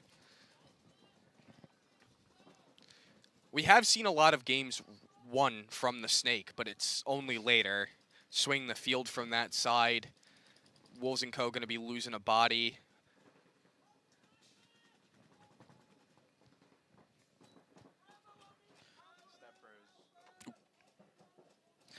Stepbro is another strong team that comes out here. They got a lot of lines. They got a lot of veteran presence on them as well. They always have new guys playing, and you know, being taught by the older guys who've been playing and coaching for years. So that's always good to see.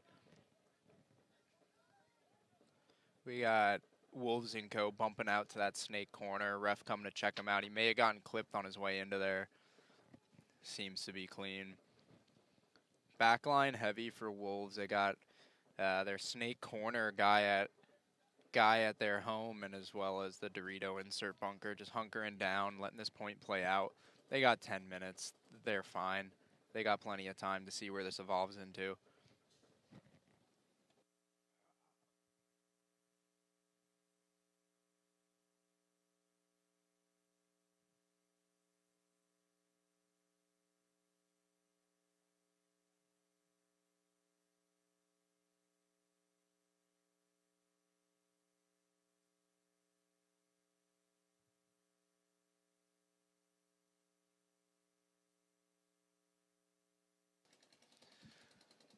Both teams coming into this point are undefeated as of right now. Yeah, both of these teams, they probably know that going into this as well. It's another reason to play some slow paintball. You give yourselves the best opportunity to win some points, let the other team make mistakes, don't make them yourself. And we're getting close where, you know, some teams are going to start heading home for the day, coming home soon. And you want to be playing on this field as long as possible, get a chance to take home that trophy today. Both of these teams are definitely in contention to do that.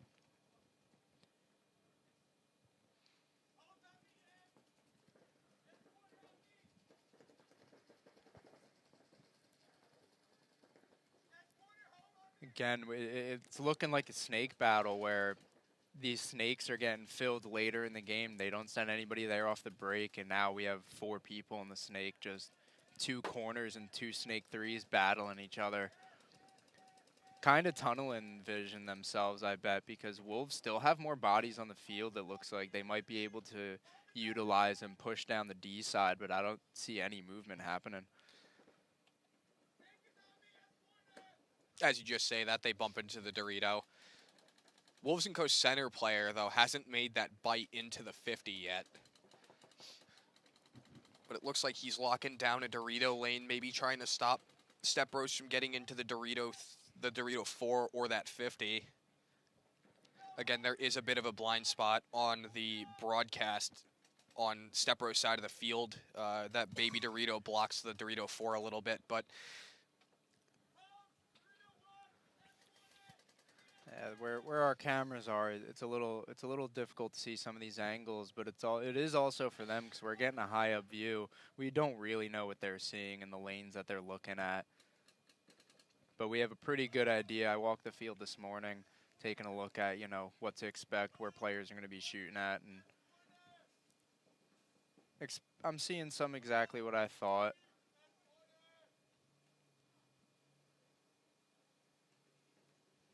a little bit of a tape battle here.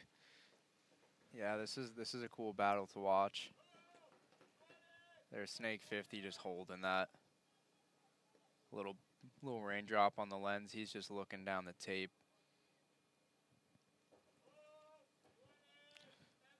Stepross unbothered by him being there, though, just looking on the inside. Yeah, it would be silly for Wolves to make a move on there at this point in the match. It'd be a useless move. So Stepross, honestly, pretty fair to just keep an eye on the inside. I think he might still have his corner as well. I don't know. Yeah, there we go. Stepross still has his corner, so he's probably just watching that 50 for his buddy up there in the Snake.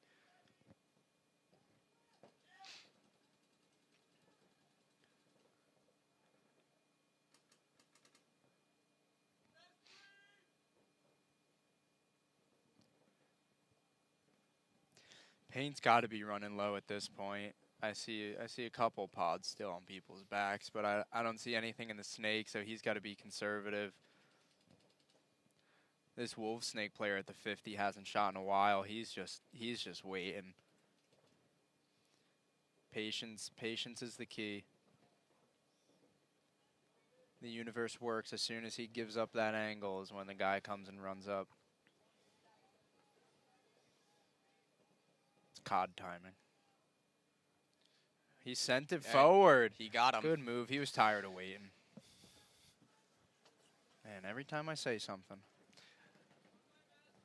Stepross also didn't contest that lane pretty much as soon as they knew he was there. The first time they tried to snap each other out, so yeah, it was only a matter of time. Minor penalty assessed on Wolves. Yeah, it looked like one of the Wolves players ran away from a ref while he was coming to paint check him. Oh, nice little trade on the 50.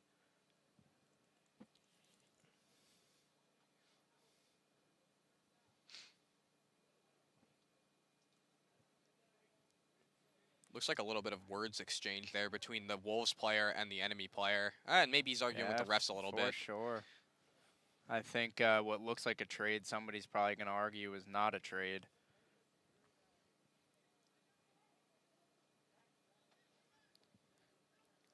This might end up being a no point. I don't see bodies on either side of the field.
Next point here going to be Crusty Crew on your left, Elicit on your right. Crusty Crew with a point up against Elicit. Let's see what Elicit can do to answer back. Looked like a bit of a slow start there for Elicit, but Crusty Crew pushing the issue, getting a body all the way up to that 50 structure. Still no Snake presence from either team off break. Looks like Crusty Crew and Elicit are matched up at the God. And we have some movement from Elicit moving up the field, hoping maybe to put somebody on that 50. It's such an important bunker today. Whoever controls that 50, if you can trade out the other player's 50, you get to control the field and pretty much shoot and push your guys forward to whatever side. Which seems to be the snake side today.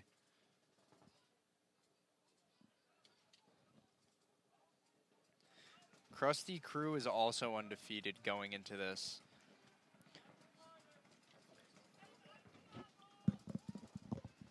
Crusty Crew is 3-0 while Elicit is 0-3 going into this point.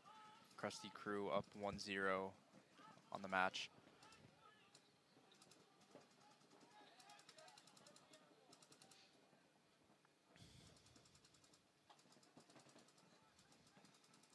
Elicit going to be losing their snake player on trying to get into the snake, but looks like Crusty's 50 player had that lane locked down. Got a bit of a chance to chat with Crusty during one of our breaks, and that seems to be what they're sending him there to do, is just lock the snake down. Know your place, know your role, get it done. I have played in the past with that gentleman that is Joe, and that if you tell him to do something, he will do it. That's the kind of player you want on your team.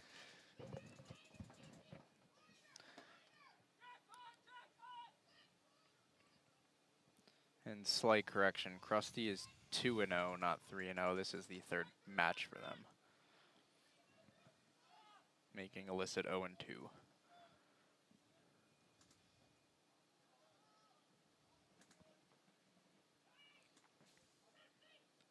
And a little bit of a lull in the match. We got a Crusty Crew player at the 50. We got a guy up in the snake 3.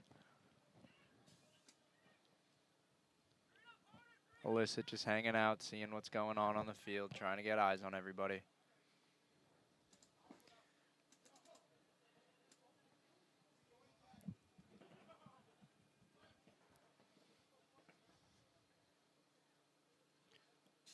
Does Elicit have another body on the field? Doesn't look like it. It looks like it's just their snake corner, and he's trying to figure out where Crusty Crew is. He knows there's a guy in the snake, but I think he's concerned about another body, as he should be. He sees that center structure player peek out for him, so he knows where 2 bodies are, which I think is all their bodies, but unless he knows a proper count, he might be thinking there's more.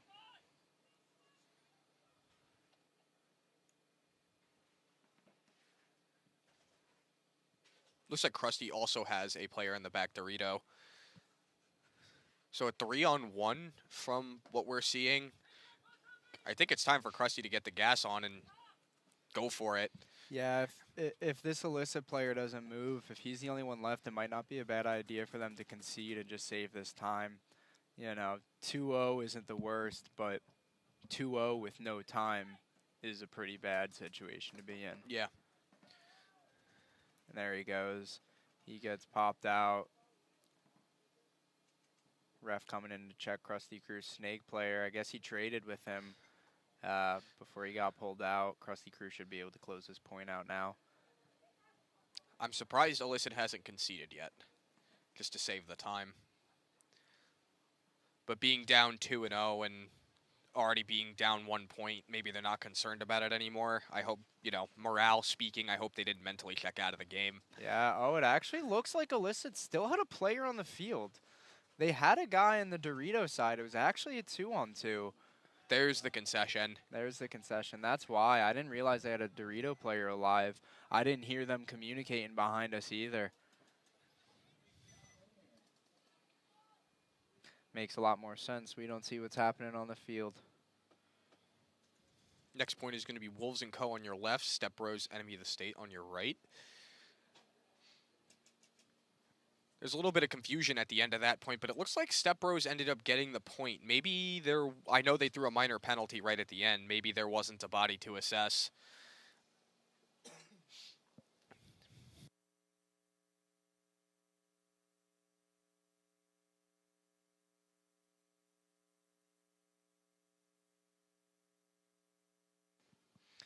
We got a timeout called going into this. this is a really important match for both of these teams. It'd be their first loss of the day. And while they'll still be up there, they're still going to make it. But you don't want that going into, going into semifinals and quarterfinals. If you can keep momentum alive going in 3-0, 4-0, that'd be awesome. Such a sport about momentum. Whatever team keeps it alive is going to be who's rolling.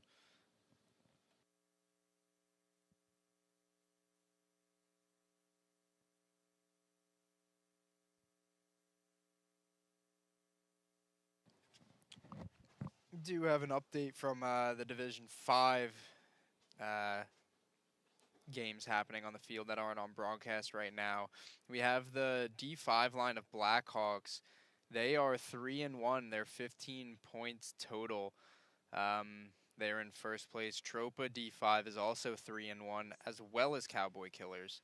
So 3 teams that are coming into their next division 3-1. That's going to be huge. That's going to be fun to watch.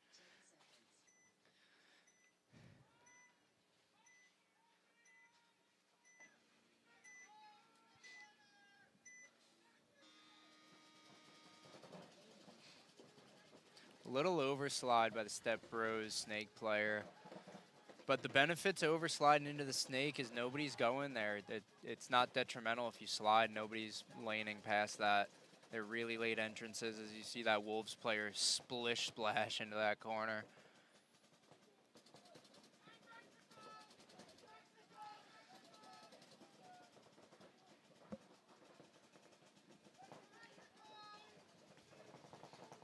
Wolves & Co. and Stepross with more of the same breakout. This and the up the gut seems to be what they're doing more often than not, and it's been working for them.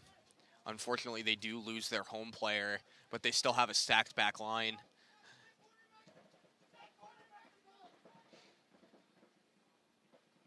Wolves & Co. getting a body up to that 50 structure. Yeah, that's going to make it really hard for Stepross to get into that snake. As Wolves & Co. do it right now, they're going to be pushing it forward. You know, whatever team gets into the snake seems to be able to control the pace of the rest of the game. As long as they're communicating and shooting.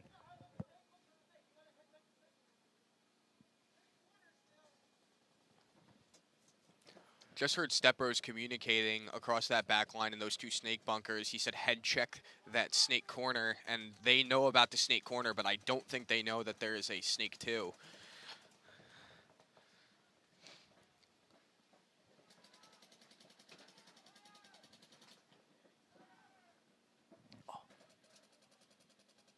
Stepross going to be losing their home player. It looks like he filled out from that God bunker into the home, but maybe he got shot on the run. Wolves & Co. seem to be tying this point up pretty nicely. Just methodical paintball, getting those kills, finding the bodies. Yeah, we have the Wolves player in the center trying to pop the top over that, see if he can get another body down.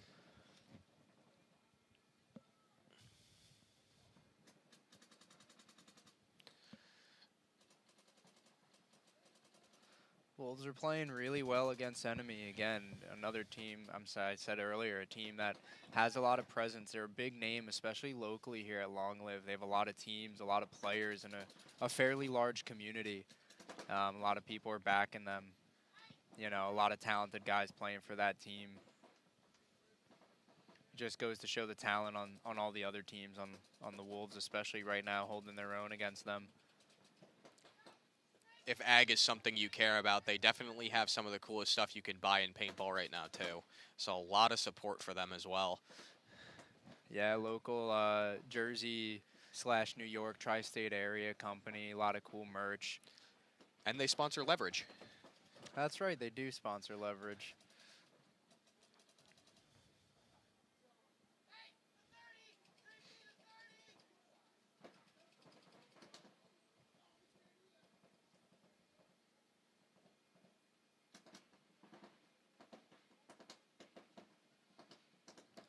Little slowing down in the point. We have 1:30 left. This is a nice place to be in right now. Wolves don't have much time to close the point left, but it's just enough to give them you know, to hopefully formulate a strategy and talk to each other on the field, see what they're about to do.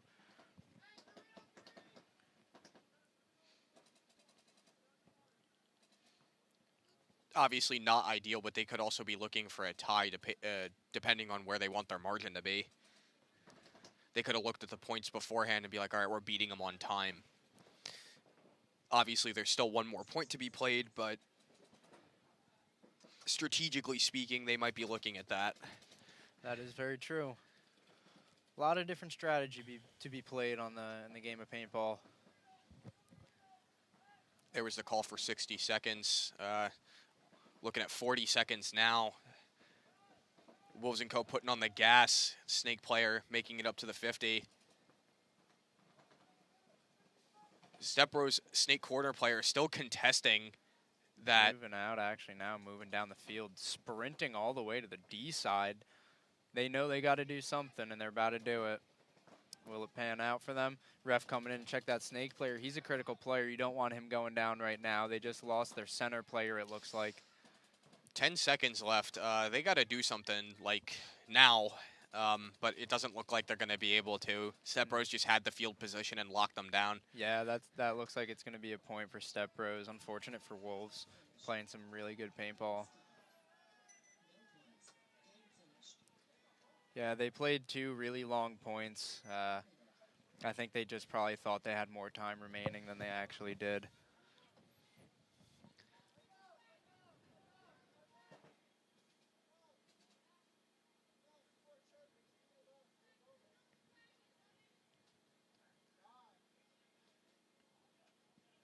I think I just heard an enemy player say stop chirping. It looks like they were maybe exchanging some words there at the end of the point. Oh, that'll be fun to watch from the sidelines. Not get involved in. Not your circus. Not our circus, I suppose.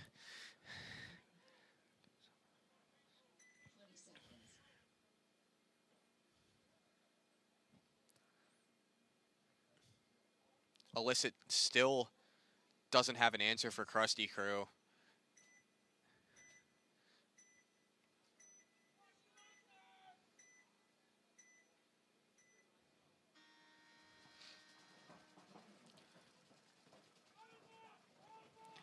Strong breakout from Elicit. I like seeing that, sending a guy right to the Snake too. It's something we really haven't been seeing all day. Something new.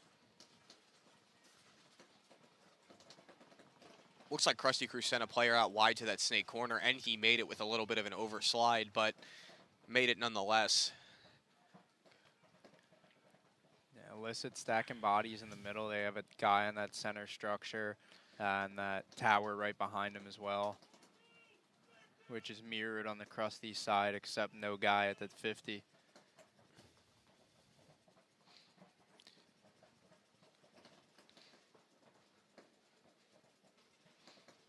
A 2-0 lead is by no means a huge lead, but Crusty Crew has the real estate to just sit back and take good field position. It looks like they're going to trade out in the center there, but Elicit has a body coming into right to fill his place. Elicit didn't trade with him, but he did end up getting shot out when he made the bunker. Crusty Crew still with the Snake corner. Gonna dice up Elicit's other center player. Yeah, Elicit's moving up into that Snake 3. Trying to put pressure on that side of the field.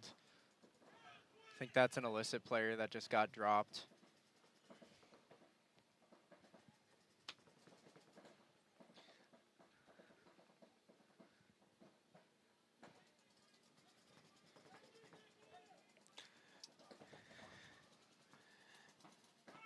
It seems one of the players had an issue with the camera. They just shot one of our cameras. Elicit's still sitting in that Snake 3. Still trying to see what's happening in the field.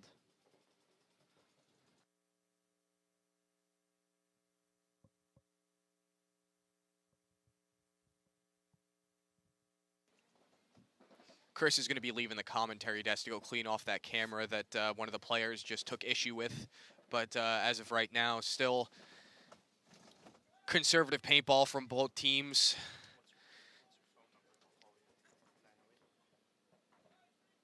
Crusty crew just locking down that snake side. Only one guy on that snake corner, but Elicit still hasn't found an answer to get him pinched in enough to make more moves. Crusty crew also has a back Dorito player in that Aztec.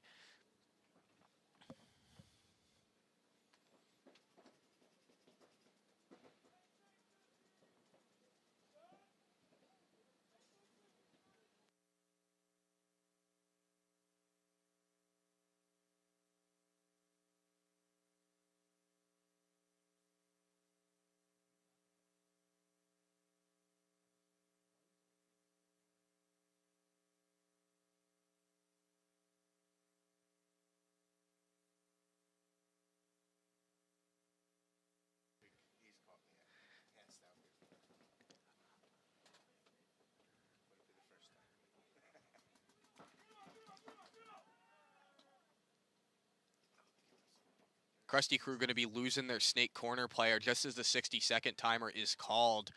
I think it's all down to the guy in the Aztec.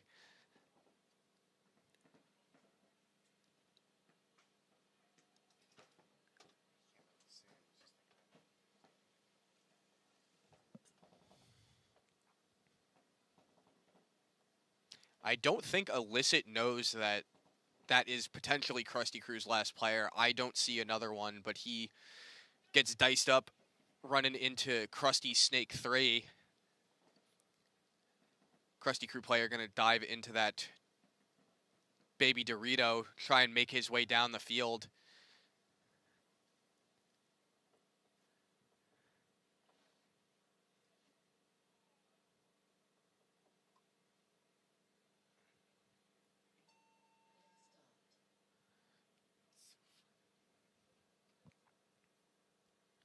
Game stopped at just 6 seconds left. I am unsure if Crusty was able to hang the flag, but looks like the point was approved. That's 3-0 to Crusty with 6 seconds left. I don't know if they're going to play the point, but if they do, we might see a rundown from Elicit to try and make something happen. 6 seconds is not a lot of time for even 1 point, but maybe it's just to add insult to injury to Crusty Crew.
and field strip the loader in seconds. Each DRV includes a speed feed, rain lid, and charging cable for the lithium-ion battery. They also ship in a zippered case. DRV is currently available in 8 different colorways. Learn more about the DRV at CRBNPaintball.com. I've been an engineer in paint.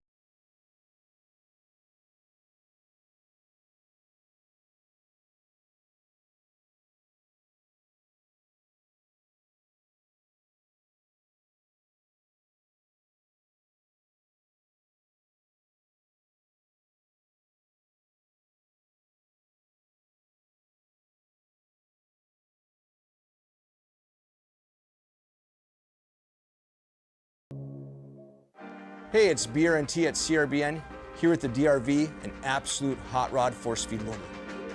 What separates the DRV from the competition is our LCD display on the back. This has a built-in timer, ideal for classic paintball, but if you're playing anytime paintball at all, the ability to know what's going on without a scoreboard is an advantage. Along with our adjustable torque.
Sorry about that, everybody watching at home. We just had to confirm a couple things. So this is going to be D5's semifinals. So Blackhawks D5 got the bye.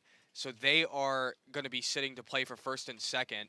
Tropa D5 and Cowboy Killers are going to be battling for who gets to play for first and second. And whoever loses this match is going to get third place. Yeah, this is going to be where you see it. This is where you're going to see who really wants it. This is, you know, if you lose, you're in third place. All these guys, nobody wants to settle for third place here today. Everybody wants to win. Everybody wants to come home with that gold cup. These guys are going to be fighting for these next handful of points. They got 7 minutes, 30 seconds left to play. See who's going to move on to play Blackhawks for first place. I did get a chance right while we were on that little bit of a break before we got to this matchup. Got to walk by the tent for RTP, and that gold cup is looking very shiny and pretty, so it's definitely fuel to play better and to win. Yeah, that gold cup sitting right when you pull up to Long Live, you see the RTP tent. It's right there on display for all the guys to walk by and look at and hope to bring home. Certainly fuel for them. The other fuel for them is the Monster Energy tent they're sitting right next to. Go grab yourself some Monster Energy. Thanks for being out here today, guys. They got some new flavors. They got a Memorial Day release. It's a red, white, and blue raspberry. That's pretty sweet. I might need to take one of those home with me. I'm not going to lie. That sounds pretty good. I've been waiting for one of those for a while.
Game on. Game stopped. Base. Point approved.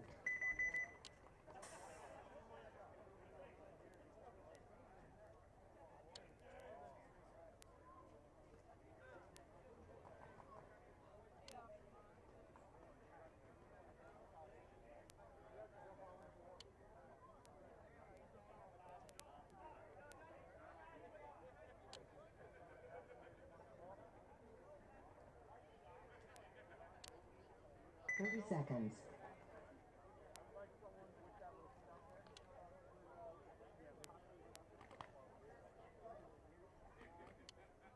Seconds.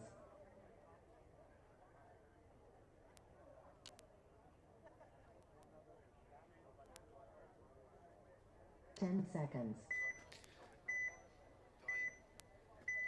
Cowboy Killers and Tropa D5 back on. Tropa with 1 point. Let's see if Cowboy Killers has an answer. Game on.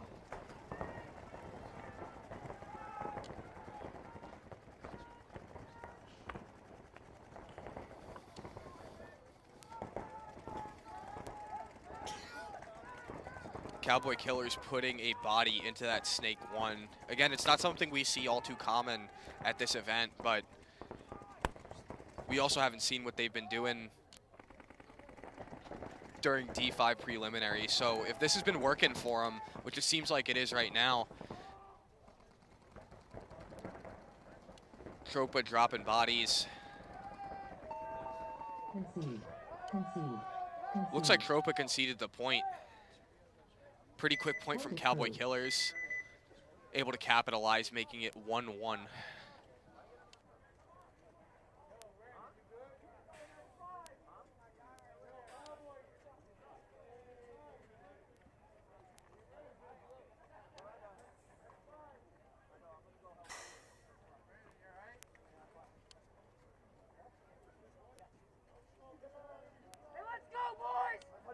Like that, huh?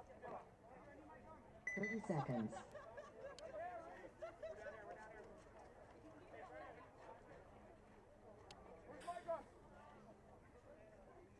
Seconds.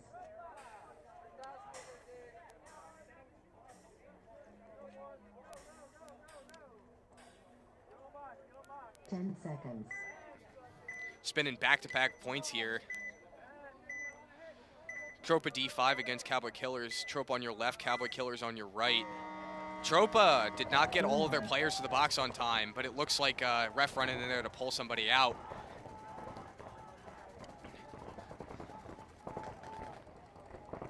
Cowboy Killers getting somebody into the Snake early. That seems to be their bread and butter, so it looks like it's working for them. Cowboy Killers bumping out to that Snake corner.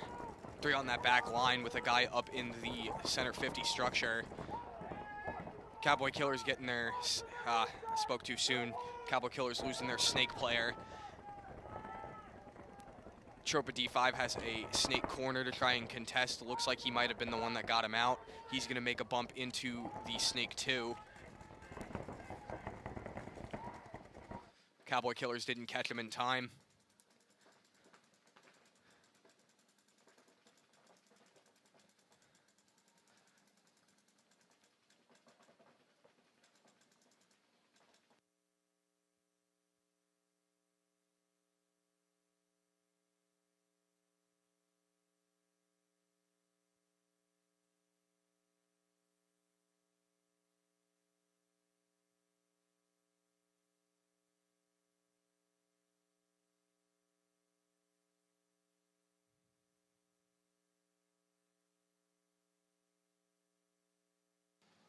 Cowboy Killers with a big bite up into the Snake 3 to try and contend with Tropa's Snake 2 player.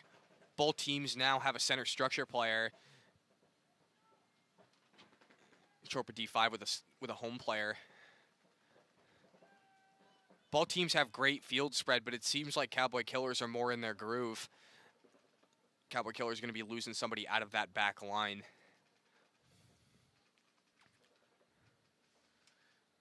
Cowboy Killers center structure player locking down the Snake side, setting a trap. Looks like Tropa D5's player is also doing the same thing, but on the Dorito side.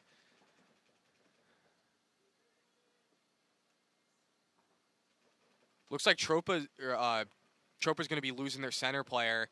Cowboy Killer's Dorito player seems like he just walked into that Dorito 50 pretty free and shot him.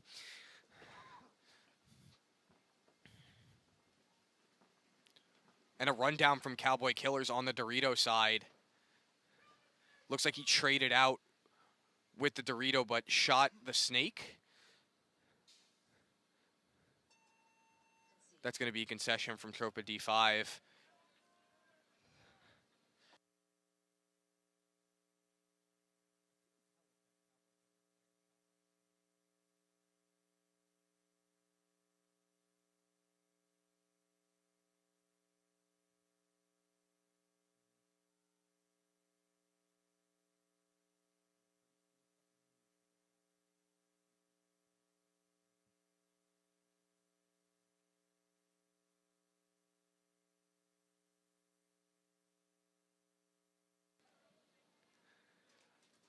As always, thank you, Chris, for pulling double duty and helping me with the commentary and making sure these cameras are clean for the viewers at home so they could see the action that's going on out here at Road to Pro.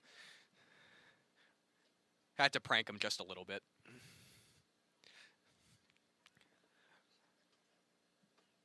One-minute break time, but another back-to-back game for Cowboy Killers, who are on your left, and Tropa D5, who's on the right.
Cowboy Killer snake player getting pulled early. Tropa with an answer to Cowboy Killers, putting a snake player of their own. He's going to make it all the way to the snake 3. No center presence from Tropa at this point, though. It seems like both their guys are still stuck in that home bunker. Tropa, unfortunately, going to be losing their snake player, but Cowboy Killers going to be losing a player of their own.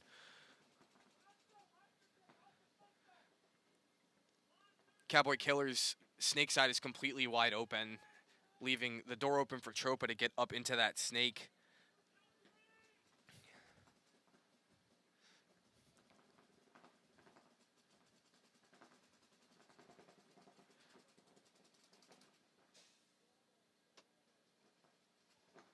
Tropa with another bump out to the snake corner. Cowboy Killer's center player looked like he was holding that lane, but looks like he switched over to the Dorito side.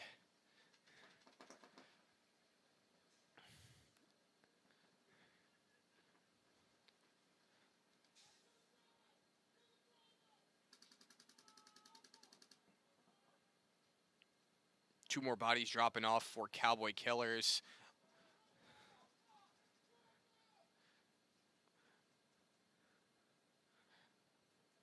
Back and forth punches here from both of these teams, just trading points.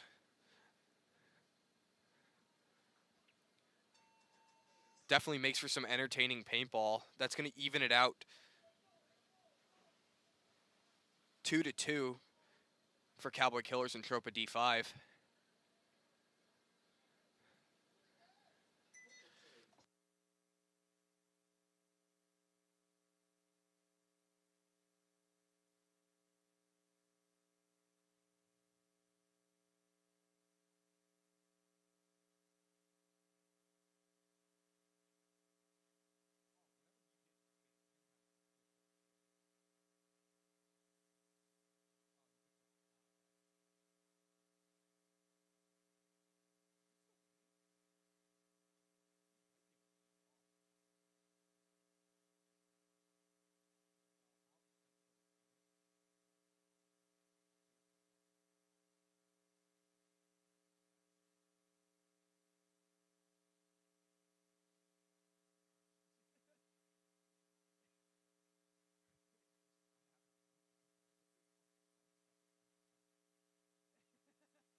Another aggressive breakout from Tropa, but unfortunately doesn't pan out. They lose their snake player. Cowboy Killer is more of the same, except their forward snake is still behind that God bunker.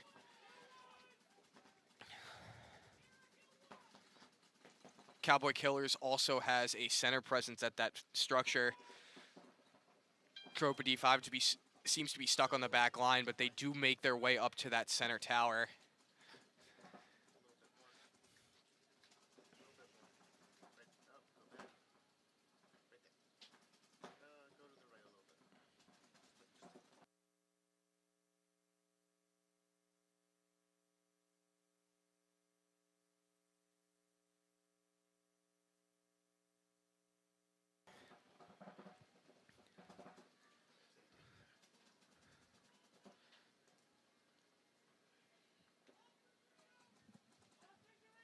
Tropa D5's center player seems to be switching back and forth quite a bit.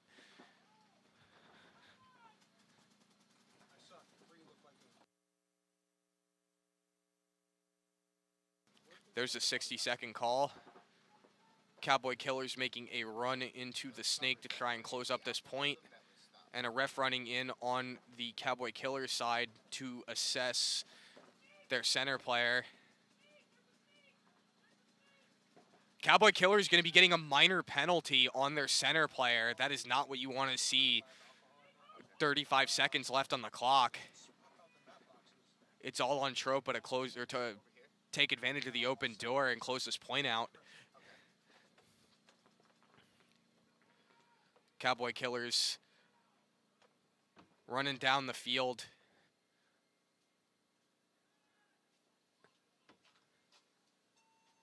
Hit the buzzer with 14 seconds left on the clock.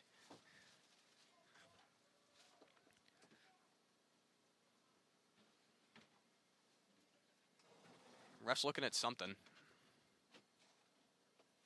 No, oh no. Ref's calling over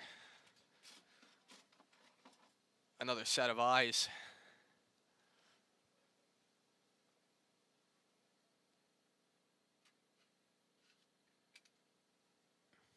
They called him clean. That's going to be 3-2 Cowboy Killers with 14 seconds left. We might see another Hail Mary run down the field from Tropa to try and get this point back.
Cowboy Killers on your left, Tropa D5 on your right.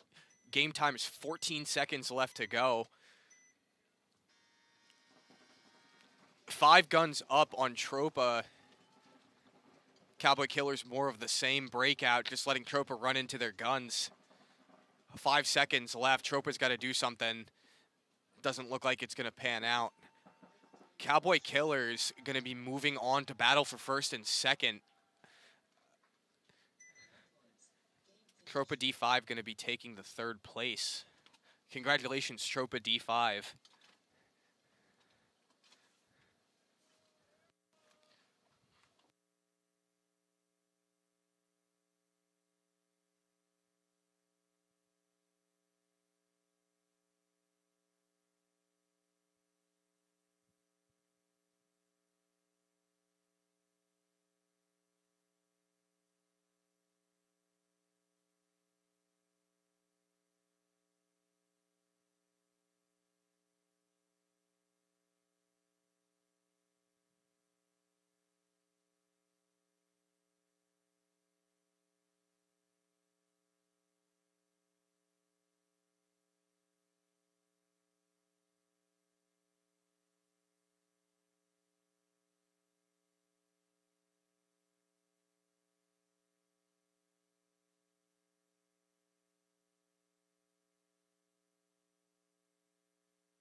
They're really trying to reach every player out there and not just the elite of the elite.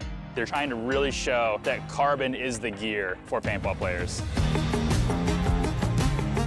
We're an all-in package, so everything from head to toe that we're wearing, but we chose that. It did not get forced on us, but once you wear the product, it speaks for itself.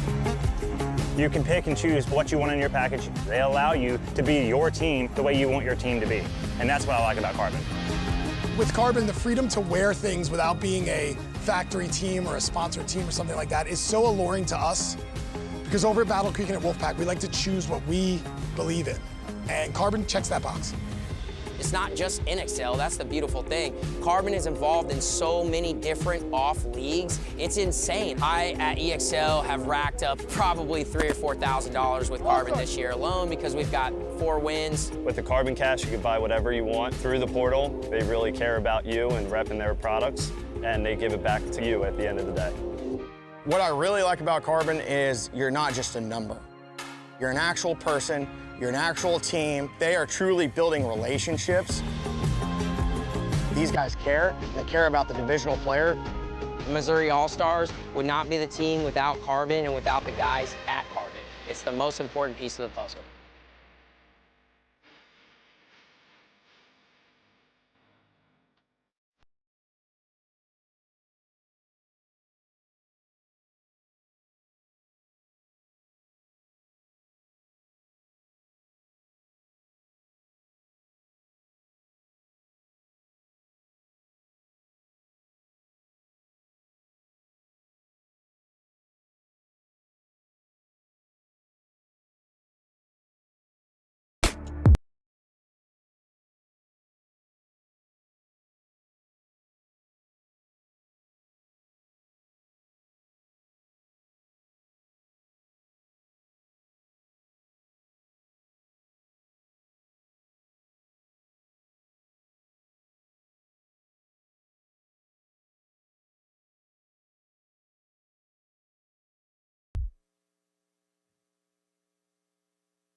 The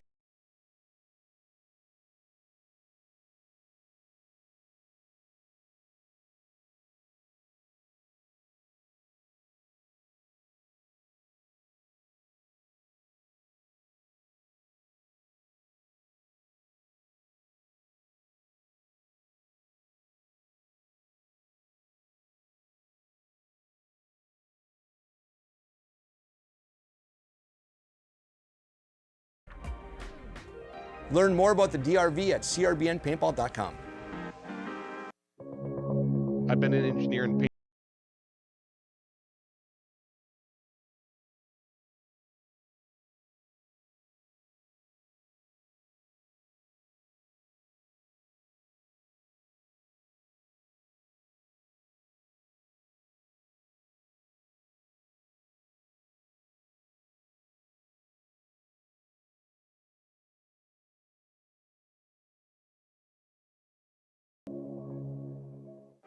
Hey, it's BRNT at CRBN, here at the DRV, an absolute hot rod force feed loader.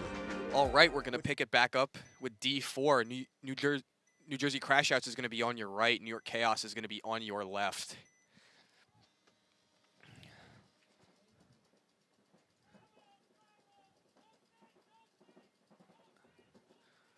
New Jersey Crashouts with a very aggressive push into the Snake 3. He's going to get the drop on New York Chaos's center player. New Jersey Crashouts is going to be dropping a body of their own from the back line, but they're going to be establishing a center presence in that structure. Lots of bodies dropping for both teams. New York Chaos just lost another one coming out of what looks like the back line.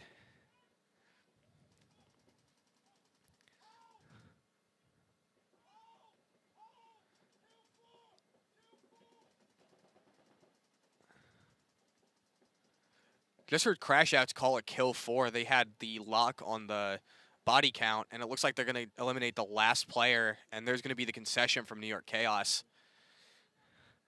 Quick point from New Jersey Crashouts here.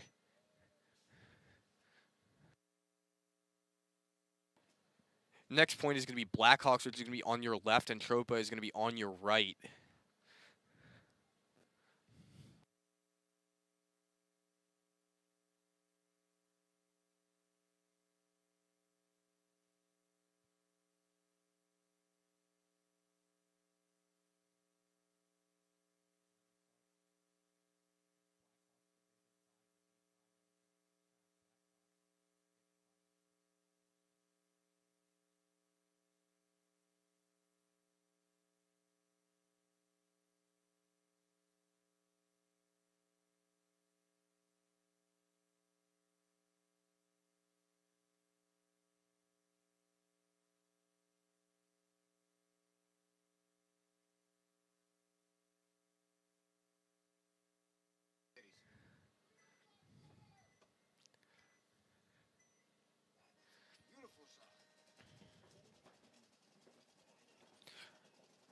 Tropa with an aggressive breakout into the Snake. Blackhawks try to match it. Blackhawks going to be losing their Snake player, though. Opens the door for Tropa to get way up into that Snake. Blackhawks completely lost a Snake presence.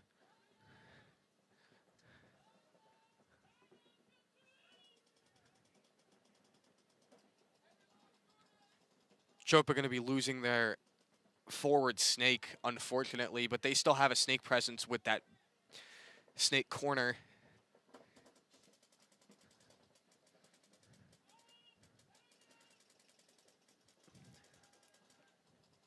Blackhawks looks like they may be taking a different approach. They got one in the center and two on the Dorito side. Dorito player pushing into that Dorito 4. Unfortunately, he doesn't make it clean either. That just leaves two players on the back line. Tropa, all gas, no brakes this point, pushing the issue.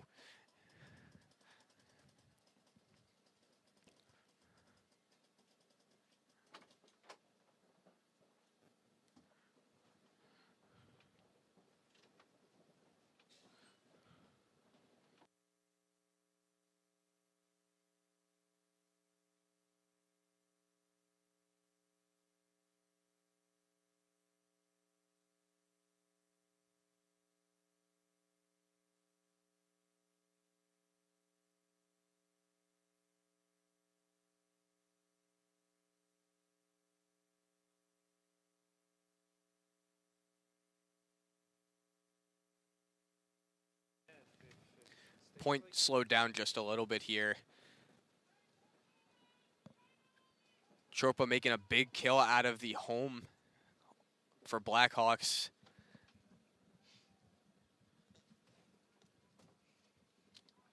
Tropa going to be making the move to go and hang the flag. Yeah, this is Chris hopping back on. I was just cleaning those cameras. The rain's slowing up a little bit. We're getting close to the end. Points are starting to matter. Both of these teams, Blackhawks and Tropa, were stoked to get on the field. Energy was super high.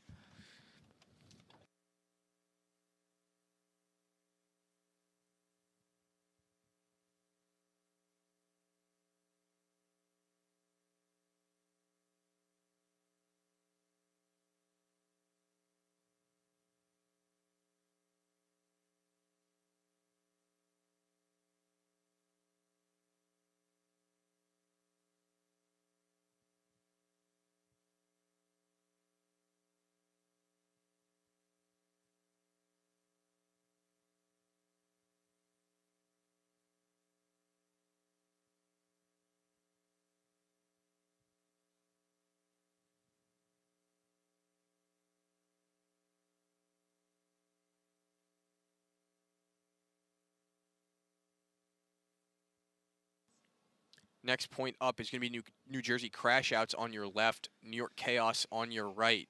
New Jersey Crashouts with a very fast 55-second point to put their first point on the board in this match. Let's see if New York Chaos has an answer. Chaos coming into this 3-0.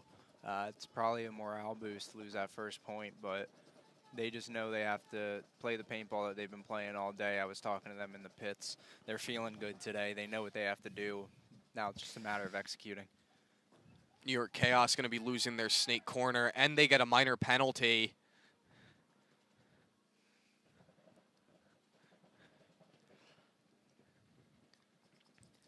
Not where New York Chaos wants to be, being a point down with such a fast point from New Jersey Crashouts. But New Jersey Crashouts is going to be losing their center player, losing that center presence.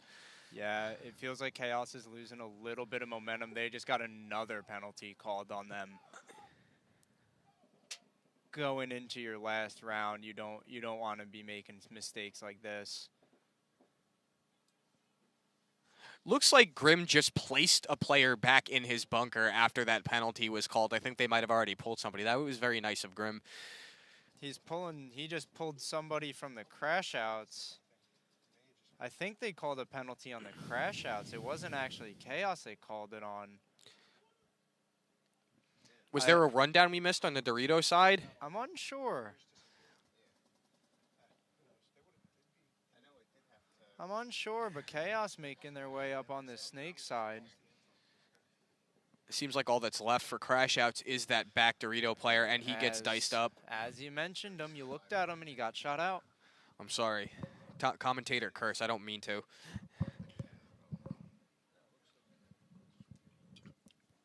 Take a sip of my monster to that, man.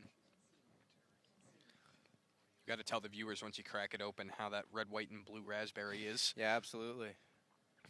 Absolutely new flavor. Brought to you by Monster Energy, if I haven't mentioned today. As a Monster lover myself, it always makes me happy that they show up to these events because it means I could just get more to fuel my addiction. I drink a Rehab lemon tea every day. It's so... Is that how you start your mornings? Pretty much. I don't drink coffee. I drink lemon tea, Monster Rehab. I always get the tall boy, too. You got to go for the tall boy. 8 ounces isn't enough in the morning. As a matter of fact, it's still sitting next to me right now. I finished it, but... That's what Monster's competitor, I won't name him, sells the little 8 ounces. They're too expensive. And they don't do enough. And they lie. They don't actually give you wings. I tried.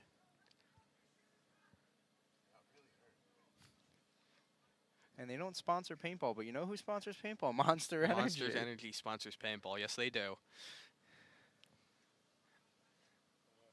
case to the third place.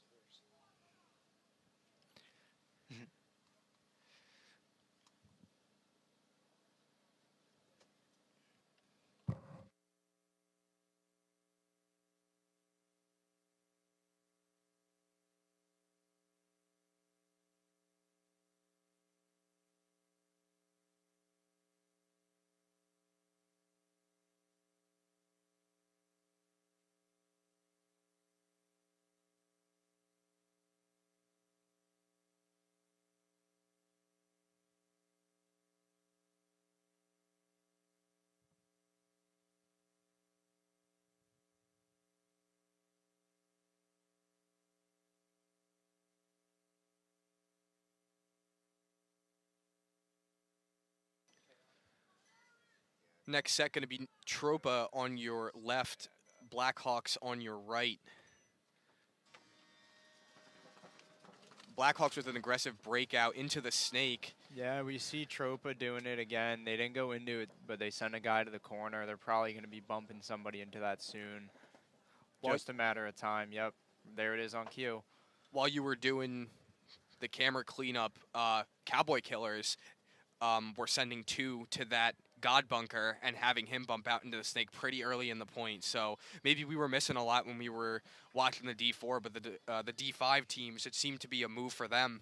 That's pretty cool. That's actually a really interesting move. Yeah, we haven't seen that all day. Something different, a new take on this layout. Both teams going to be dropping a few bodies.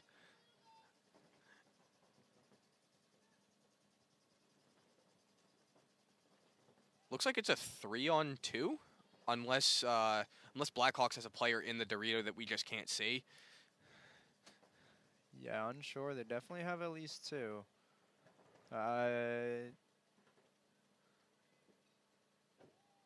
Blackhawks going to be losing their center player. That's an unfortunate loss. Looks like that's just going to leave their back Dorito player to kind of turn this point around for them, but yeah, I think Tropa is going to start realizing that they got a man-up advantage and start getting a little aggressive. I can see these guys wanting to get these points over with. Tropa's had such a good day today. You know, they're ready. Blackhawks struggled a little bit through the day. They're trying to make their comeback against these guys.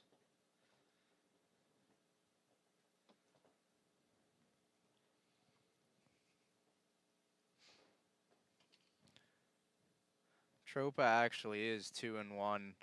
They did have 2 tough losses, a 1-2 and a 2-3, but they were playing clean paintball all day.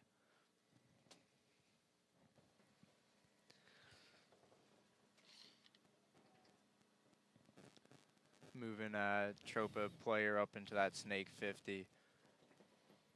Again, if you haven't heard me talking about it all day, I find that bunker to be huge and just obnoxious. You don't get a lot of vision. There's not a lot of reward for popping your head out of that bunker. So it kind of just makes sense to hit it and keep moving. Blackhawks going to concede the point. I've never actually had an opportunity to play that Clover bunker. I retired, so I've heard people say it's fun, but I've also heard people say it's not their favorite. Yeah, I also haven't played in a couple years, just being around the sport still though. Hearing the same thing about that middle bunker. Some of your taller guys, there's an interesting gap for the height to play it. If you're a little bit too tall, your head just pokes out of the top, but if you're too short, you really can't make full use out of that middle bunker. So the teams are sending their, medium height guys who are able to duck under that but still pop the top on it. And that's pretty cool to see. I was never able to play those bunkers, so I have an appreciation for those who can, being a short king myself. Same here. Next point's going to be New York Chaos on your left, New Jersey Crashouts on your right. 1-1 matchup here. Another aggressive breakout from Chaos, sending somebody all the way to the snake corner.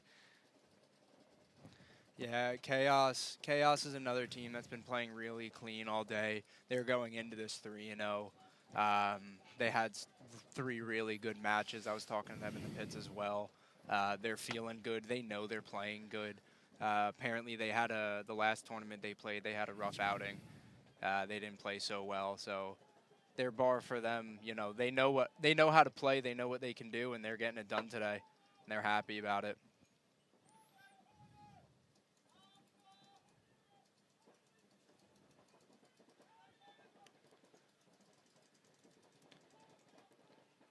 Crashout's got their guy in the snake 3, just checking the inside, making sure nobody's moving up to that 50, because Chaos, they have guys in their snake, but they don't have anybody in the midfield.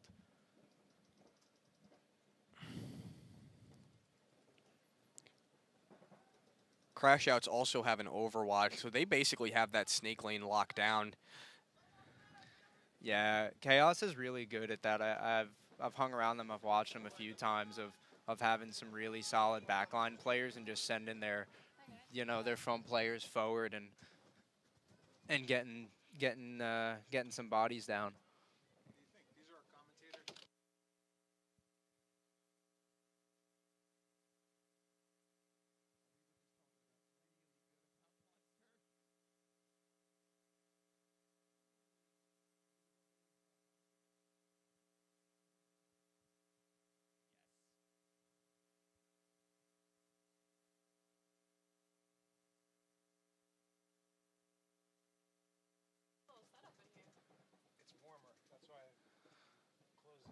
We have some good paintball being played on the snake side.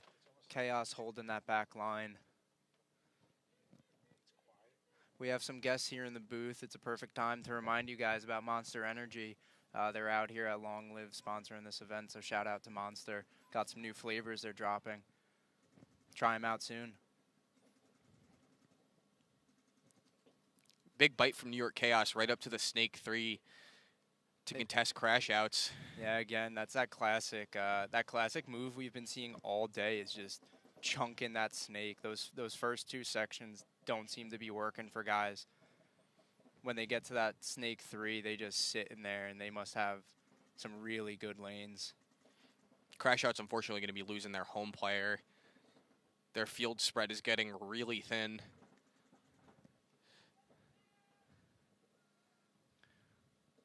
Looks like Crash Outs just lost their snake corner, leaving that snake 3 pretty vulnerable. Looks like Chaos knows that and are about to make work out of it.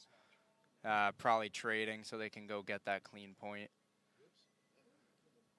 That was a concession for New Jersey Crash Outs.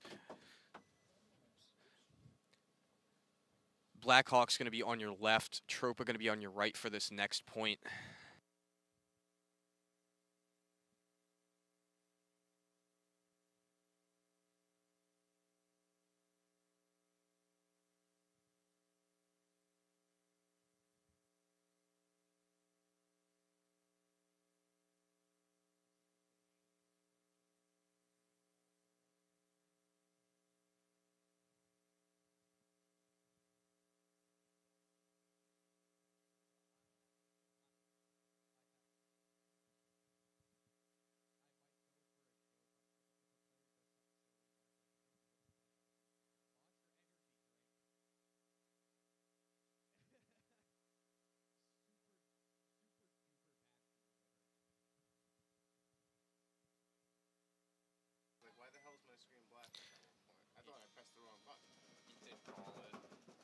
Blackhawks with another big bite into the snake and a player up the center to the tower. Blackhawks hasn't had an answer yet for Tropa. No, they've been playing good against these Blackhawks. They're dominating that center right now with that man and at that W.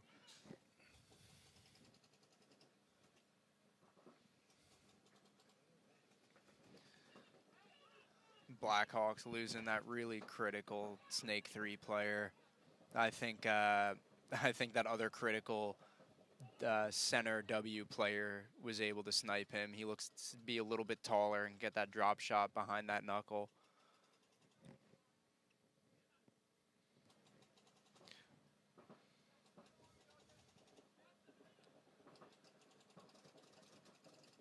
Tropa just settling in, their guys holding their lanes, not doing anything crazy. They're up 2-0, they know it. They are spread slightly thin. They have two guys on their back line. They have a guy sitting at their snake insert and their god, leaving the lonely man up at that center W by himself. If Blackhawks know that, they might be able to push up on the D side. This Blackhawks corner player is absolutely battling. Just shooting at two guys at the same time, trying to gain dominance over the snake. Looks like he got one of them in. Yeah, Blackhawks looked like they're starting to move up that Dorito side. That Tropa 50 player, he's only looked at Snake. Hopefully that home player has a nice line on Dorito for Tropa, or else Blackhawks could be able to make a nice little flank on them.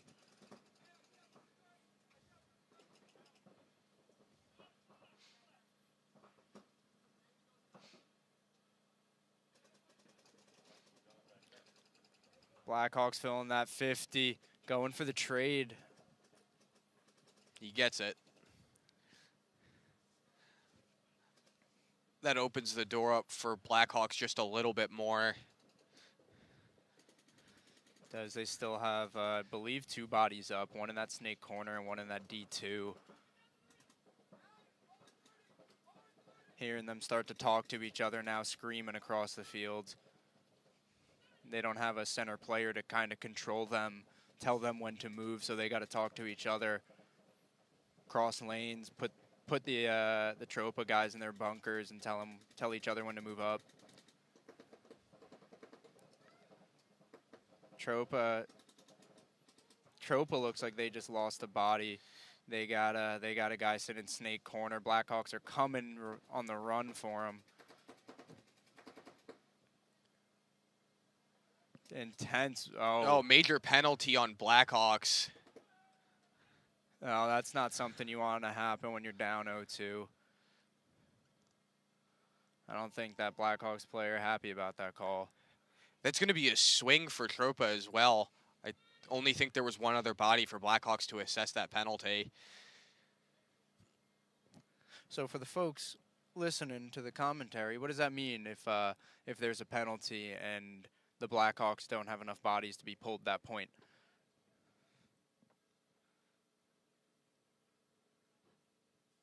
Technical difficulties. Sorry about that. He was taking a sip of his Monster Energy. Yes, I was. If we haven't let you know, there's a Monster Energy booth here at Long Live Paintball. Come get your Monster. So a swing point is when, if there's a penalty either at the box or right at the end of a point, let's say, for example, Blackhawks got that major.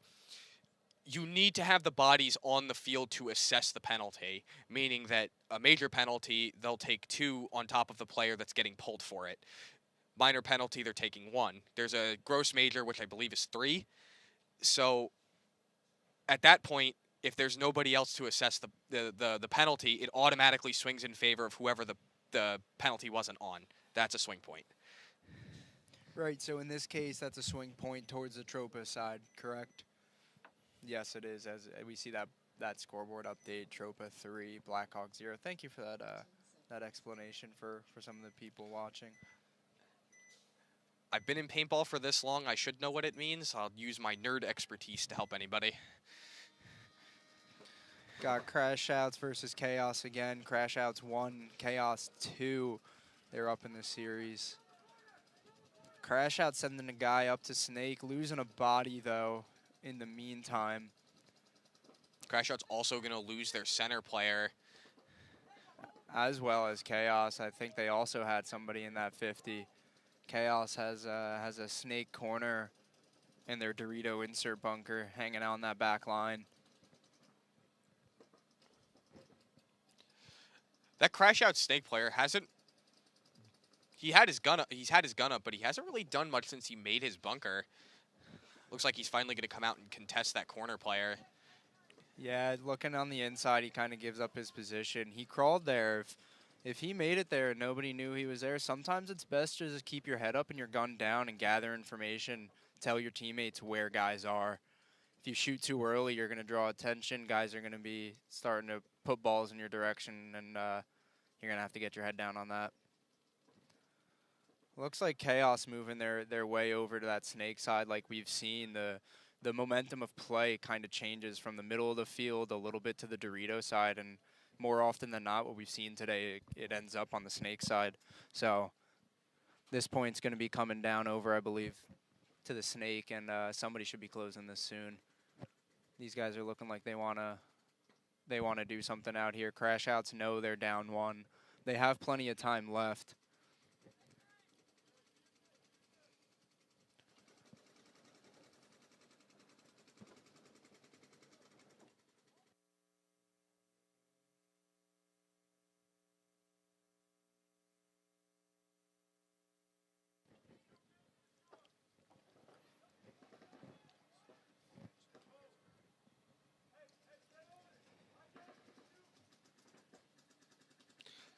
Just heard New York Chaos's back player tell their snake to stay on the New Jersey Crash Out snake. Seems like they got a pretty good lock on where the bodies are on this field. Yeah, Crash Outs have the benefit. I think they know what's going on in this point. Chaos has kind of been tucked in their bunkers, but they also have the benefit of they're up. They have time to burn on this point. Let Crash Outs, you know, do what they got to do.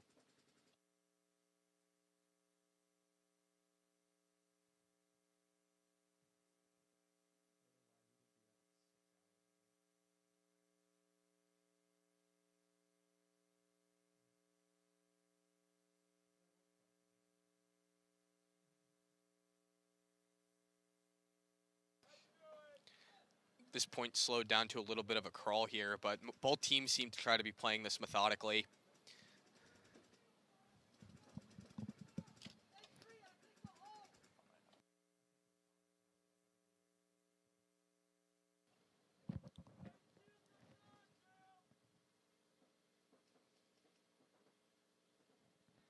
Chaos just getting cozy in their bunkers. All in those back bunkers. They got a guy in that snake corner, that Dorito corner, and the snake insert bunker. They're just waiting for Crash Outs to make their move.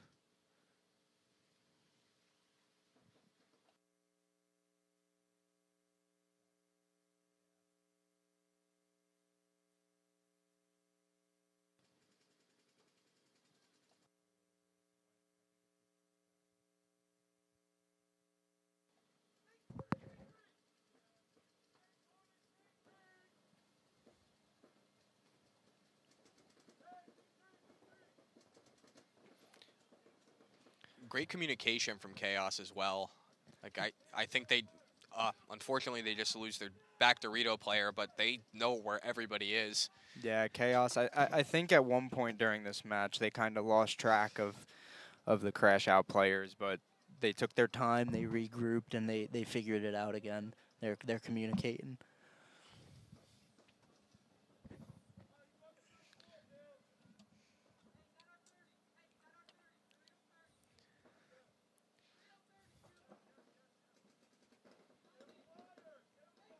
Crash Outs with another big bump into the Snake 50. He looks like he wants to go more, but I think he's looking for the... They just diced up the Crash Outs player in that Snake. Yeah, he got real casual. He stood up really tall, exposed most of his body. It looks like it's just a one-on-one. Crash Outs has their back Snake player, and I think New York Chaos is mirrored up. Yep. Yeah, both of these guys, I don't think they're realizing the situation that they're in. You know, at this point in the game, you start hearing less and less guns going off. You know, you start thinking, is there another guy, or do I have to hang the point at this state? The Chaos player is playing this pretty smart, though. Absolutely. He knows the Crash Outs player does not know where he is. Yeah, Crash Out's forced to do something. They have 30 seconds left. If they want to tie it up, he's got to do it. He knows Chaos is waiting for him. It's a trap, but he's got to go for it. If I think his team will enjoy it. Who knows how much paint's left in their hopper? Just start. Oh, big moves being made. I think they traded. With 5 seconds left on the clock, that's New York Chaos going to take that one.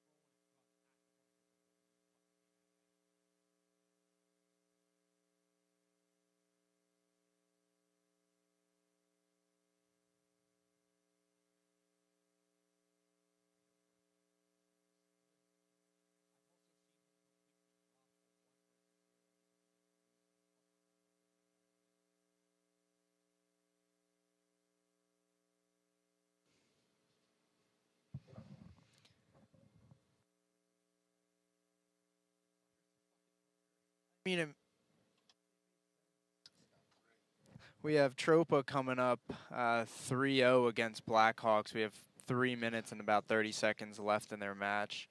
Blackhawks got to come out with some fire lit under them. They got to come out hot. They got to come out doing something. They can't just sit in their bunkers. They have to make up 3 points in 3 minutes. That's quite a mighty task, but let's hope that they can do it. Let's see what they're made of.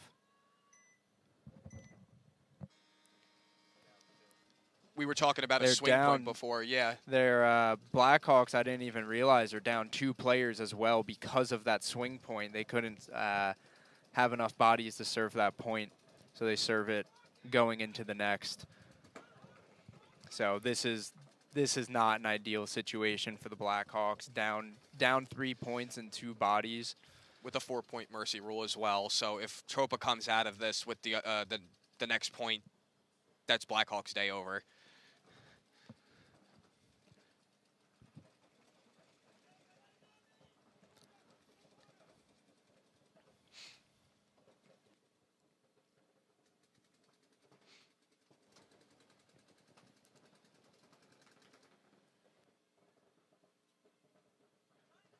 Tropa getting pretty comfy as well. They know that they don't have to do anything crazy. They're up 3-0. They're sitting in their bunkers just seeing what Blackhawks are going to do. And as I say that, Tropa actually getting a little aggressive, moving their snake up into that snake 3. Another major penalty on Blackhawks with only 3 bodies. That looks like it's going to do it here for Tropa. They walk up to that pretty free. Yeah, and unfortunately, I think that's going to be the day for Blackhawks. I think they're going home, unfortunately, not winning a single game, 0-4. They had a tough day today. Hopefully, next tournament, I'm sure that we'll see them back out here at the next RTP event. You know, hopefully they can perform better. I know they can.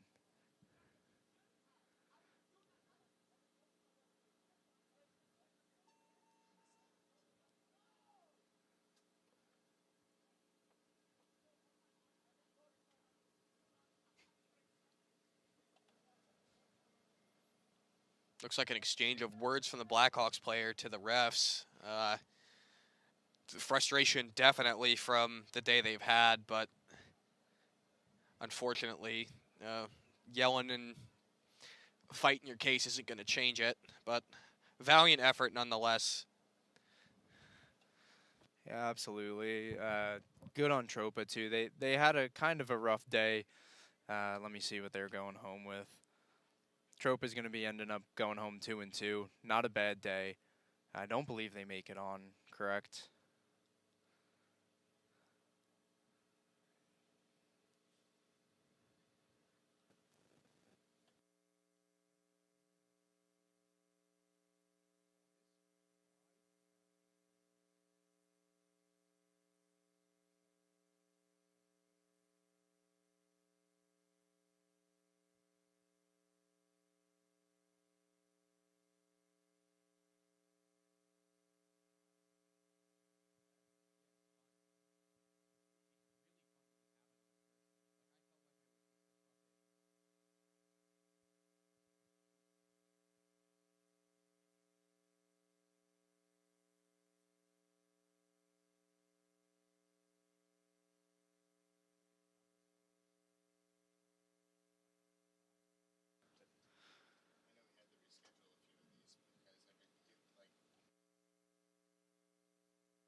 Again, we said it earlier, we've been saying it all day, but we want to give a huge shout out to Long Live Paintball in Old Bridge, New Jersey for hosting this Road to Pro event.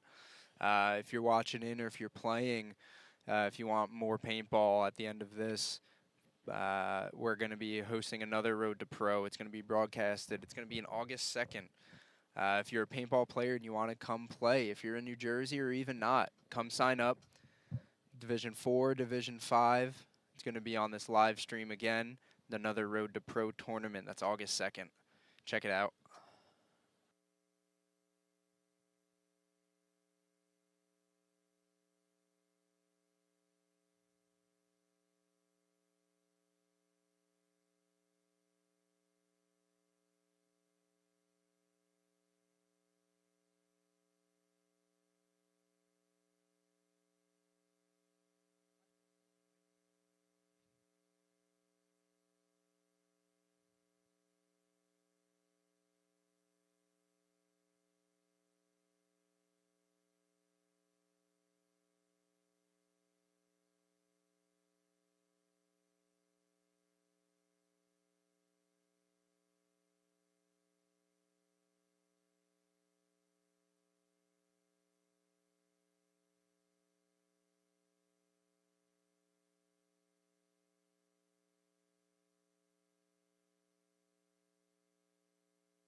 All right, we're back here with Cowboy Killers Blackhawk D5. I believe this is finals, correct, for the D5s? I think so. This should be finals. Strong breakout for Cowboy Killers, sending 2 to that center W. Definitely a switch up from what we saw them doing in the semifinals match against Tropa D5. They were sending 2 to the snake. It looks like they're sending 2 up the center now.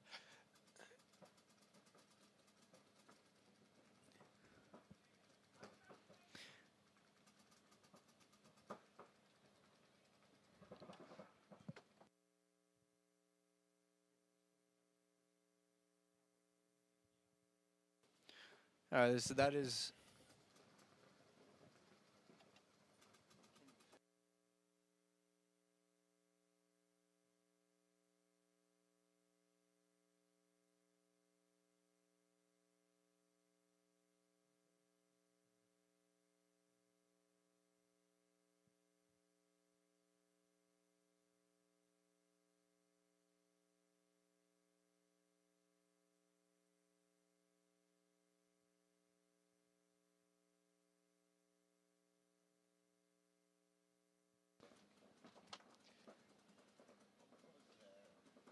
Blackhawks D5 with great field spread. Snake player all the way up in the snake 3 and a center structure player. Ref running in to check that center player. Called him clean.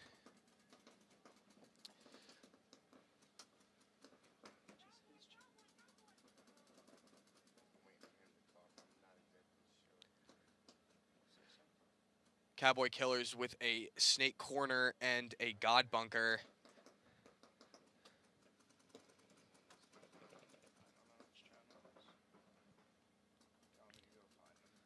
Little bit of a tactical retreat for Cowboy Killers, bumping out into the home and out toward that Dorito side into the D1.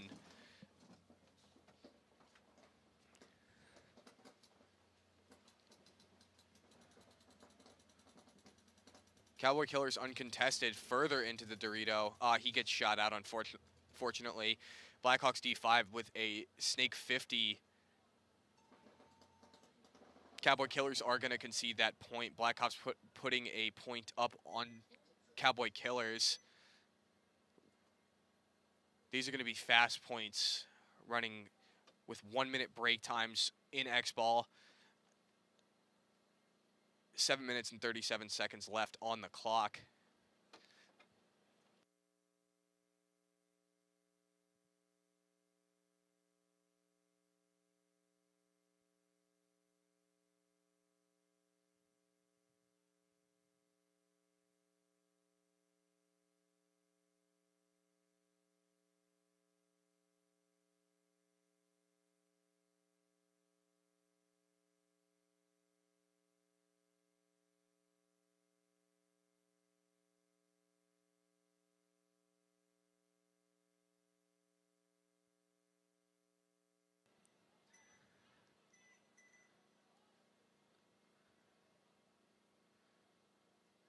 Looks like both teams almost missed getting to the box. They extended the break time and paused it.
Another strong breakout from both teams. Unfortunately, Blackhawks is going to be losing a body out of that back Dorito.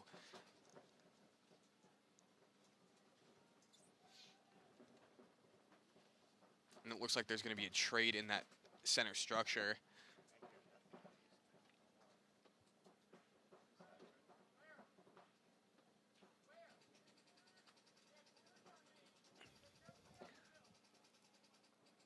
Cowboy Killer is going to be losing their snake corner. Looks like Blackhawks just snuck a shot in on him. And Blackhawks going to be losing one of their back line players. A lot of bodies dropping very quickly here for both teams.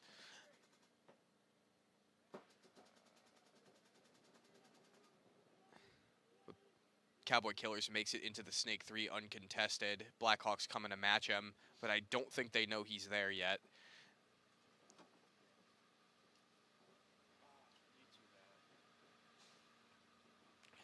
A little tape battle here.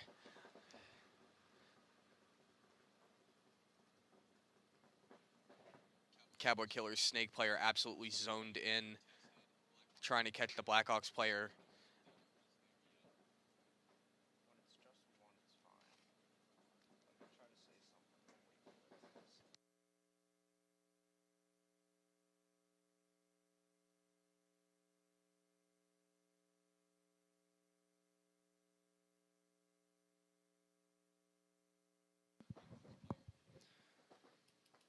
Cowboy Killers and Blackhawks. D5, both in that snake knuckle. Battling it out, shooting the wire.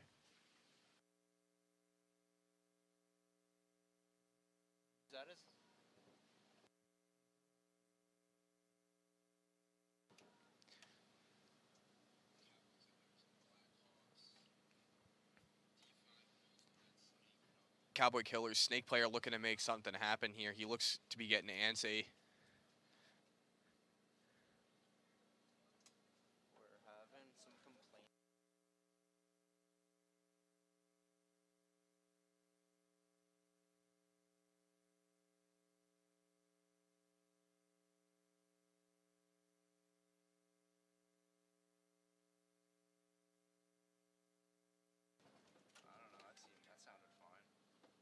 Cowboy Killers cleans up this point with a fill into the snake side. He's going to run down.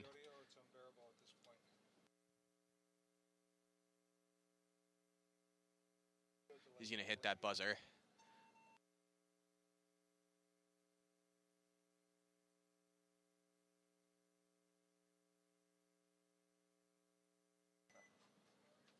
That's going to be a clean hang for Cowboy Killers. 1-1. Yeah, that's a good point. This is exactly where you want to be for all intents and purposes. It's a, it's a 0-run ball game right now. 4 minutes 30 seconds left. This is going to be a grind to see who wants it more. And I don't know who wants it more. Both of these teams look so good.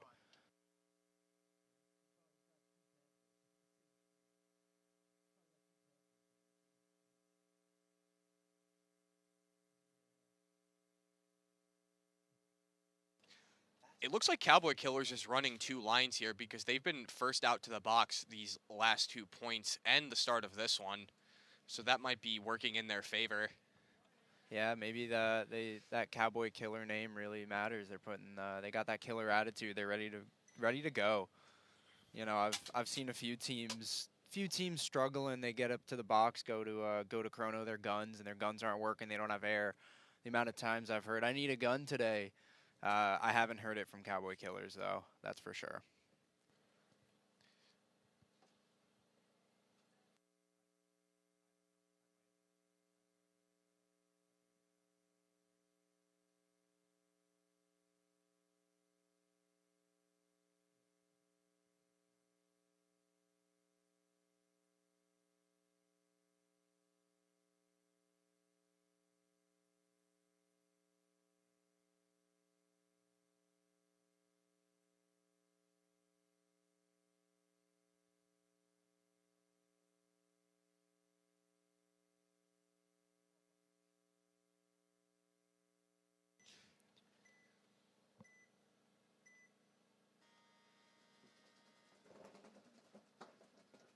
Another strong breakout from both teams. Blackhawks sending somebody up the gut into that center structure, but they are going to be losing one body. Cowboy Killers stacking the back line. Yeah, Blackhawks looking to make that move into the snake. He's waiting for his chance. He probably sees a lane flying right by his face. He's going to take a peek. He's getting ready to go, and there it is. He's going to slide, a little slip and slide into that first snake. I wouldn't be surprised if he just keeps going up to that 3 now.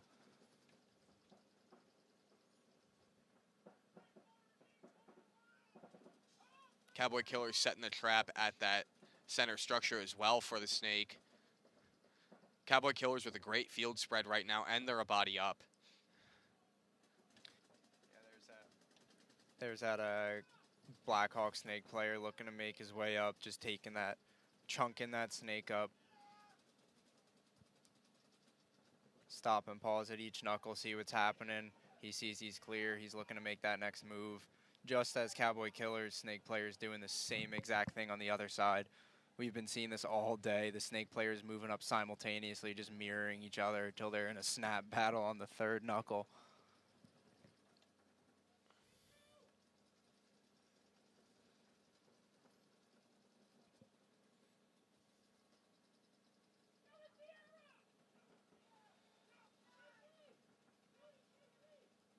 Blackhawks going to be losing another body. It looks like they lost their snake corner, which just leaves their snake 3 on an island. Cowboy Killers getting aggressive, sending another guy up the middle. They got 2 bodies on that center W. The snake player, I don't think he can see the wire from where he's at. He's probably going to be looking to make a move soon, but the Blackhawk snake player gets shot probably from those bodies stacked in the middle. You get your tall players playing that inside, and I think they get a shot right up and over that 3rd knuckle. I don't know. I can't get that high to see what they see up there.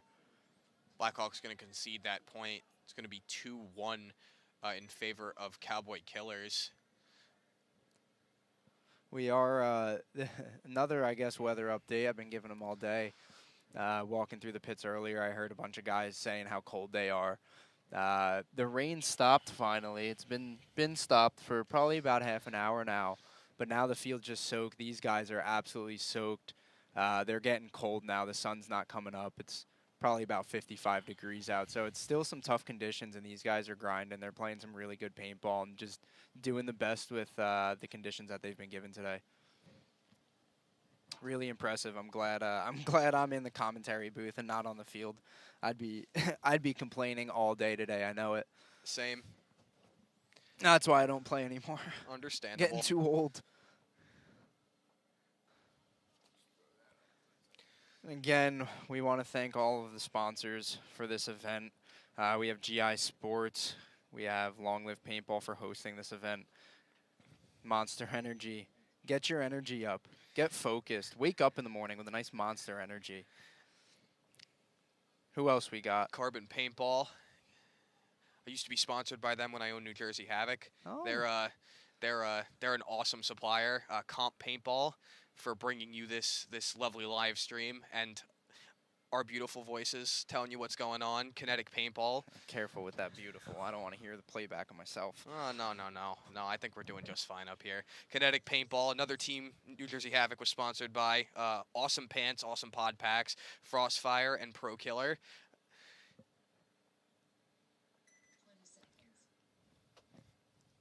Yeah, shout out. Shout out. We got to see some great paintball, and we've got a few more matches of really good paintball coming up. We got 10 seconds for the Cowboy Killers and Blackhawks. Killers up 2-1. Let's see what they got. 2 minutes and 30 seconds left. A little bit of a late start from the Blackhawks there. Cowboy Killers almost tripped over themselves getting into that snake, but you know what? I applaud it. Again, that's not the meta move we've been seeing today of going into that snake. But you know what? Cowboy Killers are up 2-1. Time to pull something new out. Try something different. I applaud them. Now we're in that classic snake corner, snake 1 position here for Cowboy Killers. Blackhawks going to be losing another body, unfortunately.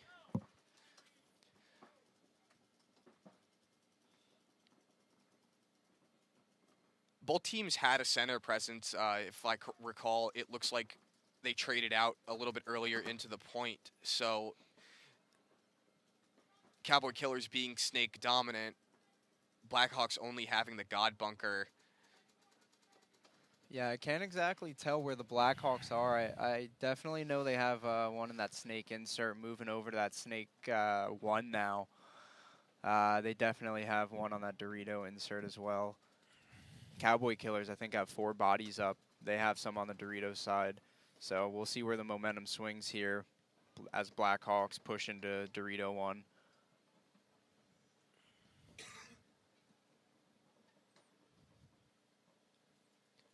Cowboy Killers snake player looking on the inside to try and get that Dorito player out, but opens up Blackhawks to make that move to the snake 3. 60 seconds just got called. There's a lot to account for in Blackhawks trying to make the point, but with a body deficit, it doesn't seem like they're going to be able to do it in time unless they make a crazy move. Yeah, the boys on the field got to start chattering for the Blackhawks, and they got to do some work right now. It's a tough position to be in. They know the position they're in. You know, when you're out on the field, you tend to know the score going into it. You know how important these points are, and you know when you hear that 60 seconds, you remember, oh man, we're down 1-2. You kind of get tunnel visioned into the point you're playing, but you forget that overall picture of it's not just that 1 point. Cowboy Killer is going to be losing a couple bodies, but it does not matter. Game time over. That's going to be a first place to Cowboy Killers with the second place to Blackhawks, and Tropa D5 with the third place. Congratulations to all of the teams. Yeah, congratulations, Cowboy Killers. Big dub. They look stoked to get that. They know it. That's a great tournament to have. Really solid paintball. Congrats to Cowboy Killers, Blackhawks, and Tropa. You guys are on the podium today.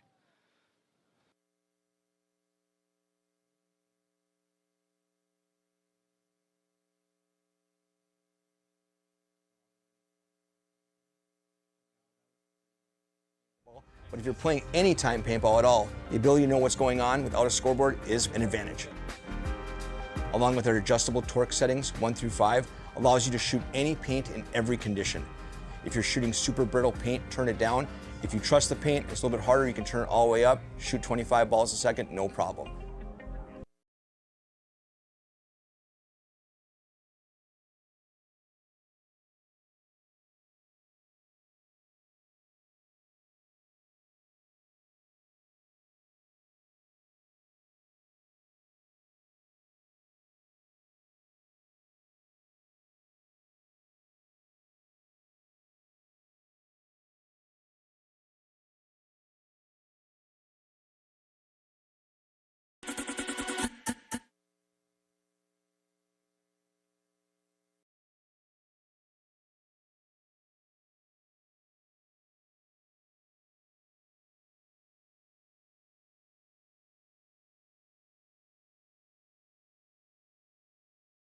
The program is designed to be super simple and make your life way easier. There's no minimums, there's no required packages, and you'll get season-long access to our catalog at a discount team price. Plus, you can design more custom products. The first step of the process is to design your custom jersey. Now, that might sound weird if you already have jerseys or you're going through a different provider. However, this is a crucial step in building out your whole team catalog. So we're going to use your guys' logo, team colors, and your sponsors to build other cool custom products.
For just $19.95, your team will get instant access to the team catalog, as well as discounts, specials, promotions, product releases, and your own custom team gear. As soon as your team approves your design for your jersey, you're gonna get access to custom training jerseys. We're gonna do away jerseys for you guys. We have custom pod bags, barrel cases, team banners, goggle bags, cleat covers, and now we have custom goggles.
All right, next point is going to be Elicit on your left, Top Chef Killers on your right.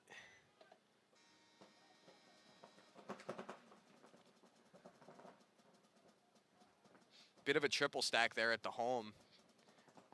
But Elicit takes a body up the center. What a big move to start this point. And a major penalty assessed on Top Chef Killers.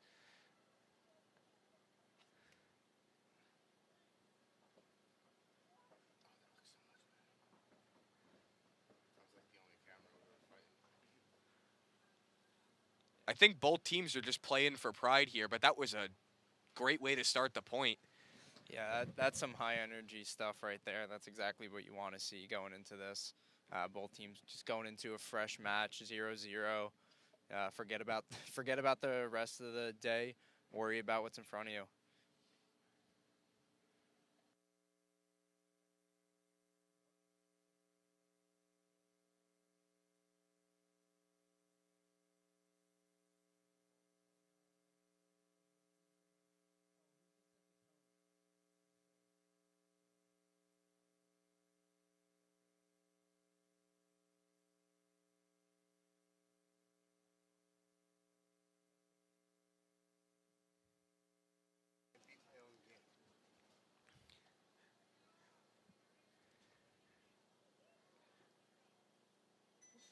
Great point there from Elicit. Way to set the tone. Next up is going to be Crusty Crew on your left, Stepross Enemy the State on your right.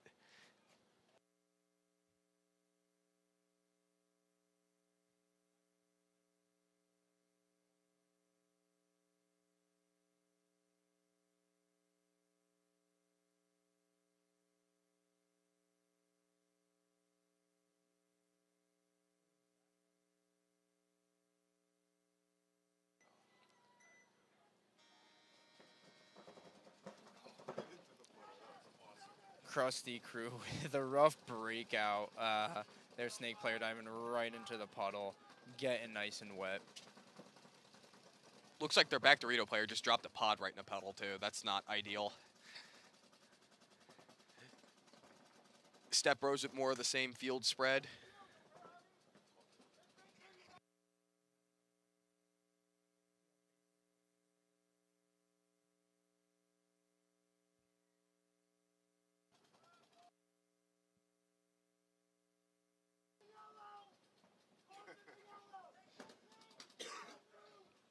Crusty crew going to be losing another body.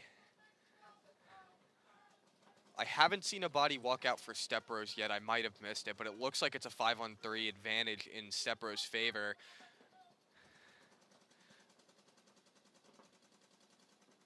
Stepross taking a bump out into that Dorito 1.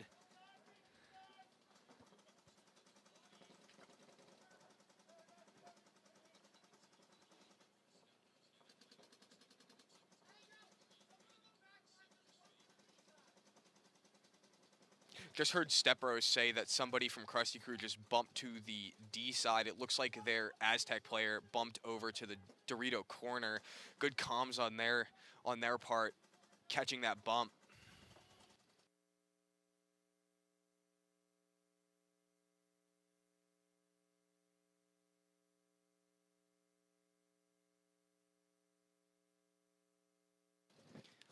Yeah, both teams getting comfy in their bunkers right now. I think they're going to start looking to make some moves. Stepross, I see somebody eyeing up that snake. They might insert somebody into there, march them up in the field. Crusty Crew, from the break, he's just been sitting in that bunker. His pants got a little soggy sliding in there, and they're weighing him down. He don't want to move. Stepross marching up the field, sending guys to that center W.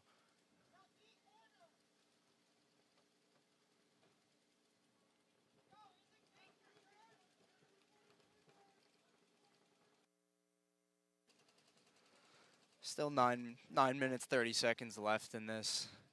No rush for either team, really. Crusty Crew, no problem for him to just sit there. You know, he can just drop bodies, burn some time, even if they lose the point, 0-1, come back fresh the next point. He's got his Dorito corner over there talking, so that should stop Stepross from moving too far up the field as their snake player goes into the 50.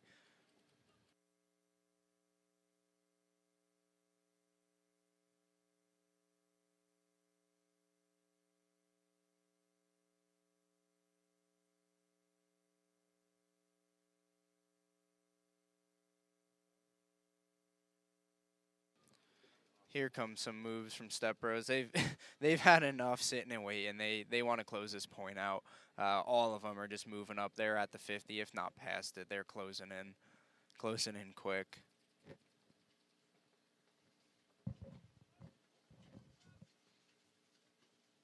A little bit of action on the snake side. That 50 player getting caught. Well, not out, but a little caught off guard. I don't think he knew that guy had an angle on him. That's going to be the concession from Crusty Crew.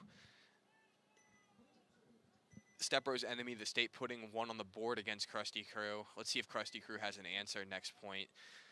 Top Chef Killers is going to be on your left. Elicit is going to be on your right with 11 minutes and 21 seconds left.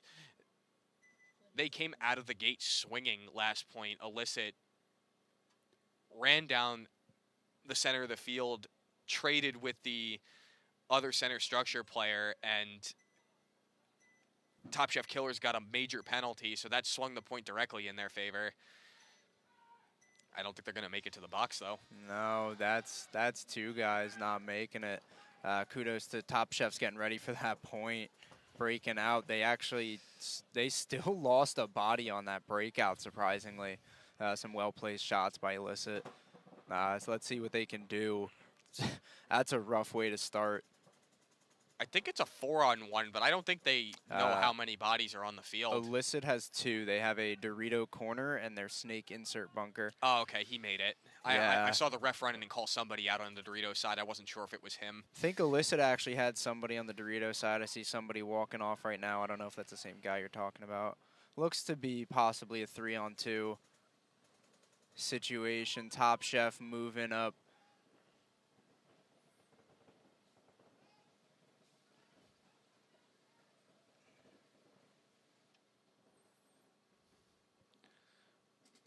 Top Chef Killers pushing the issue, and they are on the gas, getting up to that Dorito 2 and to the 50 structure.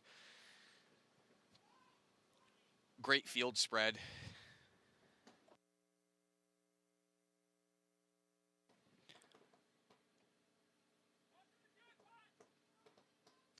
I hear Elicit on the field talking behind us. They're communicating, trying to talk, trying to see where their Top Chef Killer opponents are. I hear him talking what's behind certain bunkers.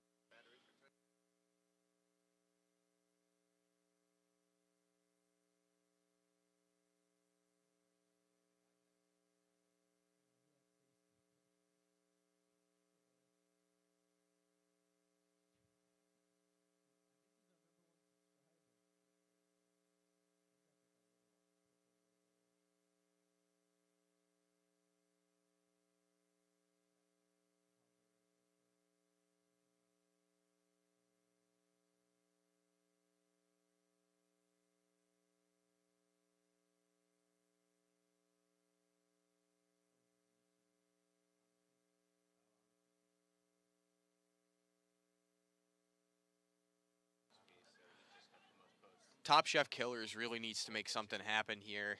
They just keep burning time on the clock.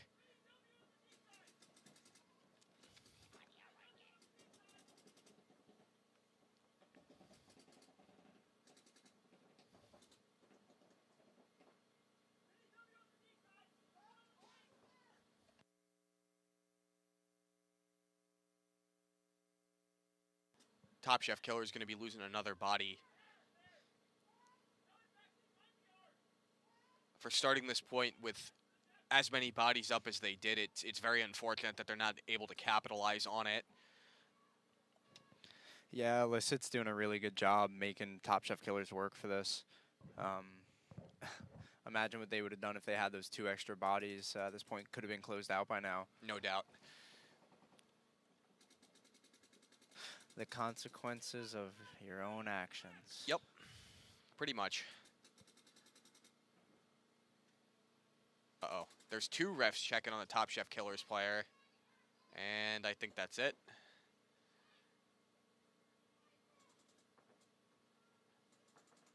Elicit, starting with 2 bodies down, has just brought this back around in their favor.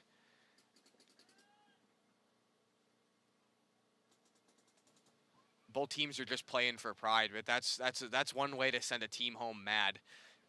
Oh, for sure. Elicit's not going down without a fight, and they got that dog in them. It is quite impressive paintball.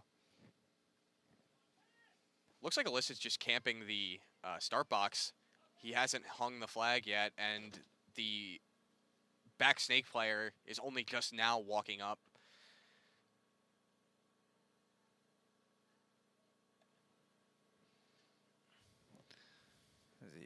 Could be burning time. I mean, you're only up 1 point. I would try to go for at least 1 more to make it an 0-2, you know?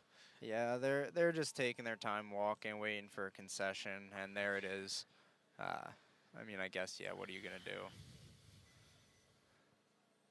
But, hey, I mean, that was a really good round of paintball for 2 bodies down.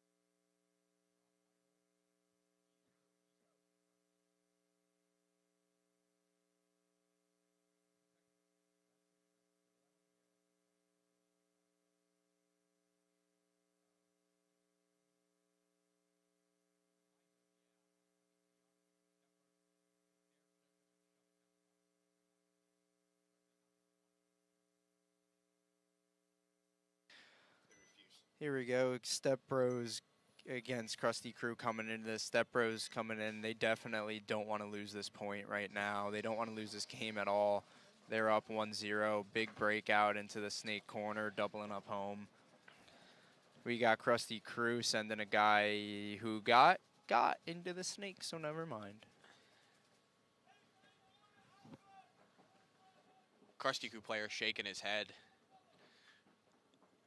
Bit of frustration there. Both of these teams are going into this set undefeated, so neither team wants to give it up, and it's definitely apparent in the way that they're playing. Stepross especially, super tight on their bunkers. Comms are up. Yeah, this is paintball where you start getting pretty hard on yourself and critiquing yourself and noticing the mistakes you make. It's just a matter of this separates good paintball players from, you know, great paintball players, is staying calm and not making those mistakes under the pressure. Fuck yeah.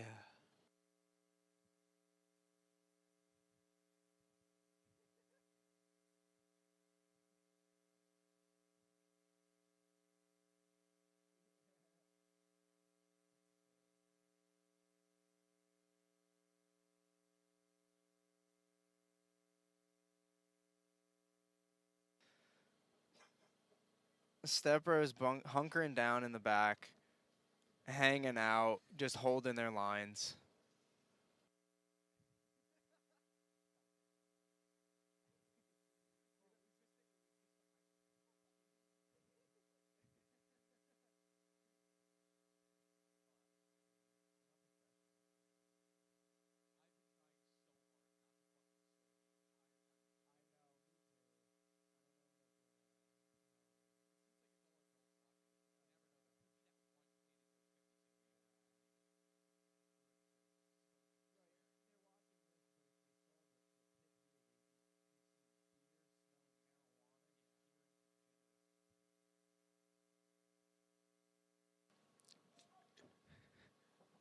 Stepross still playing a methodical game here. Bumping out into the Dorito corner, making it alive. Honestly, it's still anybody's game, but it looks like Stepross just want this maybe just a little bit more than Crusty Crew. Yeah, Stepross are holding tight. Crusty Crew's getting a little hungry here. They're working that 50, that center 50. Just trying to see where Stepross are, seeing if they can get a pick. They got two guys in the back making moves out to that snake corner, trying to widen their eyes, widen their guns. He might be getting into a battle with the Stepross snake corner as well, if they see each other.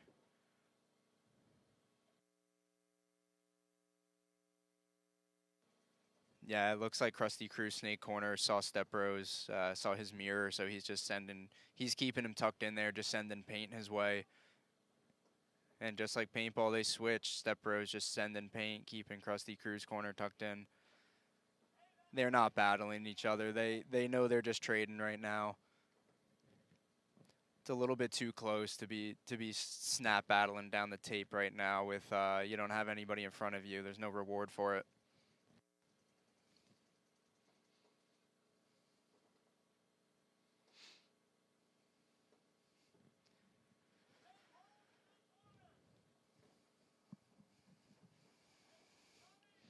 Fucking hands are yellow.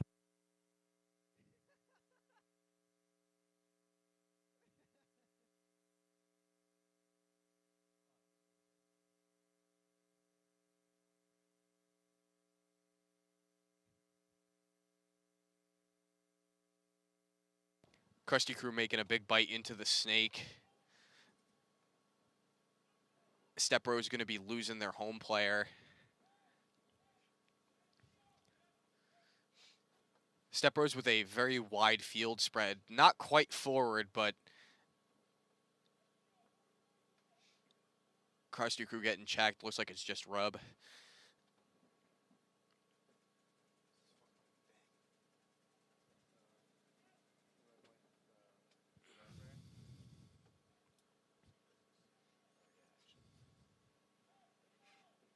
Crusty Crew making their way up into the Snake 3.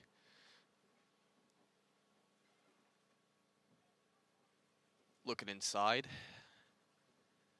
Seems like he's trying to dice up that Dorito corner player.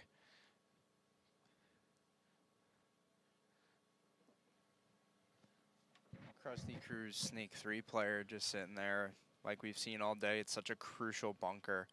That 50 bunker is so wide. I have beef with it. I don't know why anybody would play it. It makes so much sense to sit there or move up again.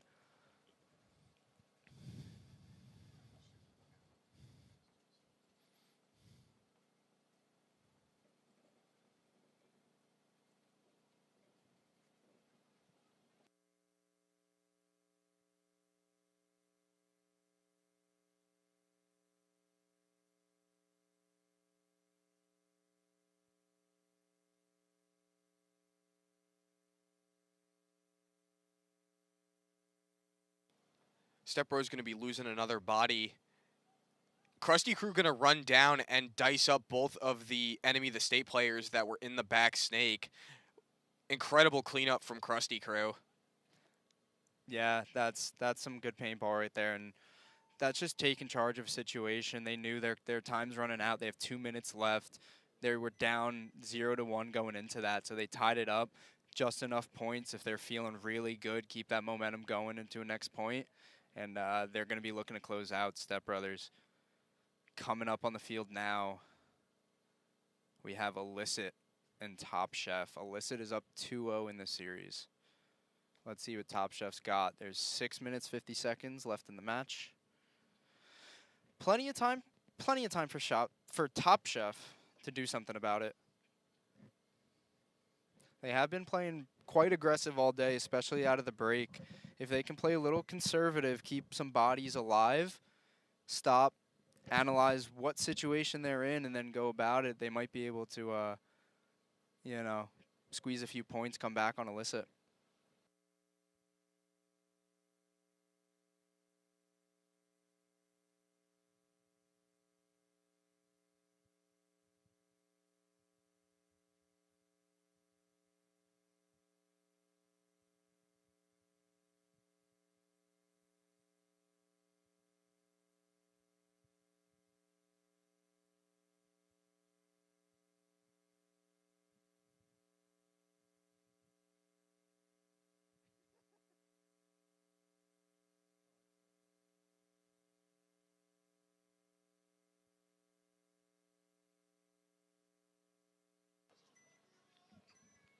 Also going to be on your left. Top Chef Killer is going to be on your right. Top Chef Killers hasn't really had an answer for Elicit yet. It seems like they still don't have one, losing their snake body off the break. Yeah, we see Top Chef doubling up home. Now they're pushing out into that Dorito. They're keeping bodies alive. They did lose one, but let's see if they can maintain while Elicit starts moving up that snake. Top Chef going to be losing their back Dorito player as well. And Elicit's looking hungry. Even that move to the corner, just move with authority. You know, he knew exactly where he was going. These guys are hungry. They've been playing all day.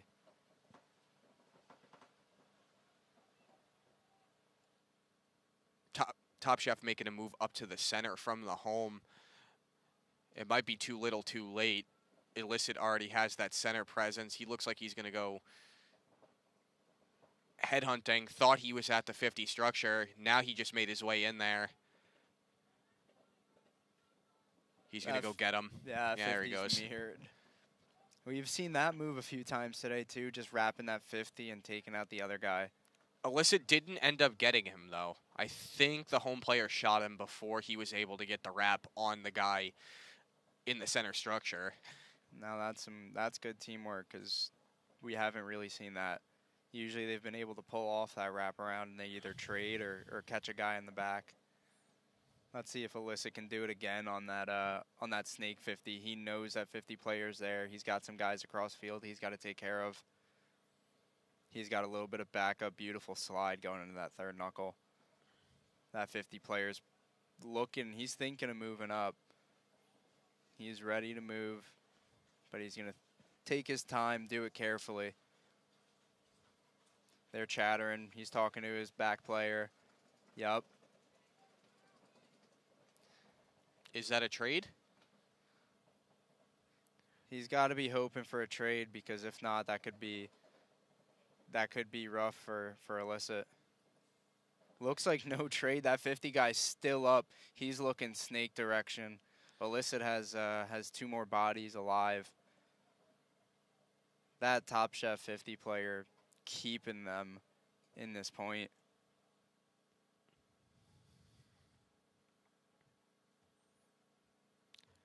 Elicit snake player is definitely taking his time.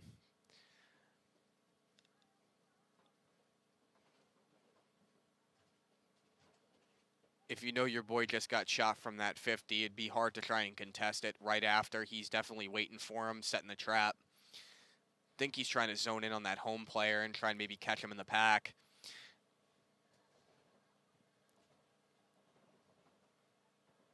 Yeah, he's battling that 50 now. They're threatening each other. Top Chef 50 players wrapping around towards the Dorito side, where Elicit does have a guy waiting, and he runs up the middle, blasts him in the back. Are they going to keep going forward? Is he going to clean up that guy at home? Top Chef Killers concedes the point to Elicit. That's going to put Elicit up 3-0 against Top Chef Killers.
Makes him feel cute. Stop it.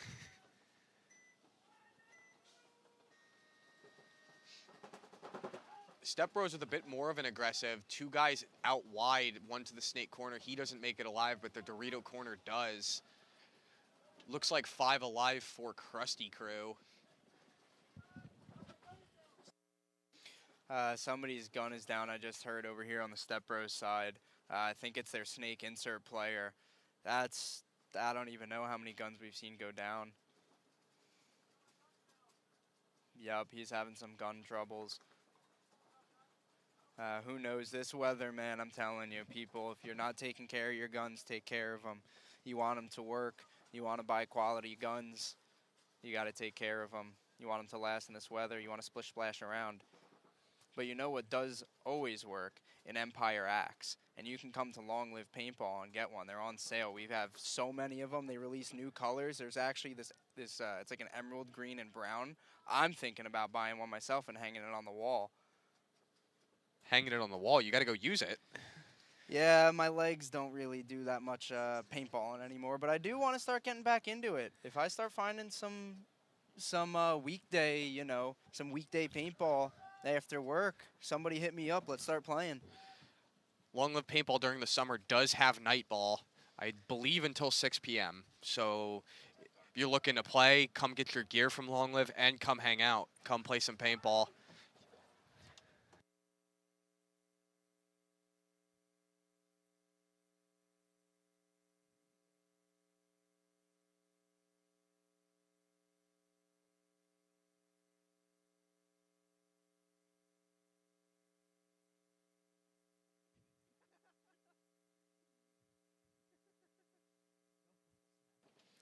Crusty crew is looking to clean up this point right here, just charging forward on the field. from every direction. They know they have no time left. Are they going to hit that buzzer? Did they get it in time to put that point up against Step Brothers? I heard base. It looks like the ref is checking him out.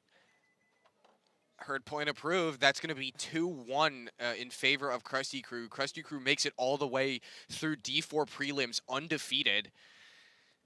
Yeah, that's what you want to be going into these next quarterfinals and finals. Having a big chip on your shoulder, knowing you guys have played so well all day. Hopefully they can keep it going. There's a chance. I've seen so many teams come in, 4-0, and then when it starts to matter, they fall apart. But let's see what Top Chef Killers has against Elicit. They have 3 minutes, 30 seconds left in their match. Elicit's up 3-0. Gigantic bike from Top Chef Killers, sending 2 right to that 50 structure. Only one of them is going to make it. Top Chef Killers might be all out of time on their play, or all out of plays in their playbook, but it seems like they're cooking up one more. I don't think we've seen them do this today. No, I don't think we have. And it looks like Elicit just sent a guy up the middle and got a major thrown for him. Yeah, Elicit just took a major. That's not good, but that's really good for Top Chef. They still have 3 minutes to play another 2 points to tie it up. Looks like there's a bit of a confusion on the field right now, but ballsy move from Elicit unfortunately didn't pay off in their favor, but that gives Top Chef Killers a bit more of an opening to try and bring this point back. Obviously playing for pride, but still, it's better to go home on a W than an L.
right, it's going to be Elicit on your left, Top Chef Killers on your right.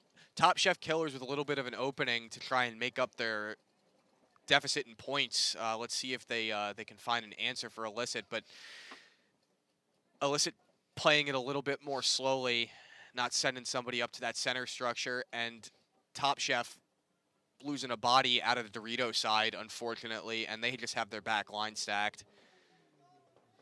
Yeah, Top Chef's also playing this pretty slow. They're keeping their guys in the back. They didn't send anybody up the middle this time. Nobody taking the snake.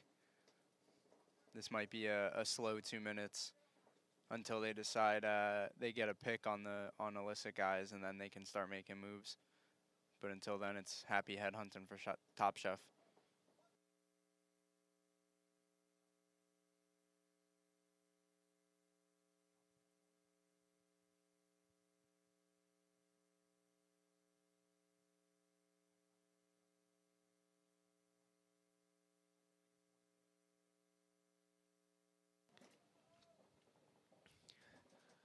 Little bit of field progression for Elicit, sending one of their players up to that center structure. Top Chef still sitting in those backline bunkers.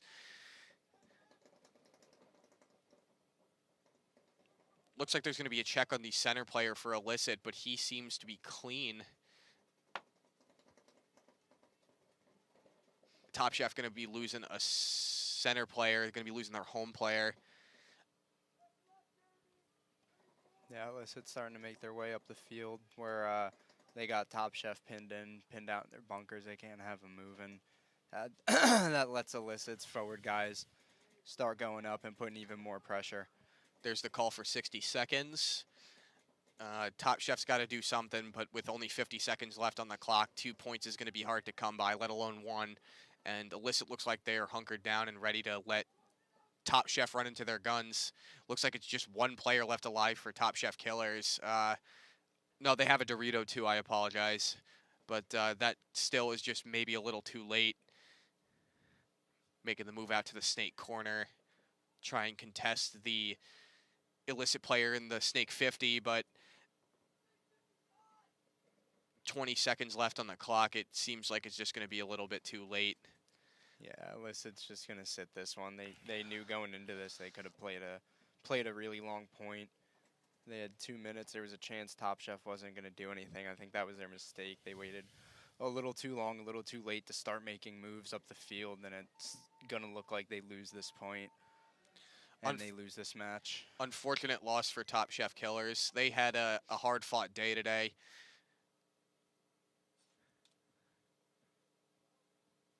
Unfortunate that both of these teams aren't going to be making it on to any of the finals, but playing for pride, they definitely showed that there was still fight left in them.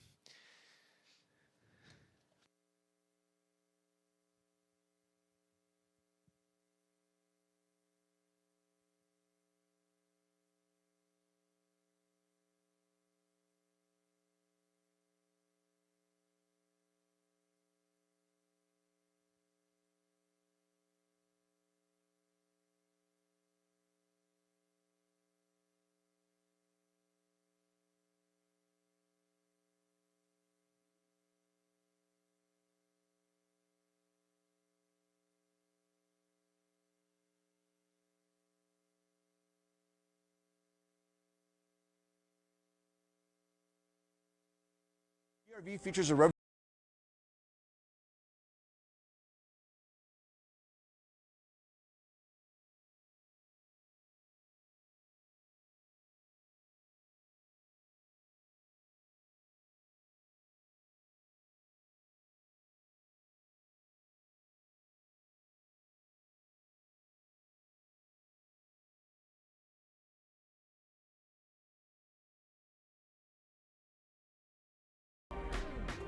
Learn more about the DRV at CRBNPaintball.com. I've been an engineer in paintball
The team program is designed to be super simple and make your life way easier.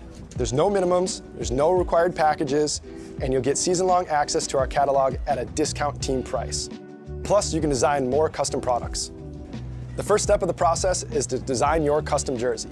Now, that might sound weird if you already have jerseys or you're going through a different provider. However, this is a crucial step in building out your whole team catalog. So we're gonna use your guys' logo, team colors, and your sponsors to build other cool custom products.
For just $19.95, your team will get instant access to the team catalog, as well as discounts, specials, promotions, product releases, and your own custom team gear.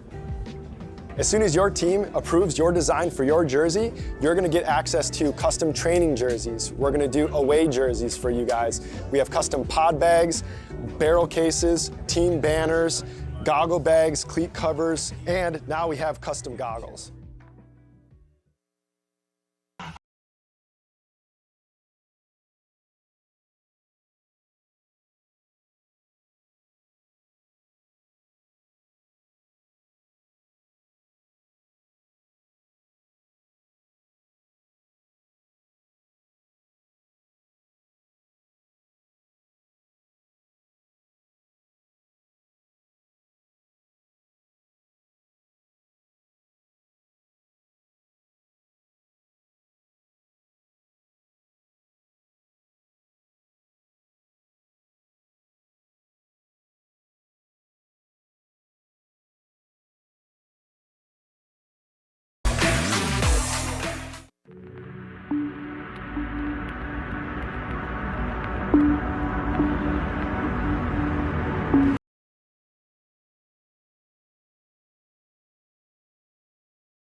Coming up on the field, we got Stepross and we have New York Chaos. We have Chaos going to be on your left, Stepross on your right.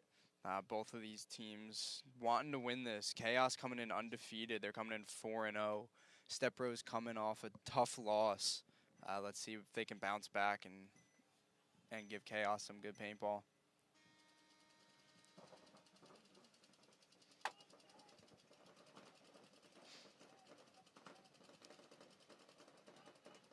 We got Chaos taking up positions a little bit in the backfield and in the middle.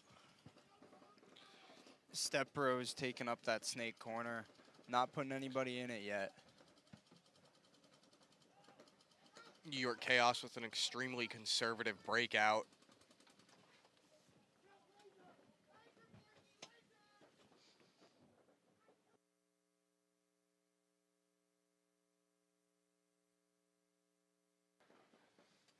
Stepro is going to be taking the walk. One of their players got shot out from what looked like the center.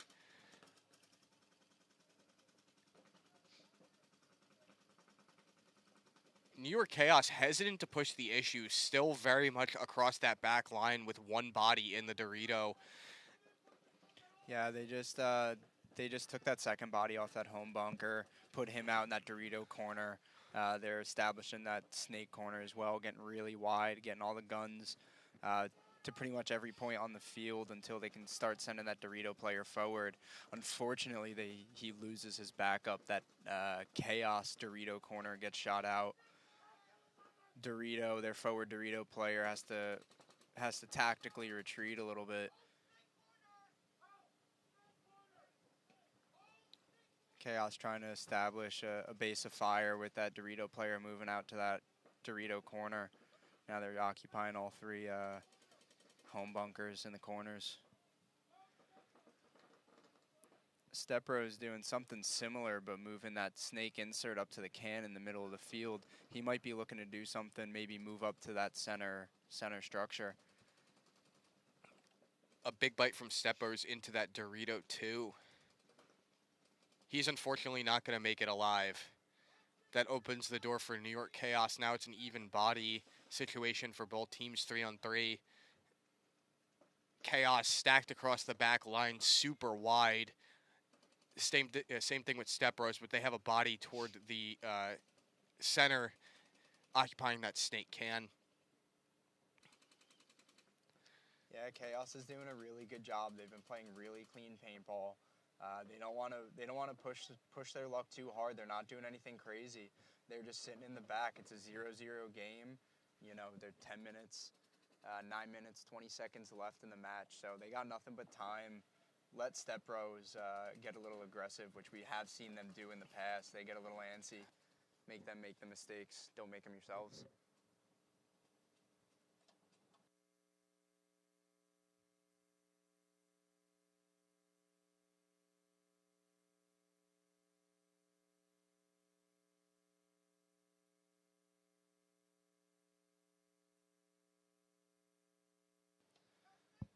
This New York Chaos player in this snake corner looking like he's running a little low on pods. He might only have 1 or 2 left in his pack. Maybe the motivation for his reason to just absolutely jump it right into that knuckle.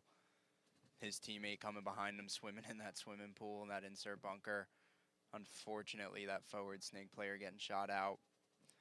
Again, from that tall center player at that center W, they're able to get that drop shot into that third knuckle on the snake side.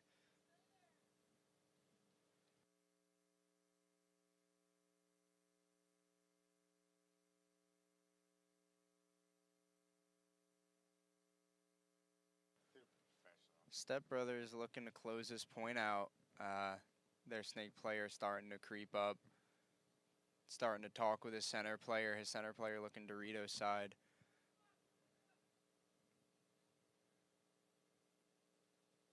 And Chaos doing a really good job of just hanging in there. Step Rose looking like they might hunt him down. He doesn't even know where he is. Chaos unfortunately gets shot, but they did the best that they can, burn some time. They'll get him out in the next point.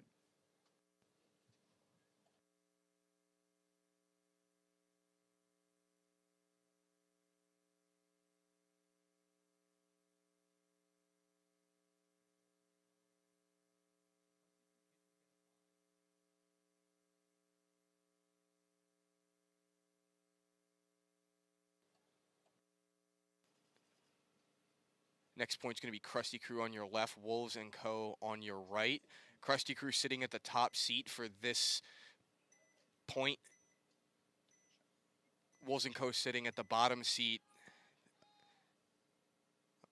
Yeah, Crusty Crew's coming into this another team just like Chaos 4-0, so they're feeling really good. I'm sure they're feeling the motivation in the pits right now. They just want to keep doing what they've been doing all day. coming into this as number 1. Not getting a bye into the forward brackets. However, they're gonna be playing as hard as they can to ensure that spot for themselves. It'd be really unfortunate to go home now.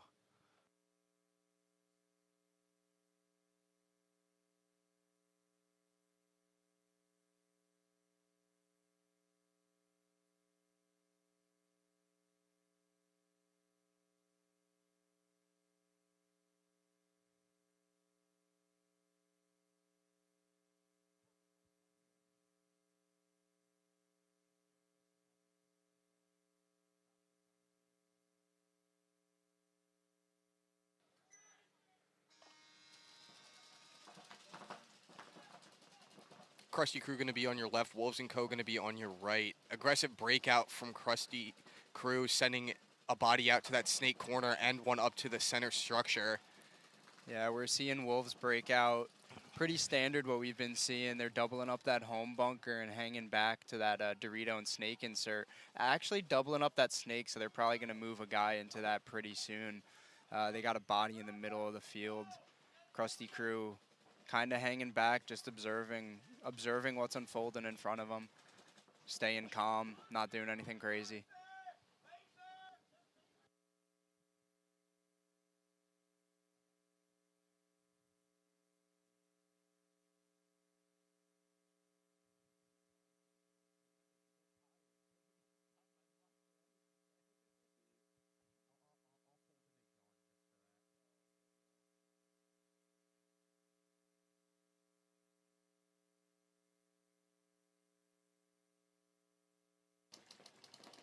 Wolves & Co. going to be getting a body out to that snake corner. Unfortunately, he's going to get shot from the cross. We got a ref coming into the middle of the field, checking on that Crusty Crew 50 guy. Looks like he's going to be marked clean. He's going to be looking on that inside shot while the Wolves dropping another body on their side, unfortunately. Crusty Crew moving up through the middle of the field here, going into that can. Keeping an eye on the snake side, they seem to be a little worried about, rightfully so, as there's a wolf sitting in that insert bunker, and I believe they also have a Dorito corner in play. They do. Crusty Crew taking their time, trying to get these bodies, find the angles to get them out. They do clip the snake insert player, which just leaves the corner player, but I think that's him walking out on the back line there, so that's going to be a concession from Wolves & Co. Crusty Crew putting a point on the board against them. Yeah, that's a good point for Crusty Crew to be winning. They're going to be coming in hot, like I said, so they got that momentum going on them. Taking the field now, we have Stepross and Chaos again. Stepross are up 1-0 in the series. They're going to be on the left-hand side, while Chaos is going to be taking the field on the right. Expecting to see another breakout. Chaos to the corner. Stepross probably with a really conservative breakout, just holding that back line, and then sending guys up the middle. That Stepross player was absolutely mean-mugging New York Chaos. Just staring them right down as they walked across. Oh, man, we got a little beef happening on the field. That's a problem. Well, I wouldn't even call it a problem with all these teams. They're all local. They play each other. So you either get really good friendships or really hard rivalries, and they end up, coming to fruition and playing out in these tournaments. So you get to see some of these guys really prove who's better at paintball after they've been talking smack to each other. Enemy of the state player absolutely sprinting to that box. Made it just in time. Yeah, Stepross with that backline breakout. Chaos actually sending a man up the middle and straight into the Dorito side 50 bunker, which is something I don't think we've really seen aggressively today, and he gets shot out as a result of it. Enemy of the state establishing a center presence, getting all the way up to the center structure. Stopped a little bit short at the center tower, but made his way fully up there. New York Chaos trying to bump out to the Dorito and the snake side to try and spread the field out wide. Enemy of the State going to be losing their center structure player, unfortunately. New York Chaos answers that with a bump into the snake, but they're going to be losing somebody else from their back line. Yeah, I think Step Brothers also lost a guy in their back Dorito side. The back Dorito's still there. Maybe it was their insert, but it's looking like 3 bodies for enemy and 3 for Chaos as they kind of start to spread out, send a guy to the Dorito corner. And that snake support, really good communication we're hearing from Chaos right now, talking to each other, trying to figure out where enemy is on the field. Both teams trade bodies back and forth. This is what you love to see, especially for a finals game. Yeah, enemy playing real slow. They know they're up a point. There is plenty of time. There's still 6 minutes happening, but enemy's in no rush to close these points out. They're coming off a rough loss last game. They're definitely going to want to come take this home, and they're up a point, so they're going to play pretty conservative, I can imagine. Stepross is also the reigning champions from the last event, if I'm not mistaken. I think they got first place on their D4 line, so it's definitely something they're looking to achieve today. They definitely want to bring another one home. Yeah, I can imagine that. They're coming in with a chip on their shoulder and a target on their back to these other teams, and these other teams like Chaos coming in, you know, undefeated are coming in with their own chip on the shoulder. So it's really good paintball being played today.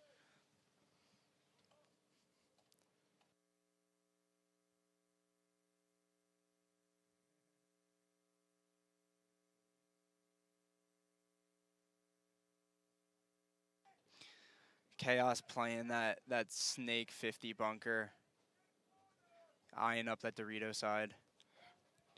Talking about teams with beef, you got a beef with that snake bunker. Yeah, I do have a beef with that. As an old snake player, I just can't. I wouldn't want to play that bunker. It doesn't look super beneficial. It looks really risky to play.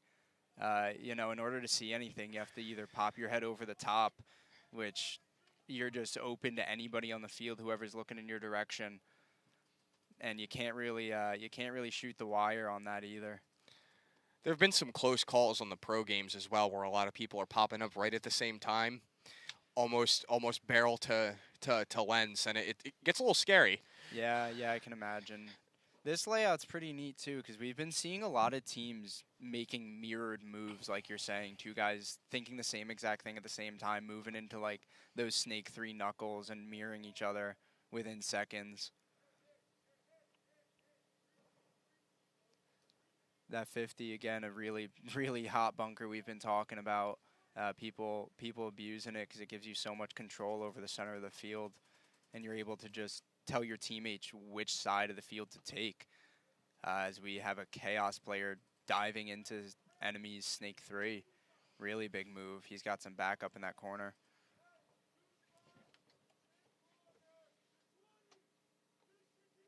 New York Chaos playing a little ballsy here, trying to pop the top over that knuckle, try and dice up the enemy snake players. Yeah, I really like the aggression that Chaos has right now. They know they're down 1. They got to know they're taking their time. When you're playing on this field, you know, I don't remember how much time they had, maybe 6 minutes going into this point. You're so tunnel visioned, you lose track of time. You know, these guys might be thinking they have a minute left, so they're getting antsy, wanting to make up that point and not go into this with another loss. As you say that, New York Chaos back corner absolutely guns it up the field into the center structure to try and make something happen. 2 minutes and 40 seconds left on the clock. They burned half the time they started the point with, so it's anybody's point really right now. New York Chaos with the better field position for sure, but enemy of the state, we've seen them, you know, bring out all different types of plays. They could easily swing this point around. Yeah, both teams taking it just really slow, methodical, as Chaos just runs up the field, sits into their Snake 1 bunker, somebody saw him. I guess he got shot out. Somebody's overshooting him. That's unfortunate, but that was a ballsy move that I do respect, and that's really cool. unfortunately, enemies just hunkered down. They're not letting Chaos take an ounce of this field. It looks like Stepross also has a Dorito too still. I'm not entirely sure, but I think I see his head poking out there. So he could have been looking cross field at just the right time and caught that New York Chaos player running down. A minute and 30 seconds left on the clock, and Stepross just seems like they're in total control of this field. Yeah, 100%. Chaos is going to be hearing that 60-second buzzer, and their hearts are going to start thumping in a second. 'Cause it's going to be go time for them, and if I had to bet, they're going to try to push it up that D side.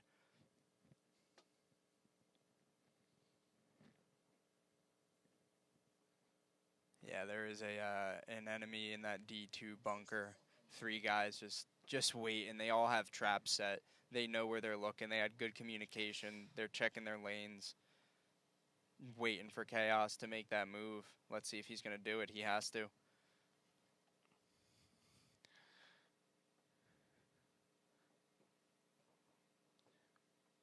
.40 seconds left on the clock, and New York Chaos is still playing this very conservatively. If they want to put their point back on the board and even it out, they got to do something soon. 30 seconds left. Dorito corner player did bump out to the Aztec, but that's not really what they need right now. They need forward progression, not lateral.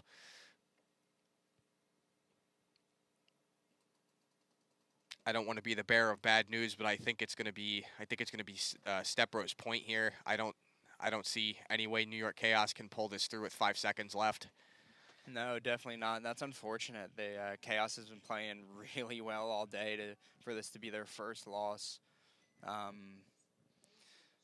You know, they lost a bit of ferocity there in the end. They've been playing really, slow, methodical all day, playing really smart paintball. They kind of lost aggression, it looks like. They waited too long, played a little bit too slow in that backside on that last point. They do have a chance to still play for a podium finish, however. I believe because they lost, they're going to be playing the loser of Wolves & Co. versus Crusty Crew for 3rd and 4th. So still a chance to bring home something, but definitely not a first place, and I'm sure that's not what they wanted to begin with. They wanted to bring that gold home. Yeah, for sure. For sure, they're going to be a little upset about that. Where does that put Enemy? Where's Enemy playing? I think whoever wins Wolves & Co. versus Crusty Crew is going to be playing Enemy of the State for 1st and 2nd. Oh, I understand now. And then the loser of this one is going to be playing Chaos for 3rd and 4th. Understood. So Wolves & Co. is going to be on the left side of the field. Crusty Crew is going to be on the right. Oh, would you look at that? I'm glad one of the commentators knows what's happening today. I'm trying. I really am. I'm getting tired. Well, let me tell you something. If you're getting a little tired, we have something for that. It's called Monster Energy. We actually have a booth at Long Live Paintball in Old Bridge. Huge shout out to Long Live Paintball for hosting this tournament, for hosting this event. Huge shout out to our sponsors for making this happen and helping everybody have a good time this weekend, this Memorial Day. Shout out to all the brave men and women who served in the armed forces. If you know a veteran, thank a veteran this weekend, please. Also, thank you to Comp Sports for allowing us to do this as well. Absolutely. Big ups to Comp Sports. This is a great thing that he's doing here. Great broadcast. Thank you to all the viewers over there. We've got some people watching all day. We appreciate you guys. We're doing this for you. So thanks for watching. Thanks for the compliments you're giving us. Thanks for being a part of this. And thanks to the refs, because they're also dealing with the crummy weather just as much as the players are. Oh, for sure, yeah. Thanks to these refs. We have 20-something refs out there today, making sure everybody's, playing clean, playing legit. They're getting just as wet as these guys diving in the mud and these fishing holes. And right now on the field, we have Wolves & Co. We have Crusty Crew. Crusty Crew up 1-0 on this point. They have a man in the center. Wolves moving their way up the field on that snake side. Just absolutely rapping. This is going to be a little dangerous for Crusty Crew here, it looks like. Wolves moving with some authority up there. Really good communication, send in their Dorito player. Massive move up to the 50.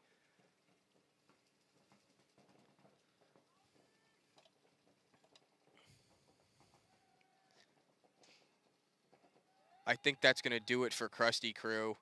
Wolves & Co. with a big answer to close out this point to even the score out. But Crusty Crew and Wolves are now in X-Ball. So they're going to have back-to-back points until this set is over. So we've gone into X-Ball a few times this event. You want to explain what X-Ball is for anybody watching at home, just tuned into paintball, maybe doesn't know what format? I know paintball comes in a lot of different formats. There's a lot of different scoring patterns. Yeah, you want to explain X-Ball real quick? X-Ball is a set of 4 teams, so one team, like, for example, Crusty Crew is playing Wolves & Co., and before that, it was New York Chaos and Enemy of the State Stepross. So what that's going to mean is it's staggered bracket. So Crusty Crew goes, Crusty Crew and Wolves go, and then Enemy of the State and Chaos go. And it keeps going back and forth, back and forth, back and forth until either both teams finish their set or one team finishes their set, in which case Crusty Crew and Wolves & Co. are in X-Ball, which means that they run back-to-back points until the set is completely over, whether it's a mercy ruling or whether it is time limit running out. But whoever has the point advantage at the end of it, no matter what, they will move on. Nice, thank you. So X-Ball, so they're going to be playing a little bit faster points, quicker turnaround. So this is, you know, from where it helps to have a team behind you, where your teams aren't just your guys on the field. If you have people in your pits, you know, I know a lot of guys bring their girlfriends, their wives, and their kids, and I see them helping out in the pits, packing pods, filling up air tanks for everybody. You know, so it's really important, especially for you guys on a team. Make sure you thank everybody helping you on the pits, because when you're in X-Ball and you ran out of pods, somebody's got to be there to deliver 4 pods before you go back on the field. You know, so it really brings paintball. It's a really big sport, and it's just bigger than the guys actually playing it. The best advice I've ever received, it was from a pro player. It was last year at Mid-Atlantic Open in Atlantic City. A calm pit is a calm field. So if you guys have control of your pits and know exactly what's going on, where everything is, and what you're going to be doing to get back out on the field faster, that will make your games go so much faster and so much easier. Yeah, definitely. Those are great words of wisdom, and both of these teams look like they have some pretty calm pits. Honestly, Wolves & Co. looking really clean at this breakout, keeping 4 bodies up. I think Crusty may have lost 2 bodies.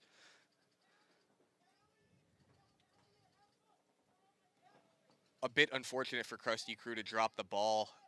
They've been playing bit of a commentator curse there. Unfortunately, it looks like Crusty Crew has 1 body alive. They conceded the point really quick there. That was a fast point from Wolves. And like we were saying before with X-Ball, they got to run it back in 2 minutes' time, get right back into the pits. Obviously, it's easier for them because they ran a quick point, so, you know, they just run back in, get their air and their paint, and they really didn't shoot a lot. So they're going to be able to do that and turn it around a lot faster. Yeah, definitely. Especially in X-Ball, you want to be running quick points because the turnaround is faster. You know, if you have guys running 6 pods on their pack, you might need 24 pods right in those 2 minutes. 2 minutes sounds like a long time until you're on a paintball field, and it goes by really quick when you got a lot of chaos. You got a lot of emotions in the pits. You got guys yelling at each other. You got guys yelling at refs, coaches yelling at guys. It's intense. It gets really intense right now.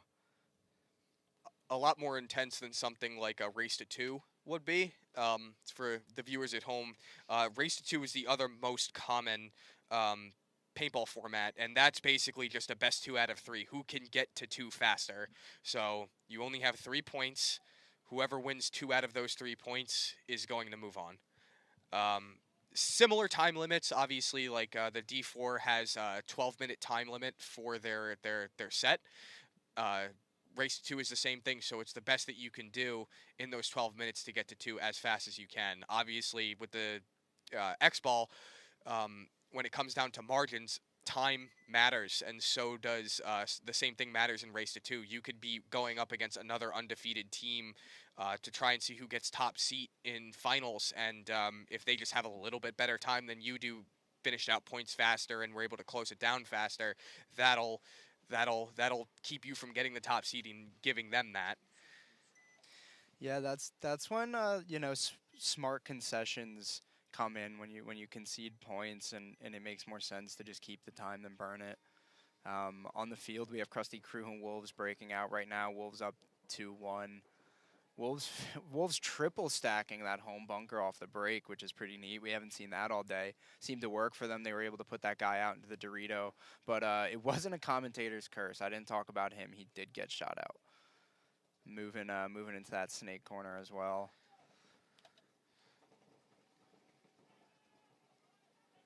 Wolves going to be dropping another body out of the center, it looks like. Crusty Crew hunkered down in that back line. Yeah, it looks like Crusty Crew's taking charge and trying to push up that Dorito side. I think I just saw a guy push up into that D2, if not D3. Momentum swinging over there. Wolves are answering, trying to push their guys out. Crusty Crew making a run up the middle to that big tall, that center W. Wolves dropping a body.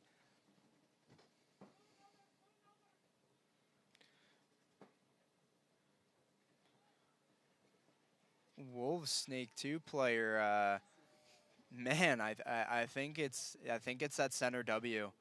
That center W, if you're tall enough, you can put him right into that snake. Wolves & Co. conceded that point, which that's a surprise, because more often than not, you'd make the opposing team hang that flag or hit the buzzer just for the chance that they might dirty hang it. But Wolves & Co., I think, are looking more about the time, because they're in X-Ball. They just want to keep the time up so they have more chances to come out, which, again, is a smart move. You were talking about smart concessions, so that would definitely help them. The more time they have to win more points, the better. Yeah, it's a little bit of like a chess game. You know, I hear a lot of sports, you know, you compare almost every sport to chess, but the mental in the game off the field for paintball is just as important in these tournaments.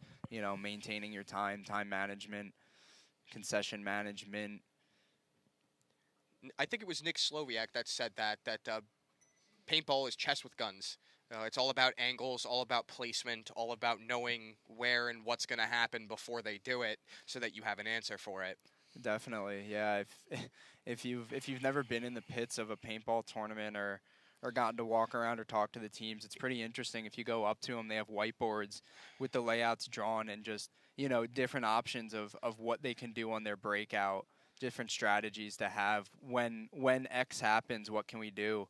You know, and these guys spend all day practicing, you know, man down situations, 2v1 situations. So you got to be prepared for anything in paintball.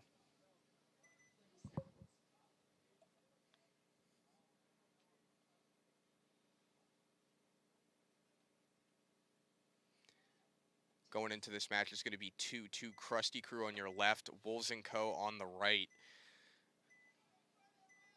Still a tie ball game. It could be anybody's game. Let's see who wants it more.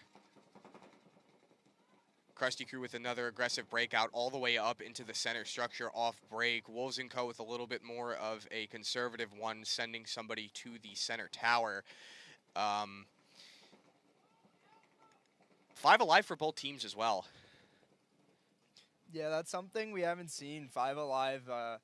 We've typically been seeing one drop off the breaker not too far afterwards. So 5 alive at this point's pretty nice for both sides. As, of course, we said it, so we see a ref go check. Crusty Crew going to lose their center player, unfortunately. Another commentator curse there. We're sorry about that. Yeah, we've been doing it all day, unfortunately. But you know what? Everybody gets equal treatment. We've been talking about both teams, so really it's up to them. Sounds like a skill issue to me, not a curse. Yeah, I suppose. Really is what paintball boils down to.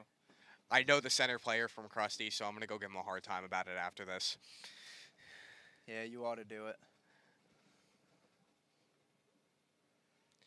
Paintball you can get lucky in, but you need a ton of skill to be able to compete. You know, you can get lucky bounces, lucky balls breaking or not breaking, but the skill required to play and maintain for a long day. A lot of these guys, I saw them showing up at 6 o'clock this morning. It's almost 4 o'clock now where we're at. I'm sure by the time they get home, they're looking at a 12-hour day on a Sunday. But, you know, that's why we're out here for this awesome sport. These guys are so talented. They want to show it off, competing with some of the best local teams. It's really cool. It's awesome to see, and I'm glad we're able to be here doing it. You said local, but a lot of teams travel for this too. Like a lot of teams from the tri-state area, especially. Like I think Top Chef Killers is out of Paintball Asylum in PA, and New York Chaos, obviously. Some teams that play EPL, I think, travel even from Maryland. So it's a lot. It's a lot of great teams, and a lot of these teams also go to national events too, and they play nationally. So you're getting definitely the best of what the East Coast has to offer divisionally. Oh yeah, for sure. You know, especially being in our region, being in New Jersey in the tri-state area, it's so small that, you know, our region is the size of some people's singular states. So while I consider, you know, these guys might not live in New Jersey, but they're local enough that they're here at every single tournament. You know, all the guys know each other. They're playing with each other. Every now and then you get a new team we haven't seen before. But, yeah, there's a few established teams in New Jersey in the tri-state area that are running a bunch of lines, that are getting the young guys playing. Some of the guys from Wolves have even played in Thailand too. So really? They are seasoned, like oh, extra seasoning. That's incredible.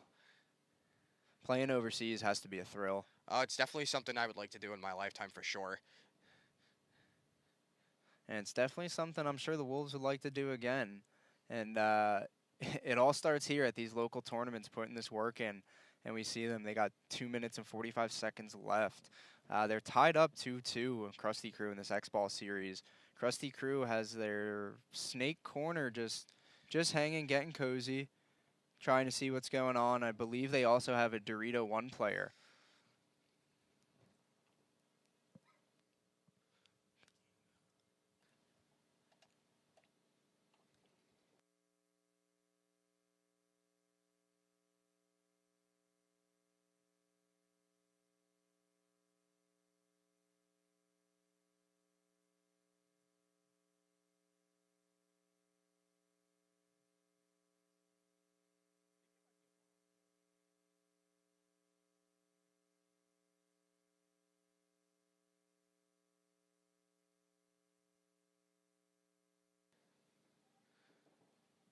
Crusty Crew going to be taking the advantage in the high body situation here. They have 2, and it looks like 1 player is left alive for Wolves in that 50 snake structure, the Clover.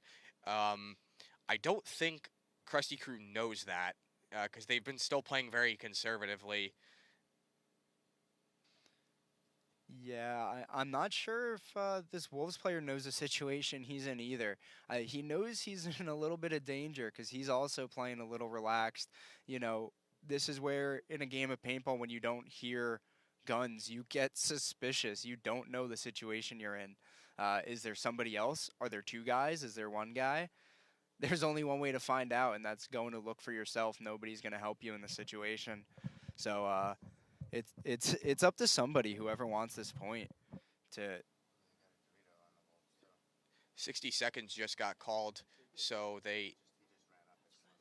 both teams either need to pick it up or drop the point because somebody's got to make something happen. Otherwise, this is going to go into an overtime point.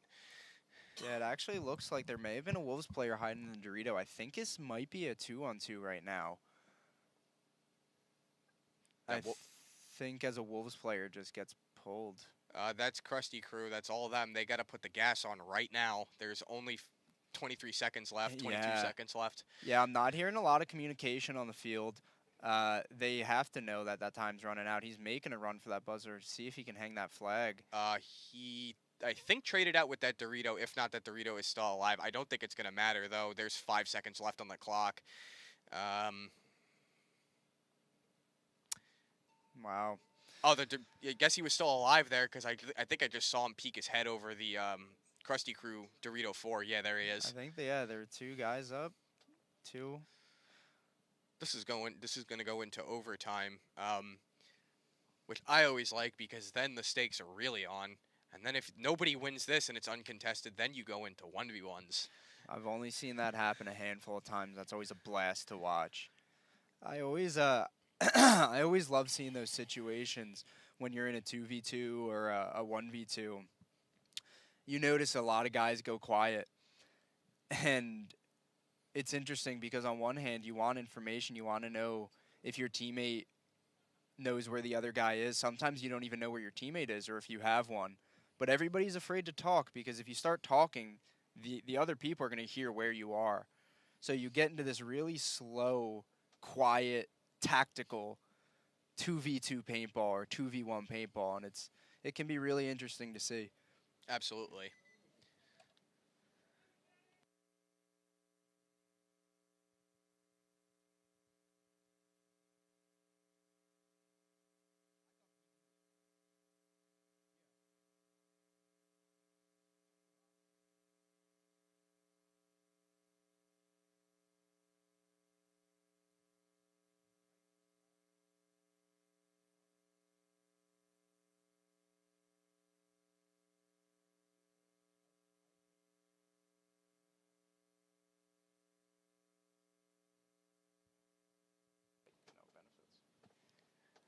I just noticed in the chat, somebody said who on Wolves played in Thailand, and he said PB has. I thought he was playing for Wolves this event. I just checked the roster sheet that I have, and he wasn't. I was under the impression that he was. That's my mistake. But yes, a Wolves player did, who played with them in the past. He has gone to Thailand. And you know what? It's the thought that counts.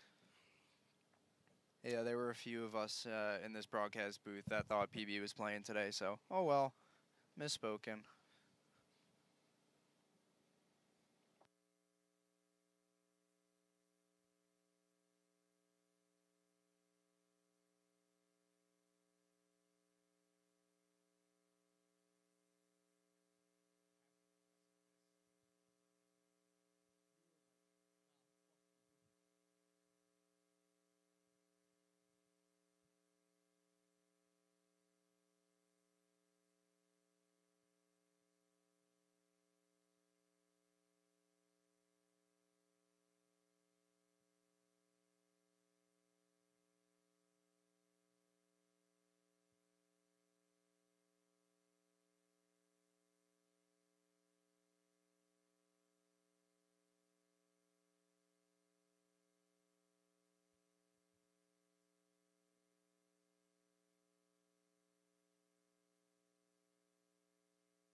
So this is going to be an overtime point. Crusty Crew is going to be on your left, Wolves & Co. on your right with 5 minutes of game time. So in an overtime point, whoever gets this point is the victor, right? Or are they working this 5-minute clock down? Normally, it's whoever wins the point. I don't know if events like this usually run by the NXL rulebook. I don't know if they're doing something special. I don't think they are. I feel like we would have been told about it, but if nobody wins this point, then they'll take it over to 1v1s. And you know, for the sake of the guys on the field, I hope somebody wins this point. But for the sake of us watching, I really hope they go down to a 1v1 because it is so thrilling to watch, and it is ecstatic when somebody wins. Especially in semifinals, because that means you just punch your ticket to play for first and second right off the bat. For sure, it is electric to. As I get splattered by a paintball. Oh man! In the broadcast booth. That paintball I just took some damage. It slipped right through the crack in the door.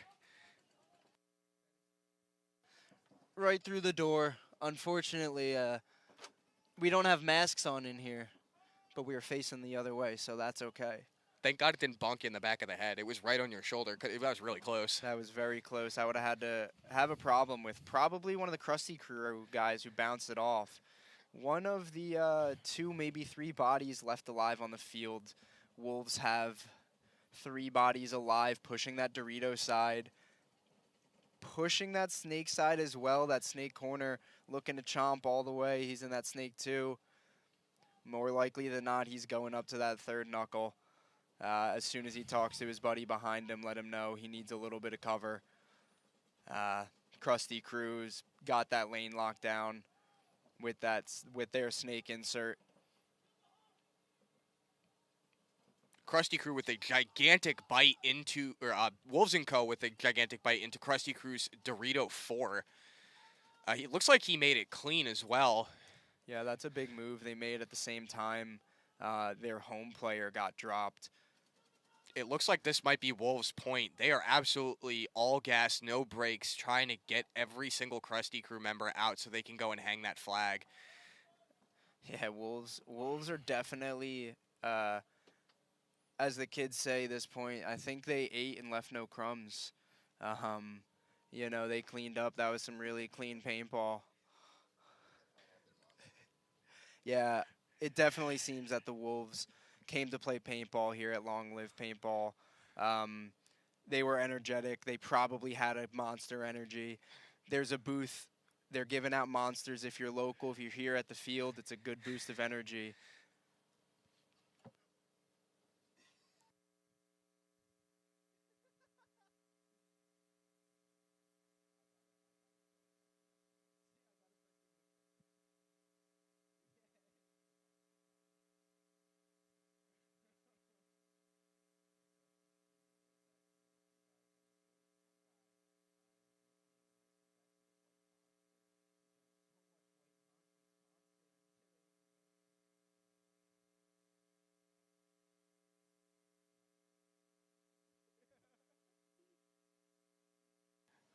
Wolves & Co. going to be putting the point over Crusty Crew, locked in. So Wolves & Co. are going to be battling for 1st and 2nd against Stepross. Crusty Crew is going to be battling for 3rd and 4th against New York Chaos.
The program is designed to be super simple and make your life way easier. There's no minimums, there's no required packages, and you'll get season-long access to our catalog at a discount team price. Plus, you can design more custom products. The first step of the process is to design your custom jersey. Now, that might sound weird if you already have jerseys or you're going through a different provider. However, this is a crucial step in building out your whole team catalog. So we're going to use your guys' logo, team colors, and your sponsors to build other cool custom products. Our team program is designed to be super simple and make your life way easier. There's no minimums, there's no required packages, and you'll get season-long access to our catalog at a discount team price. Plus, you can design more custom products. The first step of the process is to design your custom jersey. Now, that might sound weird if you already have jerseys or you're going through a different provider. However, this is a crucial step in building out your whole team catalog. So we're gonna use your guys' logo, team colors, and your sponsors to build other cool custom products.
For just $19.95, your team will get instant access to the team catalog, as well as discounts, specials, promotions, product releases, and your own custom team gear. As soon as your team approves your design for your jersey, you're gonna get access to custom training jerseys. We're gonna do away jerseys for you guys.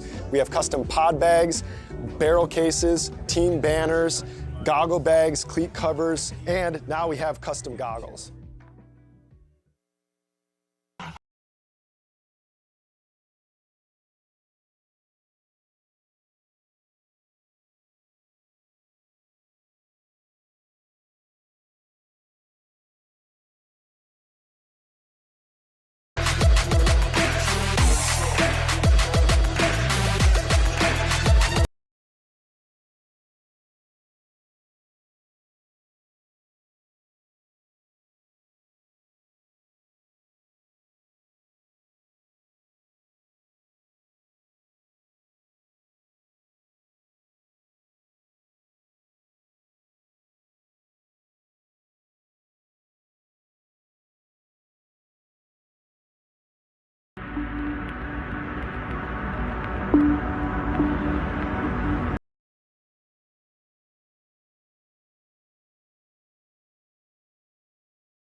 They're really trying to reach every player out there and not just the elite of the elite. They're trying to really show that carbon is the gear for paintball players. We're an all-in package, so everything from head to toe that we're wearing, but we chose that. It did not get forced on us, but once you wear the product, it speaks for itself. You can pick and choose what you want in your package. They allow you to be your team the way you want your team to be. And that's what I like about Carbon. With Carbon, the freedom to wear things without being a factory team or a sponsored team or something like that is so alluring to us, because over at Battle Creek and at Wolfpack, we like to choose what we believe in. And Carbon checks that box. It's not just in Excel, that's the beautiful thing. Carbon is involved in so many different off leagues. It's insane. I, at EXL, have racked up probably $3,000 or $4,000 with Carbon this year alone because we've got 4 wins. With the Carbon Cash, you can buy whatever you want through the portal. They really care about you and repping their products, and they give it back to you at the end of the day. What I really like about Carbon is you're not just a number. You're an actual person, you're an actual team. They are truly building relationships. These guys care, and they care about the divisional player. The Missouri All-Stars would not be the team without Carbon and without the guys at Carbon. It's the most important piece of the puzzle.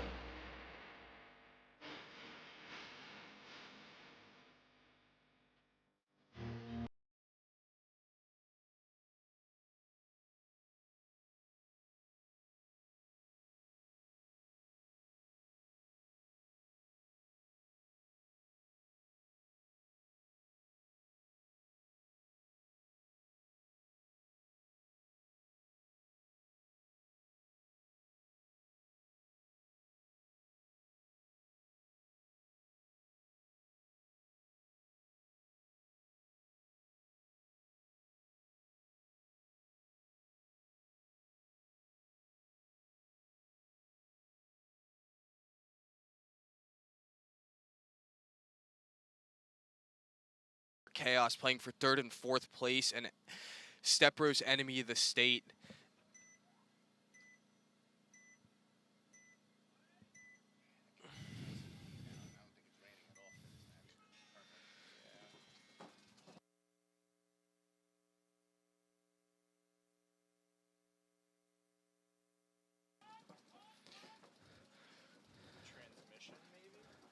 Crusty crew with a pretty similar breakout to what we've been seeing them do all day. Back center player from New York Chaos going to be taking the walk.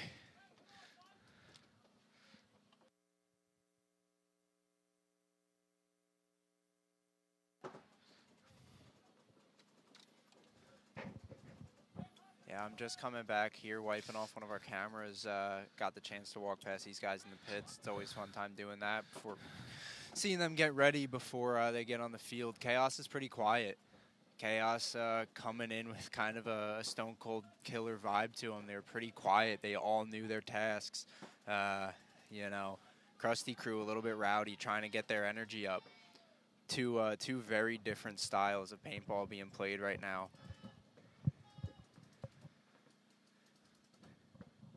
We got Chaos making their way up that snake, that aggressive snake side push. They're trying to bring that momentum down to that bottom side. Crusty crew responds a little bit, putting somebody in that snake insert while they still have that man in the Dorito.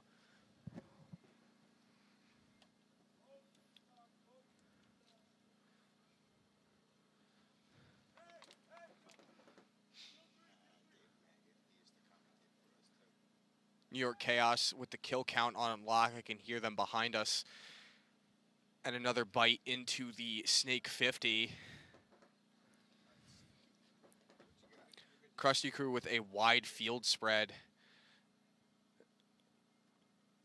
Definitely wider than New York Chaos, but New York Chaos has the ground advantage forward, pressing the issue to Crusty crew. Got a new view for you guys watching at home. The drone is out now that it's not raining too much, so you guys can see more of the field. Getting yeah, we could see Chaos and crew here getting comfy in their bunkers. They're relatively mirroring each other on the tape sides, probably just watching each other cross field, seeing if one of them can pick a body and maximize off of that. If not, I think this is going to come to a long, slow end of a point. It might come to a stalemate.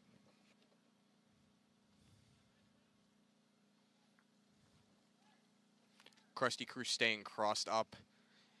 in their bunkers. Nobody looking to make a move as of right now. Chaos communicating behind here. They know that guy's in that snake corner.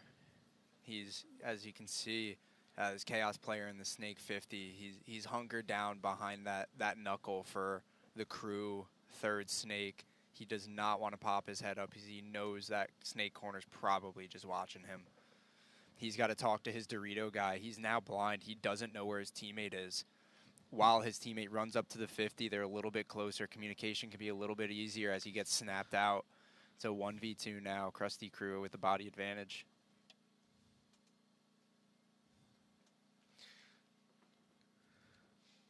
Crusty crew saw him run down. I think he snake corner player saved his Dorito player, so that's gonna do it here for New York Chaos. Crusty crew putting a point over them. We've been shouting out a lot of people today. I want to give a special shout out to Ra and his wife who run the food truck here at LLP. If you're ever hungry, make your way to the back by the rental container and go get some food from him. I just ordered a chicken sandwich and I cannot wait to eat it. Yeah, they have some delicious food. You know, when you're here playing a long day of paintball, it's pretty important to keep eating. Don't forget to do that. Support a local business. Here we have Wolves versus Enemy coming out here. Big breakout by Wolves into that snake side, doubling up home. Splish splashing into that. Stepbro is pretty conservative. We've seen them do this before. They keep that back line stacked, double home, and send a guy up to the middle. He's probably going to be looking to go into that center W in a few moments here once his buddies tell him all his lanes are good. They're keeping all the bodies alive.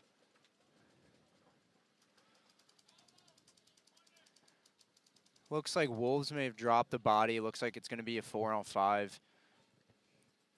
Enemy looking to bring a little bit of pressure over to that snake side.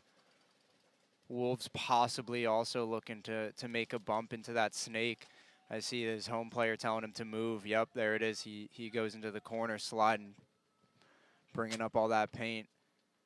Really good communication by Wolves. His teammate's going to follow him in from home while they drop 2 enemy players.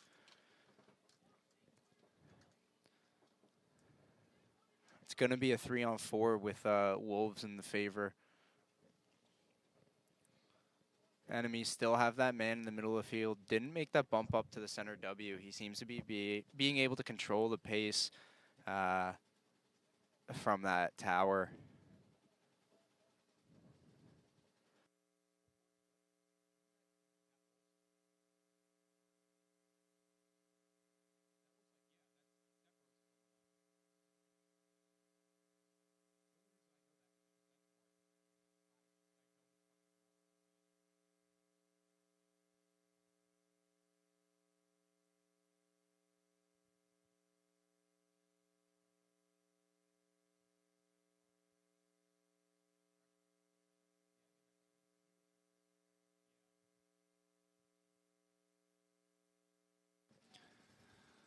We're still playing a pretty slow game.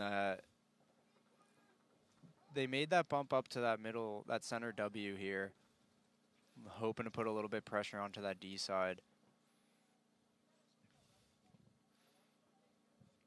It looks like the scoreboard is flipped here for you guys. So Wolves & Co. is on the right. Stepross is on the left. Stepross is locking down that back line. They got 4 bodies stacked all across. 2 on the Dorito, 2 on the snake. Wolves & Co. seem to be playing a little bit more methodical ball as well.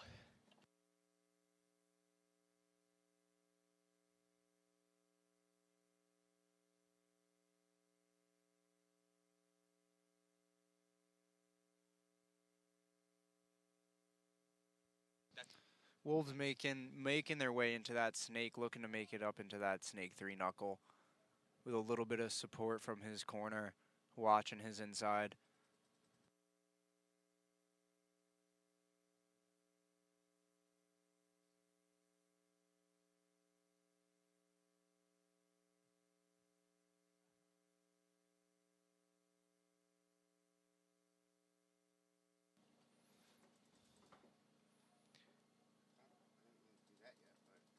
Enemy of the State cool, calm, and collected here, not letting any of the pressure that Wolves are trying to apply get to them as they just sit behind their bunkers and basically let Wolves run into their guns.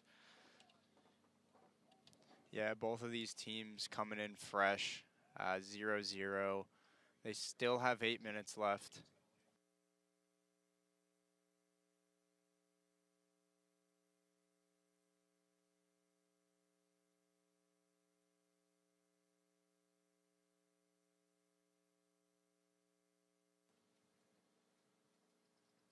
Some pressure coming in from Wolves on that Snake 50. Enemy just staying chill. May as well, they probably should have brought some tents out onto the field for this point because they are not moving from their bunkers. They're camped there. They don't want to go anywhere.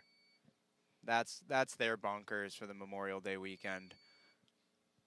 Wolves is trying to change that. They're trying to push them out of their bunkers a little bit, trying to get eyes on, trying to figure out where they are. Haven't heard much chatter. I don't know if the Wolves even know the body count.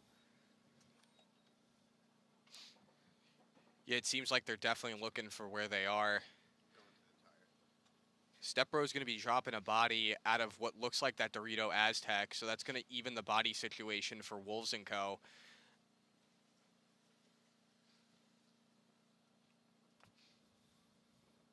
Stepross still extremely comfortable with where they're at. We got the Wolves on the hunt. They're out on the prowl. They're looking for bodies. They are very curious. They're poking their heads out. They're looking to make moves, I think. Enemies just kind of staying. They're not peeking as much. They're just waiting for the Wolves to run into them. Let's see if Wolves are going to have a successful hunt on this point.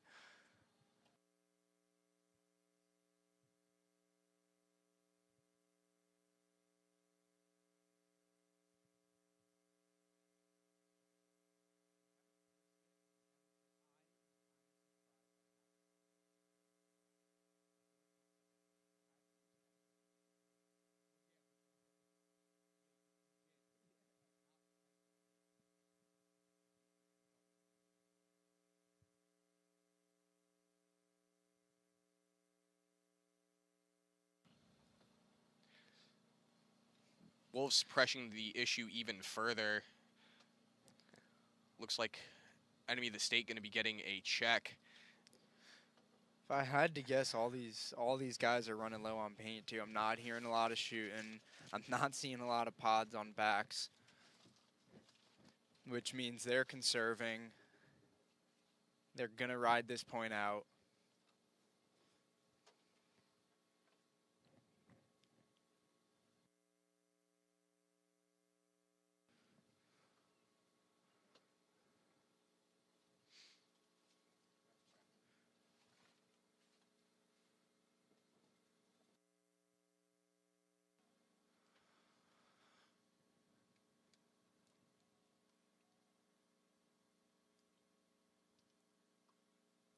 It looked like that might have been a concession.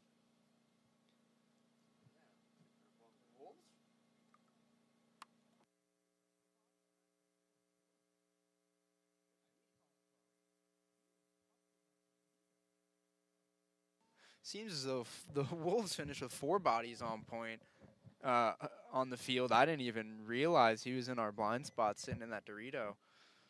Makes sense why Enemy wasn't making any moves on that side either. Next point is going to be New York Chaos against Crusty Crew. New York Chaos on your left, Crusty Crew on your right. If I were New York Chaos, I'd come out on this one swinging. Tough loss to Enemy of the State, their last point, and you don't want to come home empty-handed. No, Chaos knows what they have to do. They know what they've been doing all day. At this point, you know, they're not really making mistakes. They don't have to clean much else up. They just got to keep doing what they've been doing all day.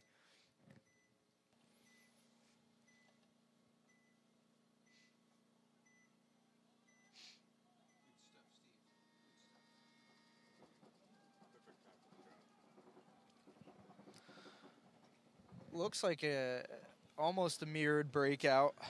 Both teams double stacking their home bunkers and sending a guy to the tower before the W. Crusty Crew gonna get a minor penalty.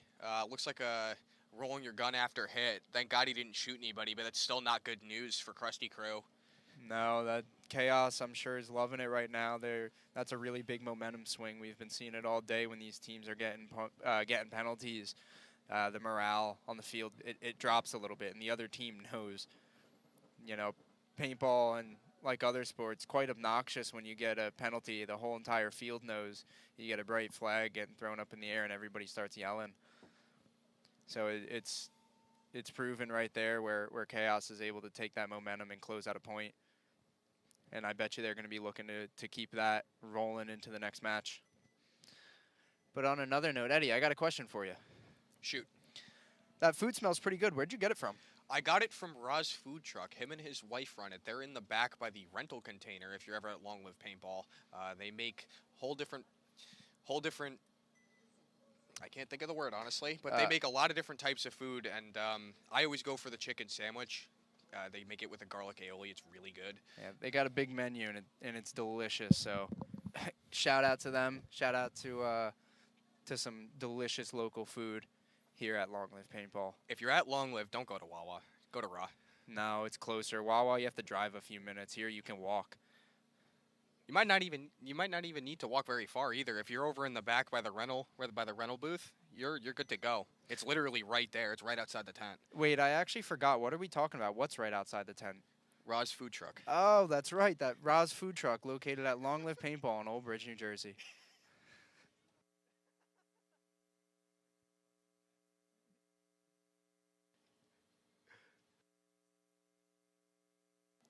Sponsor segue into the next match here. Wolves & Co. against Stepross, enemy of the state. Battle for first and second. Stepross with a point over Wolves. Can Wolves give enemy an answer?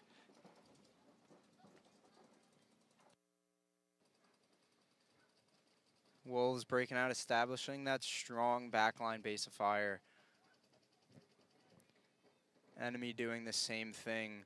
Wolves shuffling it around a little bit. Looks like they're going to try to bring a little momentum towards the snake side. Enemy of the state going to be losing their snake corner player.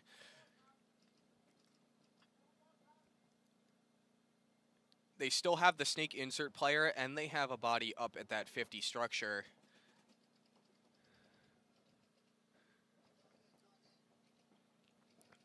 But enemy of the state still seems like they're perfectly comfortable in their bunkers, not trying to press the issue, letting Wolves come to them.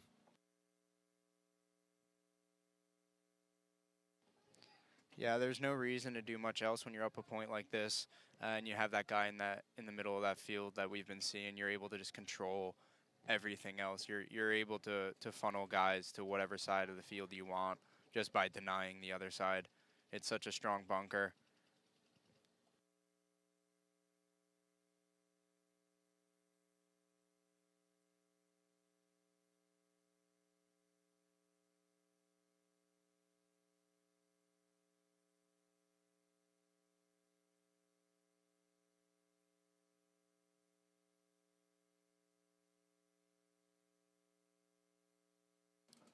Coming down to the last 3 minutes of this finals point. First point, they burned a lot of the clock off, and I think that's to their advantage. Enemy of the state, it's been clear all day. They are perfectly fine just staying in their primary bunkers and just playing out of them. Unfortunately, they're going to be losing their snake corner player, but a big run to fill. Yeah, we've been seeing guys fill that snake corner all day. It's super critical for them out on the field. As soon as they drop a body, they're quick to replace it out there.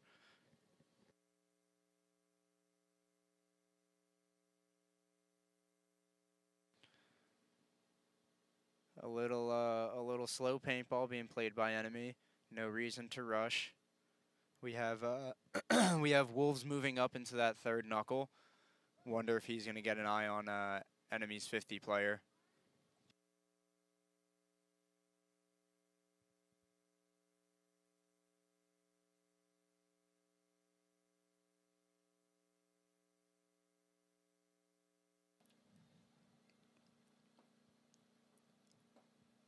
Ref coming in to check the Wolves player in the snake, and he calls him clean, but Stepross still locking that snake lane down on the outside, and still a 50 structure presence as well. Yeah, that 50 structure seems to be held down by that Wolfson and that Dorito too. I haven't seen him move his head. He's just eyeing up that inside lane. Probably has his eyes on that that center structure, waiting for that wraparound that we've been seeing all day from the guys playing that. Hopefully, I don't know if the guy playing that center is tall enough. He might not look it to be able to pop the top, but he might be able to get a shot on that Dorito too. Unfortunately, the powers that be, sometimes you can't control it and you just can't shoot a certain lane in paintball.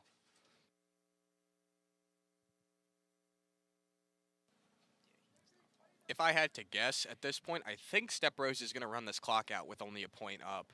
It seems like that's their MO. It's been their MO this entire tournament. They haven't won by a lot of points, but they've won. Yeah, that's right. And here comes that heart-wrenching moment of 60 seconds left on the clock. The players on the field are going to hear that, and Wolves know they got to do something. They know going into this point that they're down.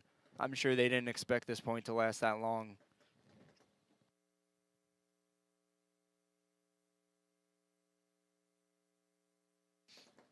Both Stepross players still have quite a bit of pain on their back, so I'm going to go out on a limb here and say that this is what they were planning for.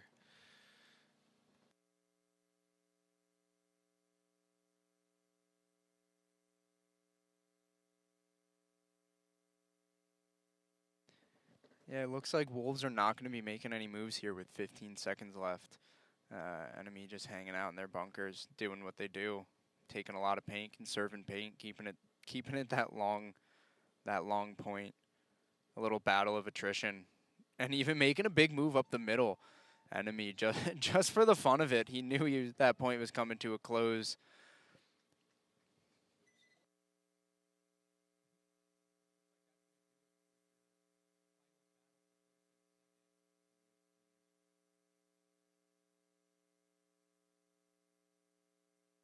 It looks like that's going to do it for your finals battle for first and second. Enemy the State going to take first place. Congratulations, Enemy. And Wolves & Co. going to be taking second place. It all comes down to Crusty Crew versus New York Chaos. Both teams with a point on the board. It's an even ball game. 7 minutes and 30-something seconds left on the clock. It can go either way. There's a lot of paintball still to be played.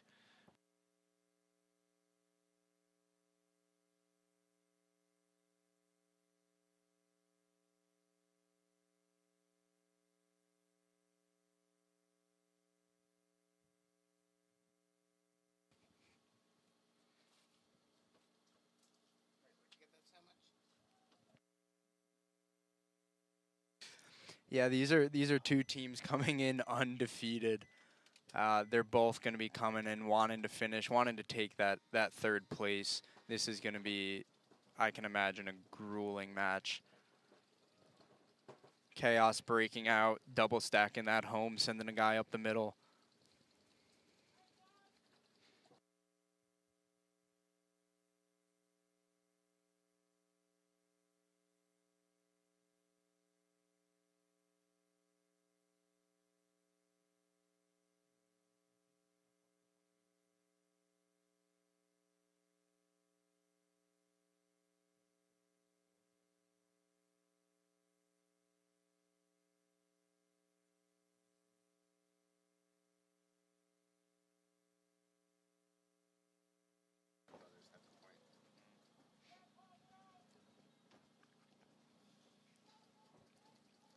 Still conservative ball from both teams.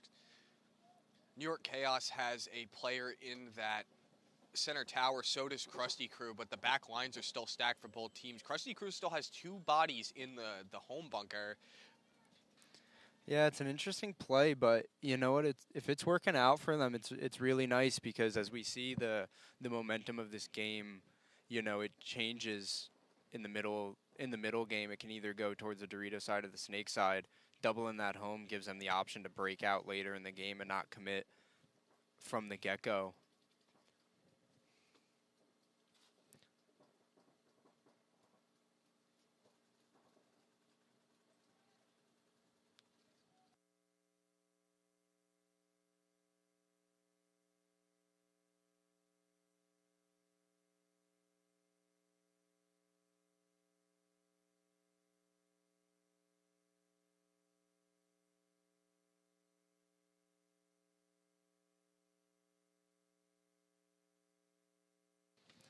Yeah, we have Crusty crew starting to develop a little bit of a late game strategy here. They're starting to move up the field and spread out a little bit. They got somebody going into their Doritos and up that center 50. Chaos still sitting in their breakout bunkers for the most part.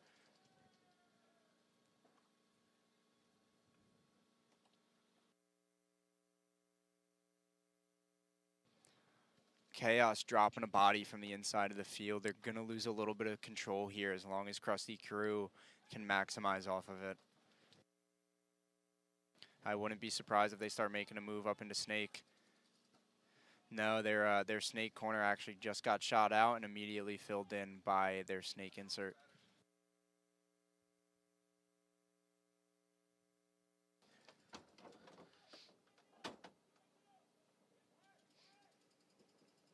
New York Chaos going to be losing their Snake player. That's a big loss since he was their most forward player as of when he jumped into the Snake 1. Crusty crew with 2 players pretty wide on the field. Yeah, for sure. They're definitely using all of the field. They're taking up every bunker, which is usually a good idea. We have an overslide and a slip happening by one of the Chaos players, unfortunately, trying to get into that Snake insert bunker. Those Crusty crew guys who were just sitting there waiting peppered them. And they're moving up the field slow, trying to take out that other Chaos player, which they did. Chaos concedes the point. That's going to be Crusty crew up 2-1.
We've had a super long day out here. All the guys on the field have been here.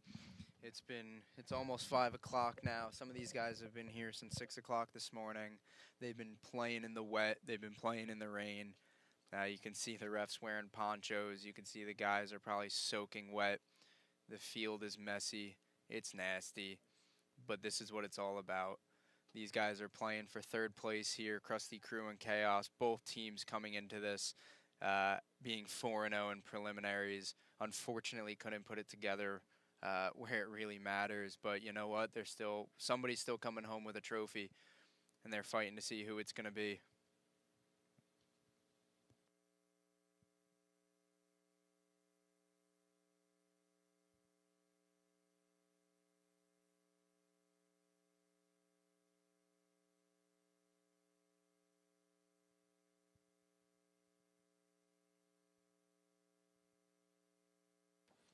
Of course, we'd like to give a big thank you to our sponsors as we're nearing the end of this tournament. GI Sports, along with Paintball, Monster Energy, Carbon, Comp Sports, that's bringing you this broadcast, Kinetic, FROSTFIRE, and Pro Killer. And of course, all of you at home, all of the refs, all of the players, you guys make this possible. We appreciate the support. We hope to see you back here for the next one.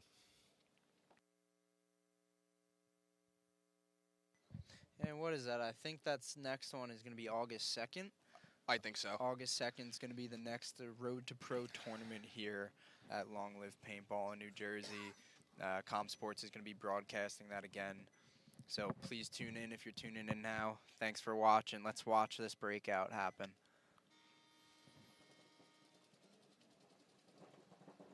Straight up the 50 for both teams. Again, almost nearly identical breakouts, doubling up the home and sending guys straight up the middle. Chaos losing control of that 50 bunker. Crusty Crew still has theirs. Still have 5 bodies on Crusty Crew on the right-hand side.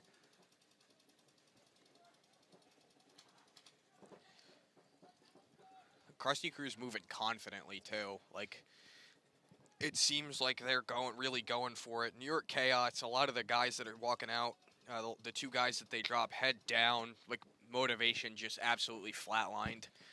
Yeah, they all seem to be in their own heads right now, which isn't really what you want as a team. You want to be all on the same page. You don't want guys thinking about their job in a moment like this, right? I don't want to be worried about what I have to do, because you don't want to question it. When you start worrying about it is when you start messing up.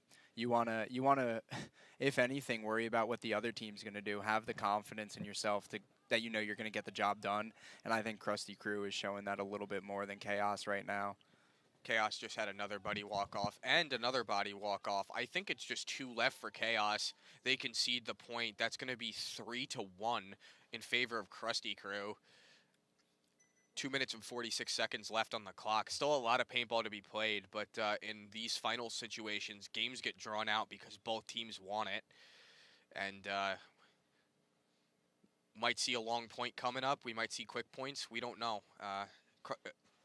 Crusty Crew seems to be working the same angle they've been working all event. New York Chaos might have to go back into the playbook and see if they have another answer for Crusty Crew. Yeah, New York Chaos.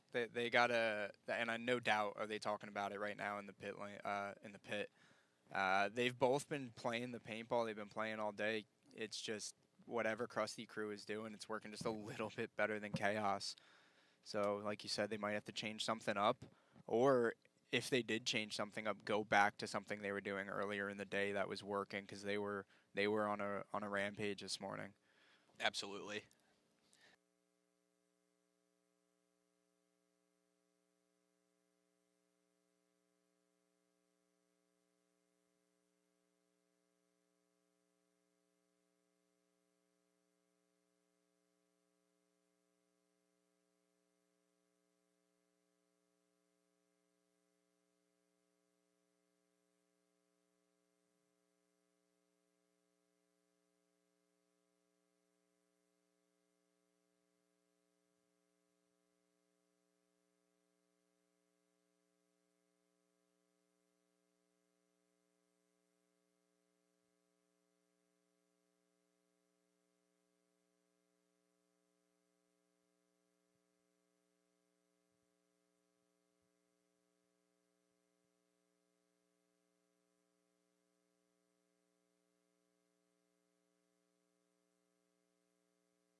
Chaos breaking out a little differently. They're not double stacking that home bunker. They're quickly looking to put a guy in that Dorito too. Seems like they did pull out a new move, which is nice. They did drop a body off of that. Crusty Crew staying with what they've been doing, doubling that home, waiting for that later breakout. Didn't work out for them this time, losing that second home player while Chaos bumps into the snake. Chaos running down the Dorito side. Another player running down the center as well. Chaos looking to gain back the points that they lost. It looks like Crusty Crew only has the one body in the snake insert, and I don't think he knows where the rest of the guys are. New York Chaos sending a guy up into the Snake 2 on Crusty Crew's side of the field, just trying to get him out. Yeah, that Dorito guy is working his way up, and they actually managed to get him. Wow, they must have heard what we were talking about.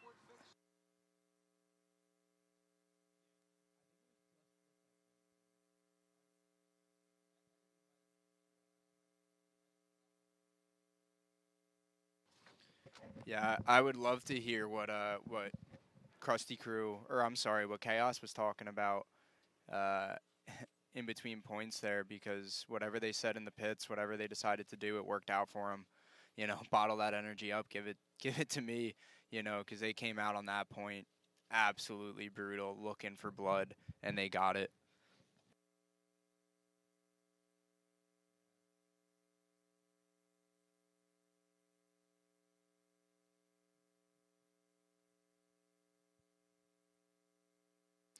Chaos does have the opportunity to come tie this up. There's a minute and 30 seconds left. It is 2-3 right now. Crusty Crew with the advantage, but it is not over yet.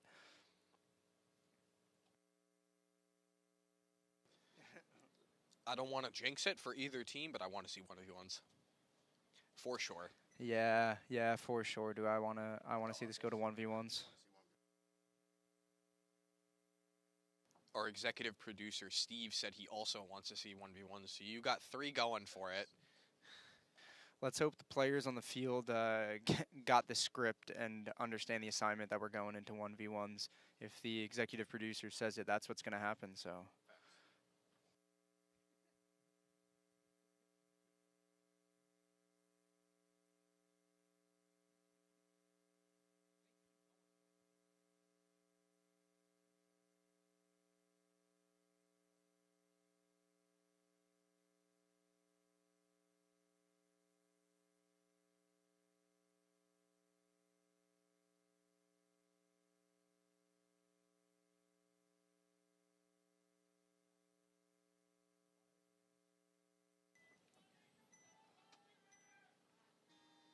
Hear a lot of screaming from the pits to try and get as much information to both teams as they possibly could.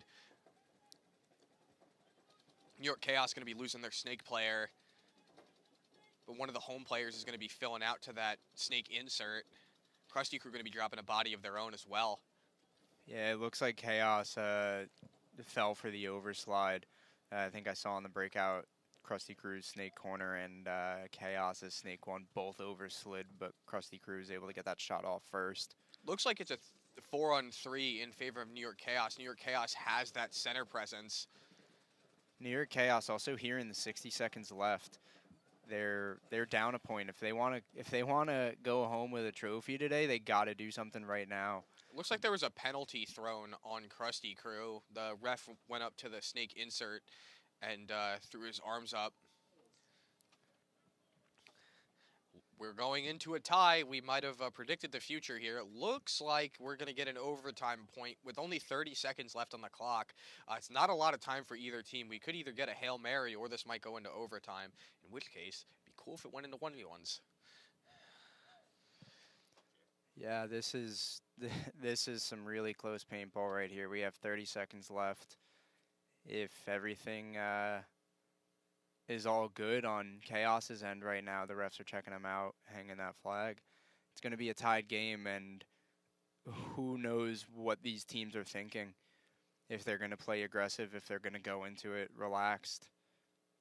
I have a feeling we might see a little aggression out of one of these teams going into this.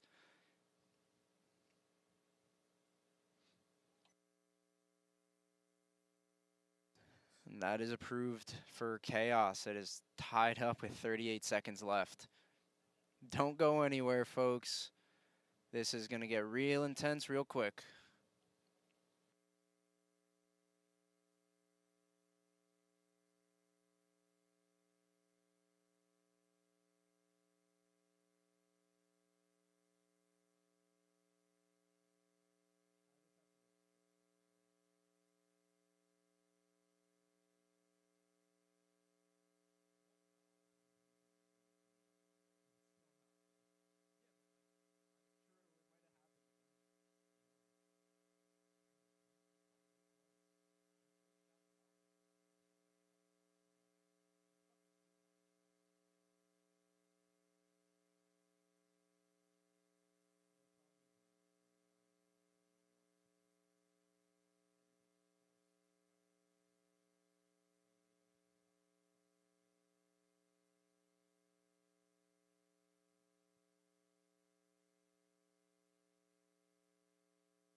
5 guns up for both teams.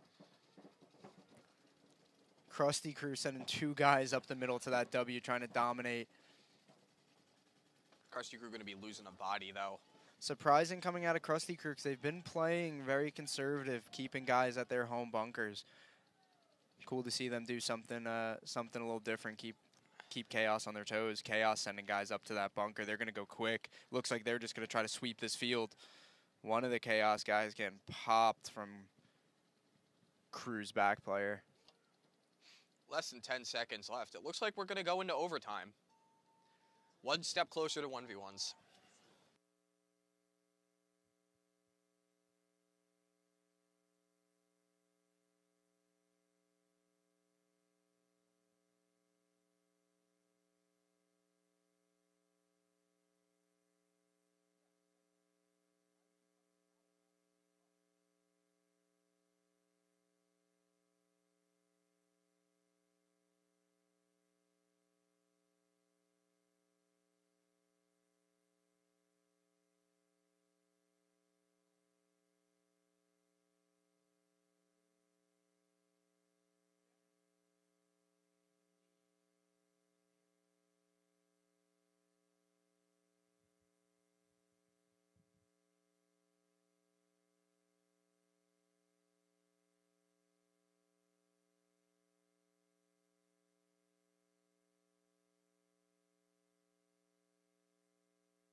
We have 20 seconds left on this point, or in this intermission until this point starts to run. We have guys looking, they're hurrying onto the field.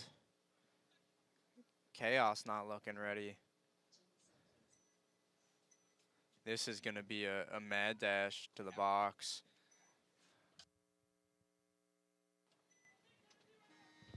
Chaos just getting the touch in time.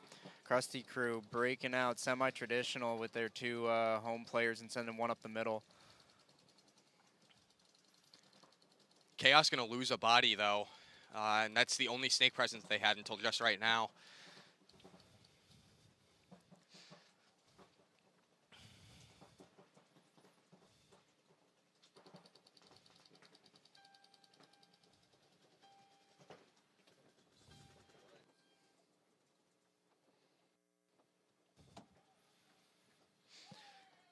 Ref running in really fast to get that Dorito Aztec player out for Chaos. Chaos dropping a lot of bodies really quickly. Minor penalty assessed on New York Chaos.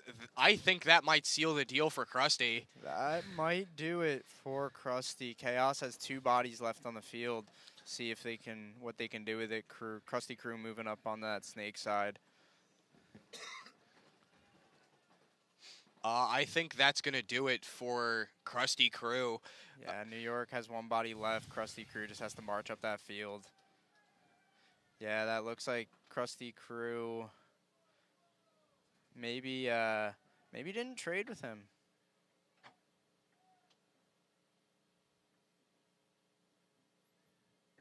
Careful approach from Crusty just to make sure that they don't accidentally get shot out on their way to the box, but that looks like that's going to do it. All they got to do is hit that buzzer.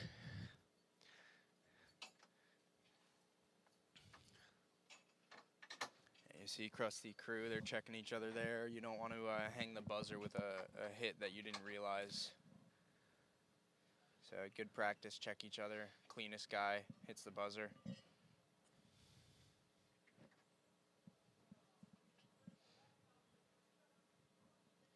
And that's going to do it For Crusty crew, congratulations on the 3rd place, and congratulations to New York Chaos on the 4th. I know it's not a medal or something to come home with, but they played great all day.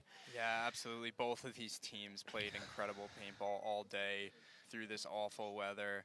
Shout out and kudos to all the teams coming out. Congratulations, Crusty crew, for taking home that 3rd place.